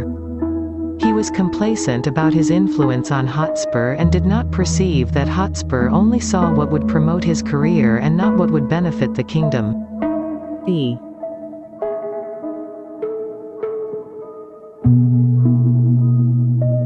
Henry Percy and Hotspur. This father-son duo act as a foil to Henry IV and Prince Hal. Henry Percy has no control over his son and this reduces his influence over Hotspur.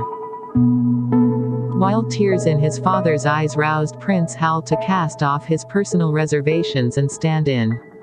98.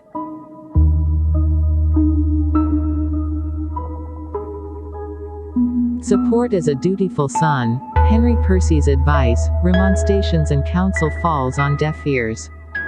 This leads to a lack of rapport between father and son, and Hotspur realizes quite later that his hot-headedness and overriding manner with his father cost him his support in the battlefield when he needed it the most.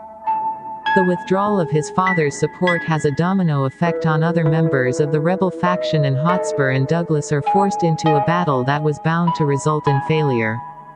IV. Falstaff and Prince Hal. As Prince Hal's guide in the world of the tavern at Eastcheap, Falstaff plays pseudo-father to him. He encourages Prince Hal to emulate him and shows him the advantages of a life spent in fulfilling every personal desire without a care for consequences. Falstaff's irresponsibility, unscrupulousness and selfishness shows Prince Hal where he would be heading if he follows only his heart. Hal's association with Falstaff makes him aware of the importance of the values with which he was brought up. He understands the true meaning of purpose, duty, integrity and responsibility. This is a valuable association for Hal, who would otherwise may have turned into a discontented youth unfit for kingship. He would probably have lived his life according to the word of his father's upbringing. His exposure to a debauched and lawless life opened his eyes to the spirit of the lessons taught by his father. He learns to respect, honor and love his father, and therefore in the Battle of Shrewsbury he fights with conviction and purpose and is victorious. This he achieves only after he rejects the influence that Falstaff has over him. B. Leadership. The play juxtaposes different perceptions about leadership and the qualities of a ruler. Henry IV expects a ruler to be an elusive figure. He believes that a ruler's charisma and influence is greater when he maintains a distance from his people. A ruler should carry an aura of mystery about him, and only then will his subjects hold him in awe. He compares a ruler to a comet who captures all eyes when he is visible. By being seldom seen, I could not stir. But like a comet I was wondered at. That men would tell their children, "This is he." Others would say, "Where? Which is Bolingbroke?" And then I stole all courtesy from heaven, and dressed myself in such humility. 99. That I did pluck allegiance from men's hearts. Loud shouts and salutations from their mouths, even in the presence of the crowned king. Thus did I keep my person fresh and new. My presence, like a robe pontifical, Ne'er seen but wondered at, and so my state, seldom but sumptuous, showed like a feast, and won by rareness such solemnity. Act 3, SCE. Henry IV compares himself with Richard II, who ruled before him. He explains to Prince Hal how Richard II lost the love and respect of his people in his attempts to seek popularity. Henry IV opines that Richard II spent too much time in public, as a result of which he ceased to be a source of wonder and awe to his subjects. Hotspur perceives a ruler as only a military leader. He expects his military exploits will win him the favor of friends at court and from the common man. Hence, he does not equip himself with qualities of a statesman, diplomacy, tact, even temper, patience, or even the wisdom to heed the words of more seasoned soldiers and statesmen like his father and uncle. His inability to see beyond the battlefield and acknowledge the niceties of political relationships costs him the much-needed support from his allies. He is left alone with another like him, Douglas, to face the indomitable combination of Henry IV and Prince Hal and all their allies. Prince Hal brings a different perception to the role of ruler. He sees that the influence of a leader or ruler is a matter of careful manipulation of public and private persona. He delineates his strategy in his soliloquy at the end of Act 1, SCE. He is aware of the impression created by his spending time with Falstaff and company. He is also aware that it is an association he has to break if he has to come into his own as a king and ruler. He compares himself to the sun, which may be covered by dark clouds for a while but will emerge forth shining all the more brightly with the dark clouds as a backdrop. He also highlights the idea that kingship was not one of his asking, but that he was taking it up willingly as his responsibility. It becomes clear here that his attitude towards the throne was defined not by greed but by a realization that it was a debt he needed to pay off. 100. He extends the comparison to a jewel fallen on dull ground, showing that redemption or reformation of an individual has a lasting effect in public memory, and the support for such a leader is greater because the public is able to identify with and admire a leader who shows the strength to rise despite a fall. However, this fall and rise for Prince Hal is all an act showing him to be an excellent strategist and diplomat. His complete abandonment of his early life companions, especially Falstaff, proves that he is a hard-headed politician and a leader who can make tough choices whenever required. C. Honor. Though it is one of the principal themes of the play, the concept of honor is never given a consistent definition in 1 Henry IV. In fact, the very multiplicity of views on honor that Shakespeare explores suggests that, in the end, honor is merely a lofty reflection of an individual's personality and conscience. The play examines the different means by which honor can be achieved. For Hotspur, honor is in high birth like his, and dishonor as not acknowledging one's obligations to allies that he accuses Henry IV of. Henry IV perceives honor in being a dedicated ruler and being aware of the great responsibility of leadership. Prince Hal treats honor as more a perceived trait than a latent one. He believes he can control the losing and achieving of honor through action and manipulation. Hotspur, a quick-tempered and military-minded young man, feels that honor has to do with glory on the battlefield and with defending one's reputation and good name against any perceived insult. For the troubled and contemplative King Henry IV, on the other hand, honor has to do with the well-being of the nation and the legitimacy of its ruler. One of the reasons Henry is troubled is that he perceives his own rebellion against Richard II, which won him the crown, to be a dishonorable act. For the complex Prince Hal, honor seems to be associated with noble behavior, but for long stretches of time Harry is willing to sacrifice the appearance of honor for the sake of his own goals, confident that he can regain his honor at will. Prince Hal's conception of honor is so all-inclusive that he believes that, by killing Hotspur, Hotspur's honor becomes his own. All the major characters in the play are concerned with honor, but their opinions about the subject illuminate more about them than they do about the concept of honor. For the amoral rogue Falstaff, the whole idea of honor is nothing but hot air and wasted effort that does no one any good. Yet Falstaff's meditations on the nature of honor are so powerful, they call everyone else's understanding into question. Reflecting on the prevailing belief that honor is a valuable quality worth risking one's life to attain, Falstaff asks some serious questions about honor's usefulness. Can honor set a leg? No. Or an arm? No. Or take away the grief of 101. A wound? No. What is honor? A word? What is in that word, honor? Air. Indeed, his conclusions are hard to argue with and hauntingly imply that all the other characters' earnest quests for honor may be nothing but a hollow enterprise. D. Rebellion. Rebellion is a recurring concern in the play. The play begins with a mention of a civil unrest that was successfully put down.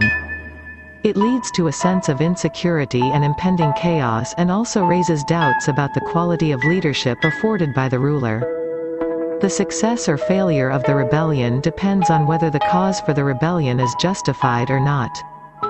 Henry IV's ascension to the throne was a result of a rebellion. Prince Hal's distancing himself from his father is a rebellion. Hotspur's dissatisfaction with Henry IV results in a rebellion. Rebellion questions the legitimacy of authority. Henry IV, with the help of Henry Percy and other allies, rebelled against Richard II and crowned himself king. He felt their cause was just because he believed that Richard II's rule was oppressive and a rebellion would ensure the well-being of the state. His rebellion was fought on the belief that there was just cause and that he was a liberator of an oppressed people. Despite this, Henry IV feels guilty at having deposed a ruler, who was appointed by divine right or popular choice of the people. Such is the burden of the guilt he carried, he felt that a crusade for God was the only means to find peace. Prince Hal's rebellion was a result of his youth and an innate distaste to submission to authority. He spends time with Falstaff believing that therein lay true freedom. He defied his father's authority and the rigidity of the court to experience the joy and freedom that came from not being responsible. However, Prince Hal realized that the road with Falstaff would inevitably lead to ignominy and then the gallows. He learns quickly to distance himself from Falstaff, though not breaking relations. Prince Hal remembers his upbringing and purpose in life and decides to use his rebellion to aid his return to glory. His discipline and personal sense of duty and loyalty, coupled with political acumen and statecraft, enable him to prove himself worthy of the throne after his father. Hotspur's rebellion is a failure because the reasons for the rebellion are personal and do not indicate a concern for the well-being of the state. He is not rebelling against a tyrant. He is not fighting for the rights of his people. Therefore, his rebellion is selfish and doomed to fail. He acts out of a sense of discontent at the treatment he received at the hands of Henry IV. He gathers together a faction of fellow malcontents and expects to win on the basis of numbers. He fails to build diplomatic relations with allies, and this results in a falling out amongst them. 102. Even before the battle has begun. Their conflicts arise when they cannot reach an agreement on how the country is to be divided amongst them. It is a rebel faction that quickly disintegrates and leaves Hotspur alone to fight the battle. Hotspur also reckoned without the participation of Prince Hal, whose return marks the death of Hotspur. 13.4 Characters. The play explores conflict between the personal desire and society's expectation from a king. The characters attempt to strike a balance between the two, and their success or failure determines the course of action in the play.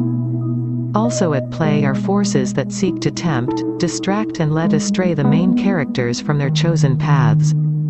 The climax in the play is a test of endurance and resilience, and the victor is one who succeeds in striking balance. A. King Henry IV. Henry IV is a tired and unhappy man in the beginning of the play.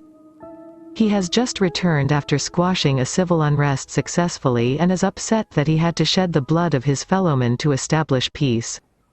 He wishes to seek solace in the service of his God by going on a crusade, but this is a peace that eludes him as he gets news of a new rebellion brewing, this time from his allies who enabled his ride to the throne. He is disappointed to learn that Hotspur, whom liked as a son, had decided to join forces in rebellion against him. His disappointment is augmented by the knowledge that he could not depend on his own son Prince Hal to come to his aid and support him. He is an able king who has always placed the well-being of the state at the forefront of all his actions. He is fair and magnanimous. He appreciates Hotspur's youthful ambition in the battlefield. He acknowledges the help and support of Henry Percy and Worcester in his rise to the throne. He is generous and large-hearted to make offers of peace and forgiveness to Hotspur and the entire rebel faction even on the eve of battle. However, he is also aware of his position and demands that due diligence be paid to it. He is swift to punish wrongdoing and disloyalty and establish his authority when required. Henry IV proves himself an able father to his sons. Both conduct themselves bravely on the battlefield. He is able to inspire confidence and loyalty in them and is able to express his love and affection for them. His victory in the Battle of Shrewsbury is not just a military win, it is also a personal win, as he is reassured that his heir apparent has risen to the occasion and conducted himself as a dutiful son and future king should. 103. B. Prince Hal. Prince Hal is a man who acknowledges that even kings are human.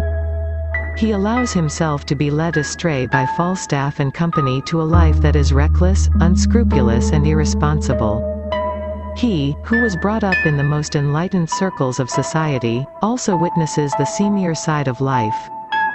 He is also aware of the motivations for such a life. What distinguishes him from the crowd at Eastcheap is not only his pedigree but also an innate sense of who he is and where his loyalties should lie. He is part of the exploits but is careful not to allow criminal activities to be conducted in his purview. His association with them is therefore in name only, as he declares that one day he will abandon Falstaff. He emerges a wholesome personality from this experience. He has the pulse of his people and is confident of winning their affection and support. As heir apparent, Prince Hal seems to set a poor precedent, especially when compared to the fiery, dashing and ambitious Hotspur. He seems a lethargic and an unwilling prince. This, however, turns out to be a charade. At his father's behest, Prince Hal casts off his degenerate lifestyle and rides into battle like the heir apparent to the throne. He draws parallels with Hotspur, showing that he too is cast in a similar mold but has chosen to lie low. Since the occasion has demanded from him to prove himself, he set forth to snatch glory from Hotspur. He fights Hotspur single-handed and defeats him. Through this one action he regains the trust and respect of the king and his father. Hal is a dutiful son, who responds to his father's call for help with alacrity. He does not hesitate to put aside the aimless life he had been leading and joins his father's forces as a leader, inspiring his men to acts of glory. His own defeat of Hotspur is one such.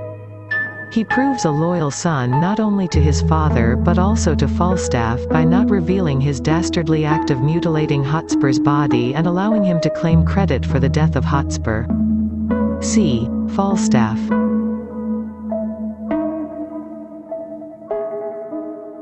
Falstaff is a degenerate soldier who has chosen for himself a life of crime and debauchery. He is fat and old but full of zest for living. He is an Epicurean who prefers physical comforts to the exertions of the battlefield. He has his own theory about life and wants to convert Prince Hal to his way of thinking. Falstaff believes that the protection of the prince will keep him out of prison when he is caught for his misdemeanors. A lesser man than Prince Hal would have easily fallen prey to the charms of Falstaff's arguments. Falstaff has his band that is loyal to him and are partners to his crimes. The robbery scene at 104.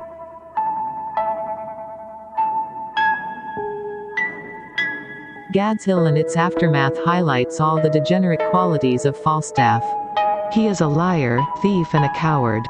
What makes him stand apart from the others in the play is his awareness of himself and the conviction that his beliefs and his instinct are what will help him survive. He is unabashed about his failings, in fact proud of them because they have kept him alive and well fed. He cultivates Prince Hal as an insurance against bad times. The Gad's Hill scene makes Prince Hal aware of the dangers of running with a crowd like Falstaff's.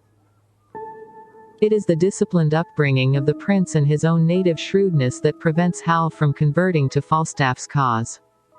The prince makes it obvious that though he is genuinely fond of the old man, he is not enamored with his philosophy of life. Prince Hal.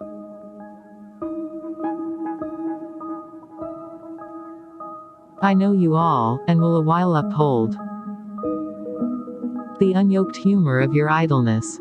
Act 1, Sc 2.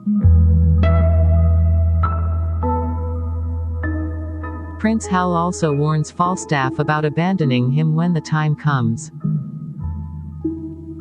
But Falstaff is too much of an Epicurean to dread the day of judgment when it is not time. He continues to live his life seeking all the pleasure that unearned money can bring him.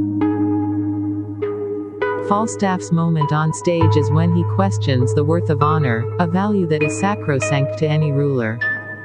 Falstaff.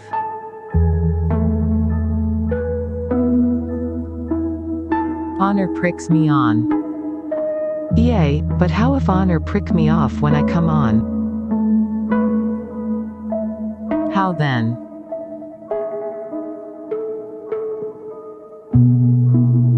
Can honor set to a leg? No.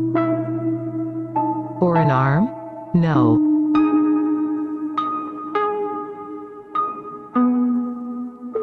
Or take away the grief of a wound? No.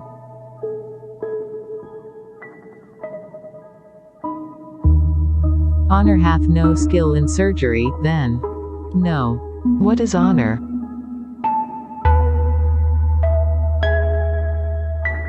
A word. What is in that word, honor? What is that, honor? Air.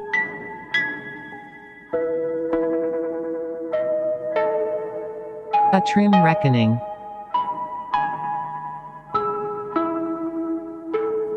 Who hath it? He that died o Wednesday. Doth he feel it? No.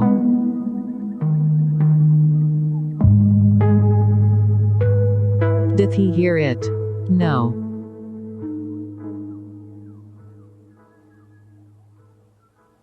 'Tis insensible, then. Yea, to the dead.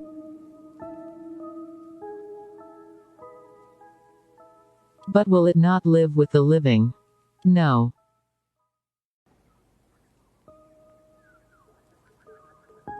Why?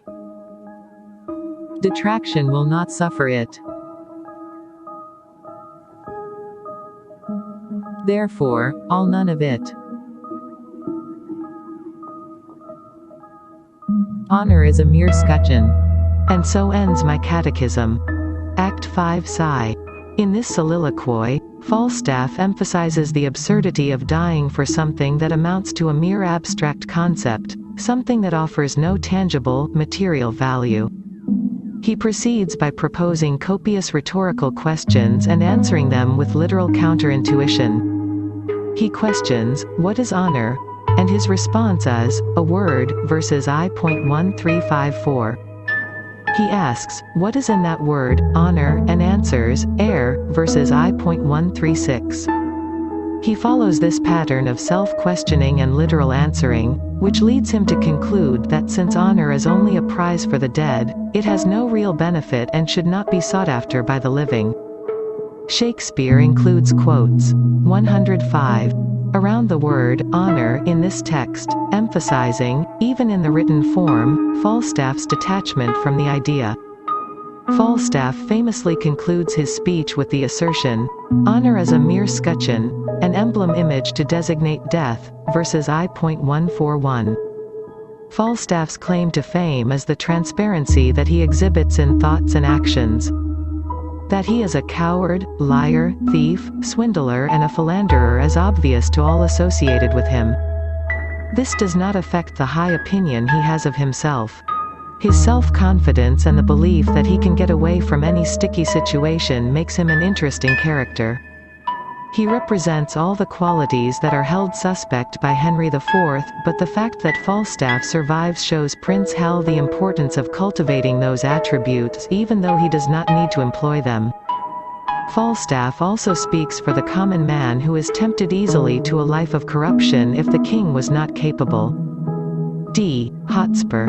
Hot-headed, impatient and outspoken, Hotspur lives up to his name. He is impetuous and makes quick decisions. His choices are based on personal convictions and brook no thought to political correctness.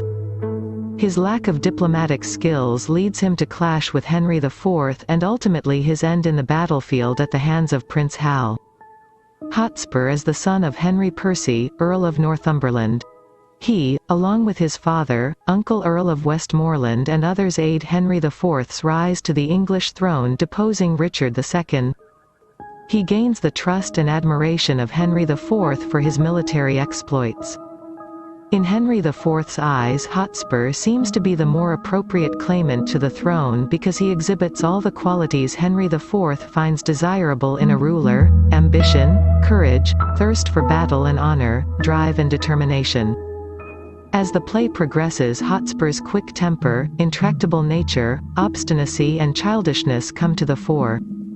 He chooses as his companions persons who resemble him in temperament and rejects the sage advice of his father. It is soon obvious that his plan to overthrow Henry IV is bound to fail as the conspirators have come together for selfish reasons and not for the well-being of the kingdom and its citizens. They are not united for a justifiable cause and so their unity is fragile. Shakespeare makes allowances for Hotspur by portraying him as a young soldier, inexperienced in the ways of the court. Hotspur's saving grace lies in his passion for upholding honor, his complete commitment to a cause and bravery and courage in the face of all odds. He is admired for his forthrightness and honesty in his dealings. These qualities, however, are overshadowed by his childish petulance and obstinacy. 106. E. Archibald, Earl of Douglas.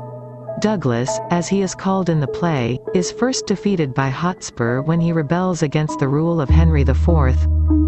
Hotspur, in order to honor Douglas's bravery on the battlefield, befriends him. Hence, Douglas joins Hotspur's faction when he decides to fight against Henry IV.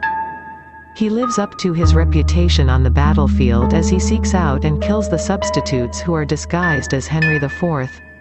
He eventually faces the real king and is close to defeating him.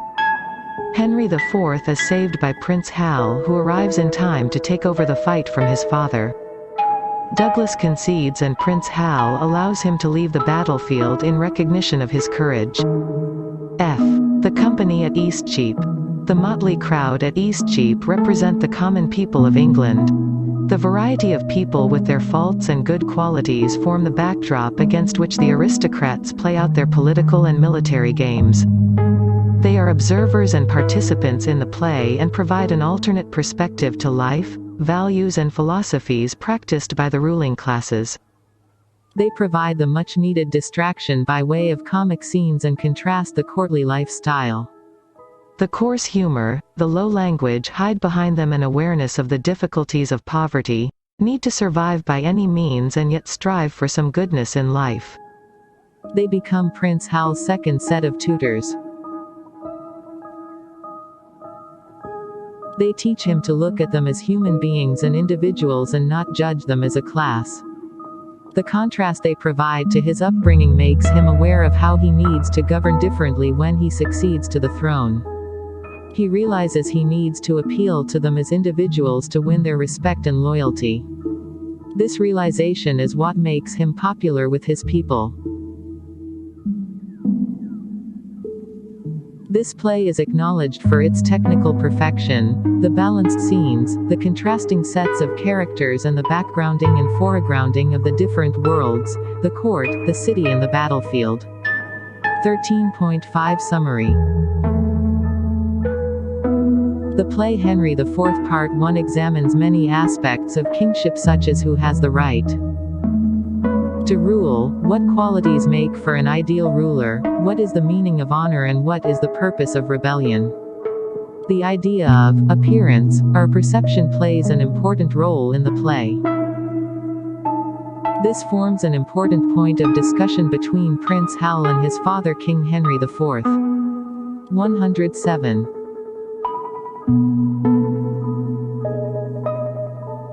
Politics dominates the theme of the play.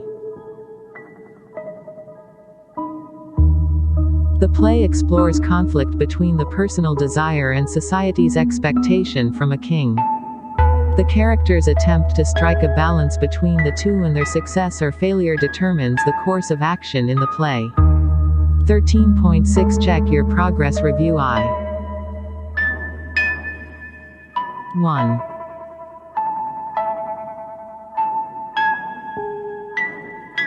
Hotspur is the son of King Henry IV.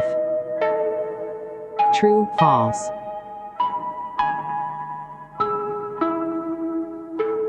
2.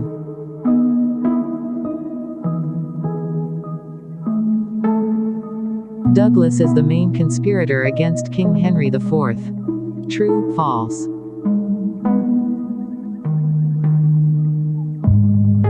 3.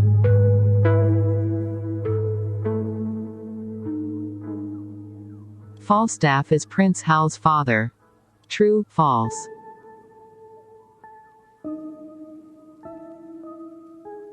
4. Blank represents the city in the play. 5.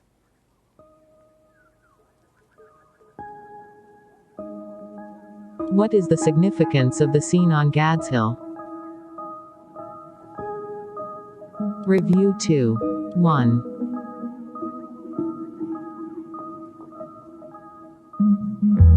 Discuss the themes that the play deals with. 2. Comment on the father-son relationships that the play examines. 3.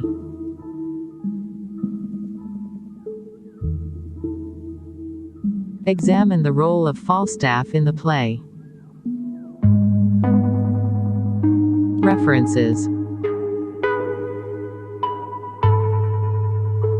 https://www.penguin.com/static/pdf/teachersguide/henryfpart1.pdf http://shakespeare.mit.edu/1henry/full.html https://shakespeare.folger.edu/shakespeares-works/henry-4-part-1 https://litcharts.com/lit/henry-4-part-1 https://www.sparknotes.com/shakespeare/henry4pt1 https://bit.ly/3mhbdoug 108.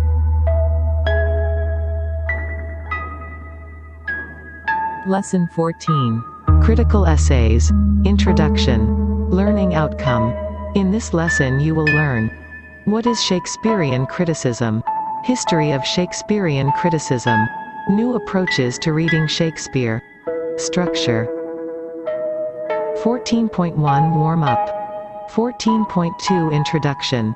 14.3 History of Shakespearean criticism. 14.4 New interpretive approaches. 14.5 Feminist criticism and gender studies. 14.6 Deconstruction. 14.7 Summary. 14.8 Check your progress. 14.1 Warm-up. Why is Shakespeare relevant even now? How do we understand and appreciate Shakespeare's plays in the 21st century? What is the impact of Shakespeare's language, themes and plots on our perspective of our world? 109. 14.2 Introduction. Critical writing on Shakespeare is extensive. Every aspect of his works, his world, his theatre is a matter of study and examination. His language and vocabulary is an independent field of research. His works are being examined threadbare, more than any other author who has written. Such is the significance of his works in the literary world. Shakespeare's plays are not read or performed for mere entertainment. They are political, and the stories and characters influence the way people think and respond to situations. The contemporaneity of his works make it possible for multiple interpretations. Multiple meanings have been read into his plays, his language and characters. The complex matrix of his drama makes it possible to be read in different ways. His plays are at once political, social, personal and philosophical commentaries on life. Every age after Shakespeare has attempted to rewrite his plays and have made it belong to it. Shakespeare has been translated into numerous languages, paraphrased, rewritten in prose and adapted to all kinds of media that modern technology has made possible. He is the most current of authors as his plays speak about the human mind, human relationships and the human condition. Critical essays provide a variety of perspectives into his plays. They cover a wide gamut ranging from simplistic explanation of the play plots to the more complex issues like ecology, feminism and culture studies. Shakespeare Studies has established itself as a field of research that examines the critical writing on Shakespeare and his plays. Shakespeare Studies focus on the plethora of sources that have discussed his plays and commented on them. The earliest evidence of critical writing on Shakespeare can be traced to letters, reviews and comments that were written by the audience who witnessed his plays in the 16th century. Critics have traced critical writing on Shakespeare since then to the present day. 14.3 History of Shakespearean criticism. During his own lifetime and shortly afterward, Shakespeare enjoyed fame and considerable critical attention. The English writer Francis Mears, in 1598, declared him to be England's greatest writer in comedy and tragedy. Writer and poet John Weaver lauded honey-tongued Shakespeare. Ben Jonson, Shakespeare's contemporary and a literary critic in his own right, granted that Shakespeare had no rival in the writing of comedy, even in the ancient classical world, and that he equaled the ancients in tragedy as well. But Jonson also faulted Shakespeare for having a mediocre command of the classical languages and for ignoring classical rules. Jonson objected when Shakespeare dramatized history extending over many years and moved. 110. his dramatic scene around from country to country, rather than focusing on 24 hours or so in a single location. Shakespeare wrote too glibly, in Johnson's view, mixing kings and clowns, lofty verse with vulgarity, mortals with fairies. 17th century. Johnson's neoclassical perspective on Shakespeare was to govern the literary criticism of the later 17th century as well. John Dryden, in his essay Of Dramatic Poesy, 1668, and other essays, condemned the improbabilities of Shakespeare's late romances. Shakespeare lacked decorum, in Dryden's view, largely because he had written for an ignorant age and poorly educated audiences. Shakespeare excelled in fancy or imagination, but he lacked judgment. He was a native genius, untaught, whose plays needed to be extensively rewritten to clear them of the impurities of their frequently vulgar style. And in fact, most productions of Shakespeare on the London stage during the Restoration did just that. They rewrote Shakespeare to make him more refined. 18th century. This critical view persisted into the 18th century as well. Alexander Pope undertook to edit Shakespeare in 1725, expurgating his language and correcting, supposedly infelicitous phrases. Samuel Johnson also edited Shakespeare's works, 1765, defending his author as one who holds up to his readers a faithful mirror of manners and of life. But, though he pronounced Shakespeare an ancient, supreme praise from Johnson, he found Shakespeare's plays full of implausible plots quickly huddled together at the end, and he deplored Shakespeare's fondness for punning. Even in his defense of Shakespeare as a great English writer, Johnson lauded him in classical terms, for his universality, his ability to offer a just representation of general nature, that could stand the test of time. Romantic critics. For Romantic critics such as Samuel Taylor Coleridge in the early 19th century, Shakespeare deserved to be appreciated most of all for his creative genius and his spontaneity. For Goethe in Germany as well, Shakespeare was a bard, a mystical seer. Most of all, Shakespeare was considered supreme as a creator of character.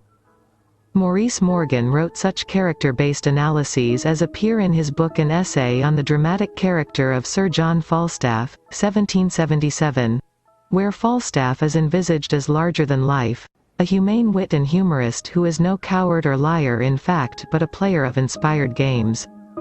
Romantic critics, including Charles Lamb, Thomas. 111. De Quincey, who wrote Encyclopaedia Britannica's article on Shakespeare for the 8th edition, and William Hazlitt, extolled Shakespeare as a genius able to create an imaginative world of his own, even if Hazlitt was disturbed by what he took to be Shakespeare's political conservatism. In the theatre of the Romantic era, Shakespeare fared less well, but as an author he was much touted and even venerated. In 1769 the famous actor David Garrick had instituted a Shakespeare Jubilee at Stratford-upon-Avon to celebrate Shakespeare's birthday. Shakespeare had become England's national poet. 20th century and beyond.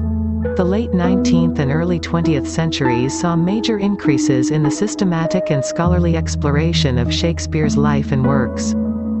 Philological research established a more reliable chronology of the work than had been hitherto available. Edward Dowden, in his Shakespeare, A Critical Study of His Mind and Art, 1875, analyzed the shape of Shakespeare's career in a way that had not been possible earlier. A.C. Bradley's Magisterial Shakespearean Tragedy, 1904, a book that remains highly readable, showed how the achievements of scholarship could be applied to a humane and moving interpretation of Shakespeare's greatest work. As in earlier studies of the 19th century, Bradley's approach focused largely on character. Historical criticism.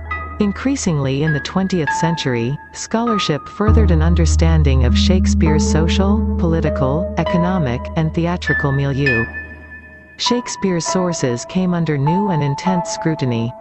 Elmer Edgar Stoll, in Art and Artifice in Shakespeare, 1933, stressed the ways in which the plays could be seen as constructs intimately connected with their historical environment. play acting depends on conventions, which must be understood in their historical context.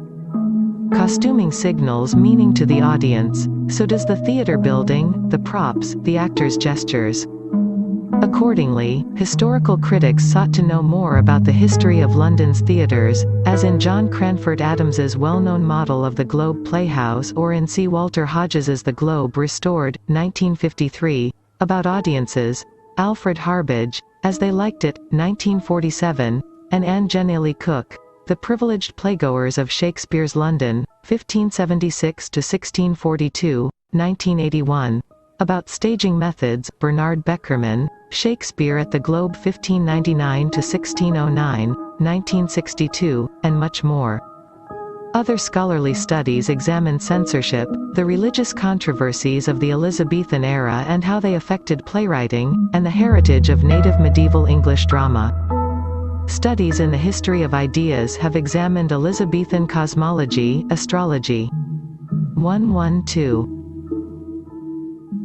Philosophical ideas such as the Great Chain of Being, physiological theories about the four bodily humors, political theories of Machiavelli and others, the skepticism of Montaigne, and much more. F. New criticism. As valuable as it is, historical criticism has not been without its opponents. A major critical movement of the 1930s and 40s was the so-called New Criticism of F. R. Leavis, L. C. Knights, Derek Traversy, Robert Heilman, and many others, urging a more formalist approach to poetry. Close reading became the mantra of this movement. At its most extreme, it urged the ignoring of historical background in favor of an intense and personal engagement with Shakespeare's language, tone, speaker, image patterns, and verbal repetitions and rhythms. Studies of imagery, rhetorical patterns, wordplay, and still more gave support to the movement. At the commencement of the 21st century, close reading remained an acceptable approach to the Shakespearean text. 14.4 New interpretive approaches. Shakespeare criticism of the 20th and 21st centuries has seen an extraordinary flourishing of new schools of critical approach. Psychological and psychoanalytic critics such as Ernest Jones have explored questions of character in terms of Oedipal complexes, narcissism, and psychotic behavior or, more simply, in terms of the conflicting needs in any relationship for autonomy and dependence. Mythological and archetypal criticism, especially in the influential work of Northrop Frye, has examined myths of vegetation having to do with the death and rebirth of nature as a basis for great cycles in the creative process. Christian interpretation seeks to find in Shakespeare's plays a series of deep analogies to the Christian story of sacrifice and redemption. Conversely, some criticism has pursued a vigorously iconoclastic line of interpretation. Jan Kott, writing in the disillusioning aftermath of World War II and from an Eastern European perspective, reshaped Shakespeare as a dramatist of the absurd, skeptical, ridiculing, and anti-authoritarian. Kott's deeply ironic view of the political process impressed filmmakers and theater directors such as Peter Brook, King Lear, A Midsummer Night's Dream. He also caught the imagination of many academic critics who were chafing at a modern political world increasingly caught up in image-making and the various other manipulations of the powerful new media of television and electronic communication. 113. A number of the so-called new historicists, among them Stephen Greenblatt, Stephen Orgel, and Richard Helgerson, read avidly in cultural anthropology, learning from Clifford Geertz and others how to analyze literary production as a part of a cultural exchange through which a society fashions itself by means of its political ceremonials. Stephen Greenblatt's Renaissance Self-Fashioning, 1980, provided an energizing model for the ways in which literary criticism could analyze the process. Mikhail Bakhtin was another dominant influence. In Britain, the movement came to be known as cultural materialism. It was a first cousin to American New Historicism, though often with a more class-conscious and Marxist ideology. The chief proponents of this movement with regard to Shakespeare criticism are Jonathan Dollymore, Alan Sinfield, John Drakakis, and Terry Eagleton. 14.5 Feminist criticism and gender studies. Feminist and gender study approaches to Shakespeare criticism made significant gains after 1980. Feminists, like new historicists, were interested in contextualizing Shakespeare's writings rather than subjecting them to ahistorical formalist analysis. Turning to anthropologists such as Claude Lévi-Strauss, feminist critics illuminated the extent to which Shakespeare inhabited a patriarchal world dominated by men and fathers, in which women were essentially the means of exchange in power relationships among those men. Feminist criticism is deeply interested in marriage and courtship customs, gender relations, and family structures. In The Tempest, for example, feminist interest tends to center on Prospero's dominating role as father and on the way in which Ferdinand and Miranda become engaged and, in effect, married when they pledge their love to one another in the presence of a witness, Miranda's father. Plays and poems dealing with domestic strife, such as Shakespeare's The Rape of Lucrece, take on a new centrality in this criticism. Diaries, marriage counseling manuals, and other such documents become important to feminist study. Revealing patterns emerge in Shakespeare's plays as to male insecurities about women, men's need to dominate and possess women, their fears of growing old, and the like. Much Ado About Nothing can be seen as about men's fears of being cuckolded. Othello treats the same male weakness with deeply tragic consequences. The tragedy in Romeo and Juliet depends in part on Romeo's sensitivity to peer pressure that seemingly obliges him to kill Tybalt and thus choose macho male loyalties over the more gentle and forgiving model of behavior he has learned from Juliet. These are only a few examples.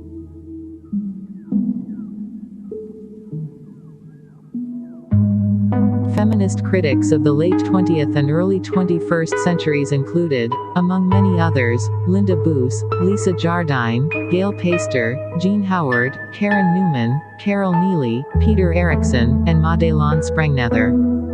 114.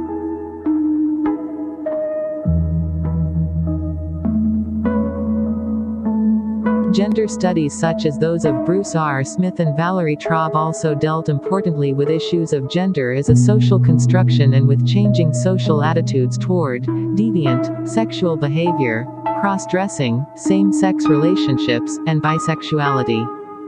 14.6 Deconstruction. The critical movement generally known as deconstruction centered on the instability and protean ambiguity of language. It owed its origins in part to the linguistic and other work of French philosophers and critics such as Ferdinand de Saussure, Michel Foucault, and Jacques Derrida. Some of the earliest practitioners and devotees of the method in the United States were Jeffrey Hartman, J. Hillis Miller, and Paul de Man, all of Yale University. Deconstruction stressed the extent to which meaning and authorial intention are virtually impossible to fix precisely. Translation and paraphrase are exercises in approximation at best. The implications of deconstruction for Shakespeare criticism have to do with language and its protean flexibility of meanings. Patricia Parker's Shakespeare from the Margins, Language, Culture, Context 1996, for example, offers many brilliant demonstrations of this, one of which is her study of the word preposterous, a word she finds throughout the plays. It means literally behind for before, back for front, second for first, and or sequel for beginning. It suggests the cart before the horse, the last first, and RC versi, with obscene overtones. It is thus a term for disorder in discourse, in sexual relationships, in rights of inheritance, and much more. Deconstruction as a philosophical and critical movement aroused a good deal of animosity because it questioned the fixity of meaning in language. At the same time, however, deconstruction attuned readers to verbal niceties, to layers of meaning, to nuance. Late 20th century and early 21st century scholars were often revolutionary in their criticism of Shakespeare. To readers, the result frequently appeared overly postmodern and trendy, presenting Shakespeare as a contemporary at the expense of more traditional values of tragic intensity, comic delight, and pure insight into the human condition. No doubt some of this criticism, as well as some older criticism, was too obscure and ideologically driven. Yet deconstructionists and feminists, for example, at their best portray a Shakespeare of enduring greatness.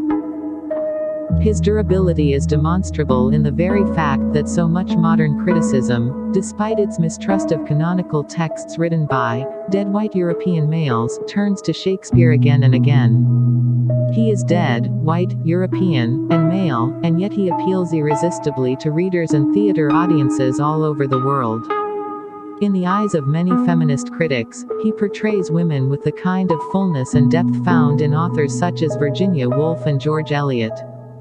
115.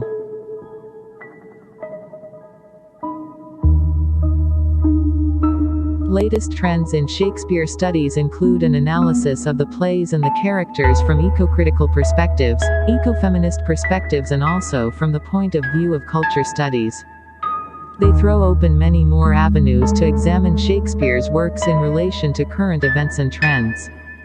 Critical essays provide valuable insights about how one should read Shakespeare not just as a writer of the 16th century but as one whose voice has currency even in this day and age.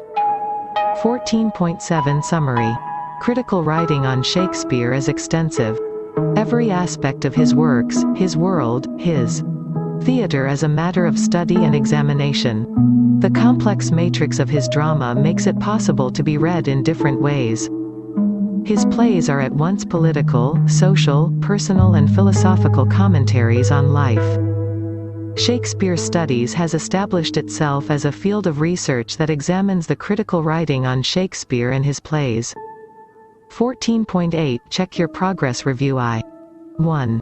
According to Ben Joson, what were Shakespeare's greatest failings? 2. What faults did Dryden find in Shakespeare's plays? 3.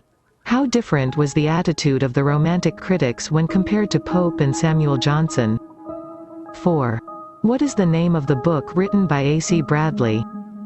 5. Name some feminist critics of Shakespeare's works. Review 2. 1. Trace the history and development of Shakespearean criticism. 2. Discuss some of the new interpretive approaches to Shakespeare in the 20th and 21st centuries. 116. References. https://www.britannica.com/biography/William-Shakespeare/literary-criticism. http://yellow_images/14417094244_logo_10.pdf. Hiskik, Iong Staff and Contributors, The Shakespeare Handbook, www.continuumbooks.com 2009. 117. Lesson 15. Shakespeare in a Changing World, Arnold Kettle. Learning Outcome. In this lesson you will learn about Marxist criticism, historicism, structure. 15.1 Warm-up. 15.2 Introduction. 15.3 The text. 15.4 Discussion. 15.5 Summary. 15.6 Check your progress. 15.1 Warm-up. How were Shakespeare's plays interpreted in the 18th and 19th century? What was the name given to such kind of critical study? What was the focus of such an interpretation of Shakespeare's plays? 15.2 Introduction. Shakespeare in a Changing World is a collection of essays edited by Arnold Kettle. The essays examine some of the major plays of Shakespeare from the Marxist point of view. Marxism was founded by Karl Marx and his philosophy was applied to understand the impact of literature on the social and political life of the people. 118. According to Marxism, society progresses through the struggle between opposing forces. It is this struggle between opposing classes that result in social transformation. History progresses through this class struggle. Class struggle originates out of the exploitation of one class by another throughout history. During the feudal period, the tension was between the feudal lords and the peasants, and in the industrial age the struggle was between the capitalist class, the bourgeoisie, and the industrial working class, the proletariat. Classes have common interests. In a capitalist system, the proletariat is always in conflict with the capitalist class. This confrontation, according to Marx, will finally result in replacing the system by socialism. One of the fundamental concepts of classical Marxist thought is the concept of base and superstructure, which refers to the relationship between the material means of production and the cultural world of art and ideas. It is essentially a symbolic concept which employed the structure of a building to explain this relationship. The foundation or the base stands for the socio-economic relations and the mode of production, and the superstructure stands for art, law, politics, religion and, above all, ideology. Broadly speaking, it refers to the idea that culture is governed by historical conditions and the relations of dominance and subordination prevalent in a particular society. Morality, religion, art and philosophy are seen as echoes of real-life processes. In Marx's own words, they are phantoms formed in the brains of men. From this point of view, all cultural products are directly related to the economic base in a given society. 15.3 The text. Arnold Kettle in his introductory essay to the book outlines the theory based on which the other writers have interpreted Shakespeare's plays. He begins by stating the need for a historical context to read Shakespeare. According to him, reading Shakespeare in isolation will rob the play of its vitality and relevance. He believes that a historical context will bring to light the social, political and economic tensions that created the works of Shakespeare. He says that Shakespeare's plays discuss the processes of time and that the plays are built on the tensions of a changing world. Kettle suggests that Shakespeare is to be interpreted as a humanist writer in a historical perspective. He goes on to explain that the humanist tradition was not a set of unchanging ideas or revealed philosophy but an evolving outlook. This outlook was shaped by the development of man's increasing knowledge and control of the world he lived in. The humanist tradition had confidence in the capacity of men to master difficulty, error and tragedy. The essence of the humanist spirit was to see man as a social being in the world he lives in objectively and optimistically, not resorting to an explanation of the divine or the hand of fate. Humanism can be understood in terms of actual human experience and history. 119. Kettle continues by placing Shakespeare in the historical context of the Renaissance.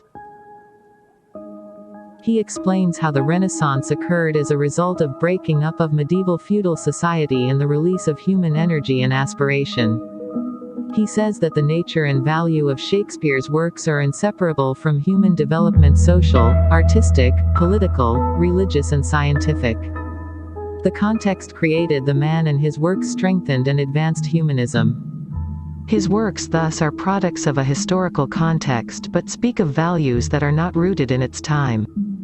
Its values resonate through time. Kettle examines the popularity Shakespeare's works enjoyed long after its time. He says Shakespeare was greatly influenced by the rise of the bourgeois in the 16th century. His plays gained popularity because his patrons were a mix of the bourgeois and the aristocracy. Yet, Kettle says, Shakespeare was not bourgeois in his writing but democratic. The irreverence in his works and the down-to-earth homeliness was the result of his humanist attitude. Unlike the bourgeois and the aristocracy, Shakespeare did not worship money nor did he consider man and women commodities. Kettle mentions that even though Shakespeare was not at the forefront of theatrical movements after the 17th century, there was a continuing readership. The working classes still enjoyed his plays and he greatly influenced the Chartist movement in the 19th century. However, the 20th century working class did not enjoy his plays due to changes in language. The proliferation of translations too did not increase the reader of Shakespeare among the working classes. Kettle mentions other reasons like the lack of a living popular dramatic tradition. Very few could visit the theater in industrial towns. There was a decline in viewership at the theaters because of the inadequate financial aid and encouragement from the state. Society came to be dominated by commercialism and money-makers who do not appreciate Shakespeare. Still, Kettle is optimistic that Shakespeare carries great influence on all who watch or read him. He mentions a number of school and college productions which have done more justice than expensive professional productions. Kettle believes that even though Shakespeare is not a central figure of influence in the 20th century, he still resonates with the active and deep-thinking members of the working class. Kettle goes on to introduce the authors who have contributed to the book, saying that some are Marxists while others who are not, do not deny the relevance of Marxist thinking. The essays in the book are concerned with particular plays and the nature of their values. The authors whose essays are presented believe that critical and historical are not mutually exclusive. They understand that the appreciation of the work as an independent entity and an examination of the influences upon the work are essential to arrive at an objective value. 120. Judgment of the work. He believes that 20th century humanism presupposes such an approach. Kettle says that a literary historian who ignores criticism will have no guide as to what to include in his history, while a critic who ignores history cannot find a theoretical basis for his value judgments. Humanism unifies history and criticism. Kettle concludes by saying that the writers have examined Shakespeare's plays objectively and scientifically, at the same time recognizing the impact of literature as personal and complex, and that literary judgments are unavoidable. He ends by saying that Shakespeare's works have an impact on people's lives, helping men and women understand what it means to be a man or a woman and so affect and change their world. 15.4 Discussion. The essay marks a change in the way Shakespeare's plays were interpreted. During his own time, Shakespeare was praised for his skill with words and the arrangement of scenes in his plays. During the age of Dryden and Pope, Shakespeare was criticized for his use of puns, the baseness of his humor, and the unsophisticated expression of emotions. Writers rewrote his plays to refine the language and sentiment to suit the taste of the age. The Romantic Age saw the revival of the plays in their original form. Coleridge, Lamb, Hazlitt and other critics recognized the genius of his language and craftsmanship. The critics of the Romantic Age also began to analyze Shakespearean characters. A.C. Bradley was one of the earliest critics to examine Shakespeare's tragic characters and their impact on the play and the audience. Critics who followed him continued in a similar fashion, analyzing the plays for the characterization. The aftermath of the war introduced psychoanalytic studies of characters influenced by the writings of Freud. Modern and postmodern readings began to focus on the society and the relationships between the characters. It is with the arrival of Marxist criticism that there was a paradigm shift in how Shakespeare's plays were examined. The studies brought up issues of class struggle, political powermongering, oppression as the subject matter of the plays. A knowledge of the socio-political economic milieu of the 16th century became essential, ushering the historical approach to Shakespearean criticism. The essay puts forth the basic features of historical, Marxist critical theory to better understand the attitude of the writers in the book. The focus in the essays is not the traditional examination of character, but an analysis of the socio-cultural forces that shaped the author's thinking and how the author's works influenced the socio-cultural life of the people of the age. The play is analyzed critically too to determine 121. How and why the use of particular characters, language and plot movement reflected the age and influenced it. 15.5 Summary. Shakespeare in a Changing World is a collection of essays edited by Arnold Kettle. The essays examine some of the major plays of Shakespeare from the Marxist point of view. According to Marxism, society progresses through the struggle between opposing forces. It is this struggle between opposing classes that result in social transformation. Arnold Kettle in his introductory essay to the book outlines the theory based on which the other writers have interpreted Shakespeare's plays. The essay marks a change in the way Shakespeare's plays were interpreted. The focus in the essays is not the traditional examination of character but an analysis of the socio-cultural forces that shaped the author's thinking and how the author's works influenced the socio-cultural life of the people of the age. 15.6 Check your progress review 1. What is the main feature of the humanist tradition, according to Kettle? 2. What does Kettle mean when he says Shakespeare is democratic and not bourgeois? 3. Why is it necessary to place Shakespeare in a historical context? Review 2. 1. Discuss how Marxist literary criticism will examine Shakespeare's plays. References. https:/www.marxist.org/subject/art/lit_crit/works/shakes.htm https://literariness.org/2016/04/12/marxism-and-literary-theory/ http://routledgesoc.com/category/profile-tag/historical-materialism 122. Lesson 16. On the tragedies of Shakespeare considered with reference to their fitness for stage representation, Charles Lamb. Learning outcome. In this lesson you will learn about the conflict between reading and watching Shakespeare's plays. Lamb's opinion about reading Shakespeare's plays. Structure. 16.1 Warm-up. 16.2 Introduction. 16.3 The text. 16.4 Summary. 16.5 Check your progress. 16.1 Warm-up.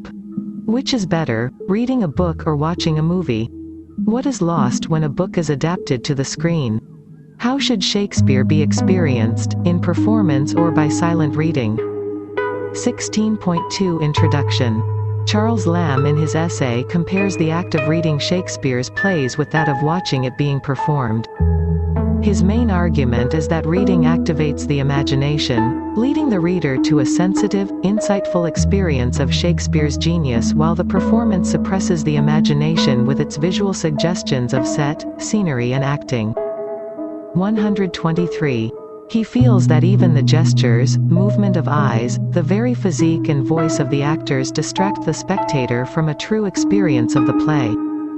He feels that the performance is an artificial medium that conveys only the superficial aspects of the play, omitting the intuitive, subtle messages that reading between the lines could convey. He finds performance loud and jarring to the senses and therefore an inadequate experience. 16.3 The text. Lamb in his essay argues that only the imagination of a sensitive reader can fully appreciate the richness of Shakespeare's text, while the theatre, acting in particular, reduces Shakespeare's genius. Lamb's essay is primarily about the theatre and in particular, acting. Lamb's essay focuses not on the strengths but on the limitations of the stage, the points at which the performance ceases to illuminate the dramatic text. Lamb's essay opens with his indignation at seeing the statue of the 18th century actor David Garrick I Westminster Abbey, upon which is inscribed a verse comparing the actor's genius with that of Shakespeare. He makes his central statement about Shakespeare's unsuitability for the stage and then moves on to the actor's relationship to the audience. For Lamb, acting is a representation of coarse, simple emotions, aimed at an audience whose very presence reduces everything in the play to an elocution. All characters thus become mere orators. Lamb then discusses the play Hamlet. He accounts the length of the role to be the reason for the popularity of the play with actors. He feels that Hamlet, as a character, is most unsuitable for the stage. He points out that most part of the play Hamlet is in communion with his moral sense. He seeks to be alone with his thoughts. Lamb feels that the private introspective Hamlet should not be presented as an orator on the stage. The presentation of a speech is immutable, a fixed entity, something to be spouted before an assembly, thereby losing its vitality and freshness. He argues that the actor's consciousness of the spectators quells creativity and forces the performer to adopt the most obvious superficial interpretation of the text. He gives the example of the scene between Hamlet and Ophelia. Lamb is perturbed at such a presentation because it is a misreading of the character and his deepest feelings for Ophelia. However harsh Hamlet's language may be towards Ophelia, it is not anger but grief showing itself as anger and love expressing itself as hate. Lamb was keenly aware of the complexities of the scene that cannot be shown on the stage but grasped intuitively while reading. 124. Lamb maintains that Shakespeare has unique qualities which make theatrical representation of his plays problematic. In his eyes, Shakespeare's inherent superiority to other playwrights is obscured in the theatre. He elaborates on this point by examining some of the most famous roles of Mrs. Sarah Siddons, the leading tragic actress of the day. He states that an actor can please an audience just as successfully in a non-Shakespearean role as in a Shakespearean, thus reducing the value of the role. For Lamb, a Shakespeare play is not a blueprint for the material realization of performance, but an idea or a vision. He sees Shakespeare's plays as timeless abstractions. He illustrates this point with Macbeth's dagger of the mind, soliloquy before the murder of Duncan. He finds that the spectator caught up in the anxiety of the performance loses sight of the purpose of the scene. Lamb has argued that a grasp of the essential Shakespeare must come through reading. He fears that the common theatergoer will mistake the image of a particular actor for that of the character. The reader contemplates a timeless abstract image but the theatergoer accepts an imperfect copy tied to the individual performer. Lamb uses the Othello as an example of a character for whom stage presentation is too accurate. He feels that an essentially noble action is rendered unpleasant and uncomfortable to the spectator because of the visual effects. The audience is influenced more by the color of Desdemona's and Othello's skins and not by the internal motives that brought them together. He compares reading about Adam and Eve in Milton's poem with seeing them in a painting. The painter is forced to represent Adam and Eve in their fallen state, something that will not impress itself in the mind of a reader. Lamb applies the same objection to the impossibility of recreating the magical island of the Tempest on stage.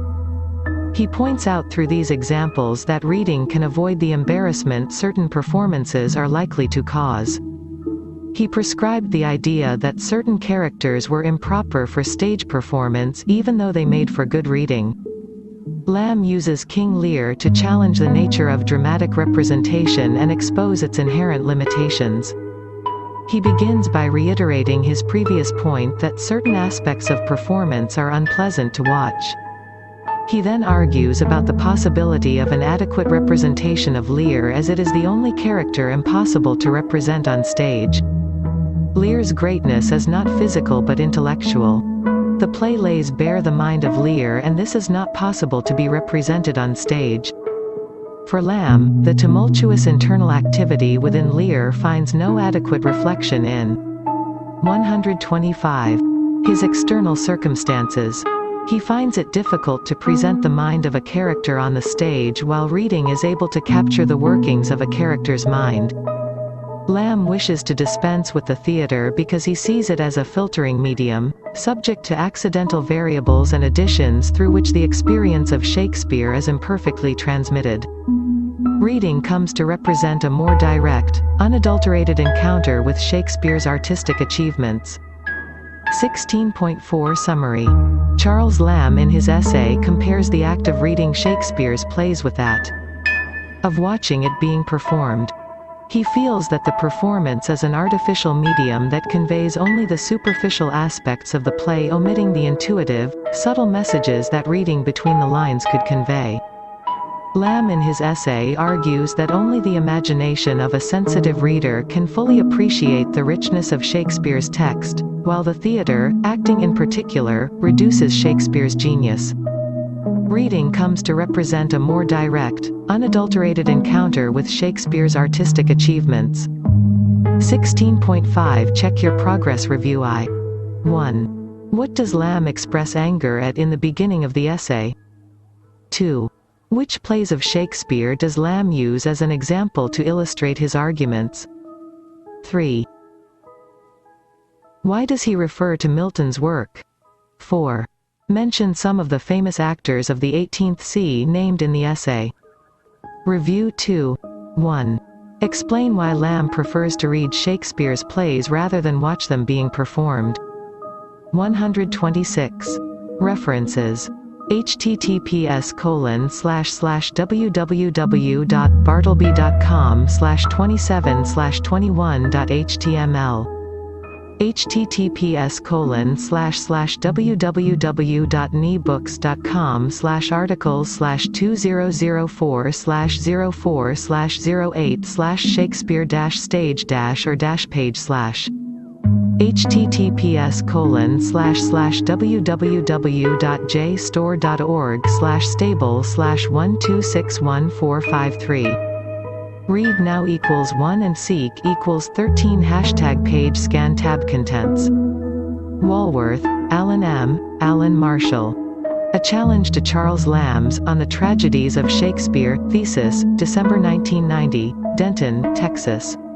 https://digital.library.unt.edu/arc:/67531/medidc 504,543 Access January 17, 2021 University of North Texas Libraries, UNT Digital Library, https://digital.library.unt.edu 127. Model Question Paper BA English 3rd Year. 6th Semester Paper, 14. Shakespeare. Time, 3 hours marks, 75. Section A 10 times 2 equals 20 marks. Answer any 10 in about 50 words each. 1. Name some of the university wits. 2. Mention the number of works of Shakespeare. 3. Write about Shakespeare's early life. 4. What is cross-dressing? 5.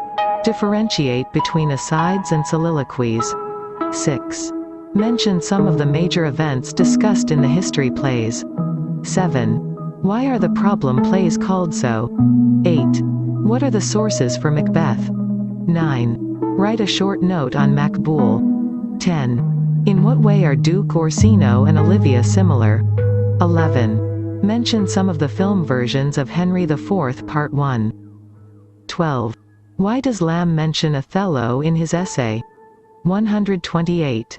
Section B, 5x5 equals 25. Answer any 5 in about 250 words each. 13. Describe the structure of the Shakespearean play. 14. Write about Shakespeare's contribution to the English language. 15.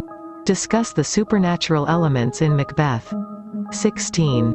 Justify the title Twelfth Night. 17. Attempt a character sketch of Falstaff in Henry IV Part 1. 18. Discuss the theme of rebellion in Henry IV Part 1. 19. Summarize Lamb's views on Shakespeare being performed. Section C, 3x10 equals 30. Answer any 3 in about 500 words each. 20. Describe the Elizabethan theatre and the stage conventions. 21. Is Twelfth Night a romantic comedy? Explain in detail. 22. Discuss some of the major themes in the play Macbeth. 23. Examine the father-son relationship in Henry IV Part 1. 24. How does Arnold Kettle examine Shakespeare in a changing world?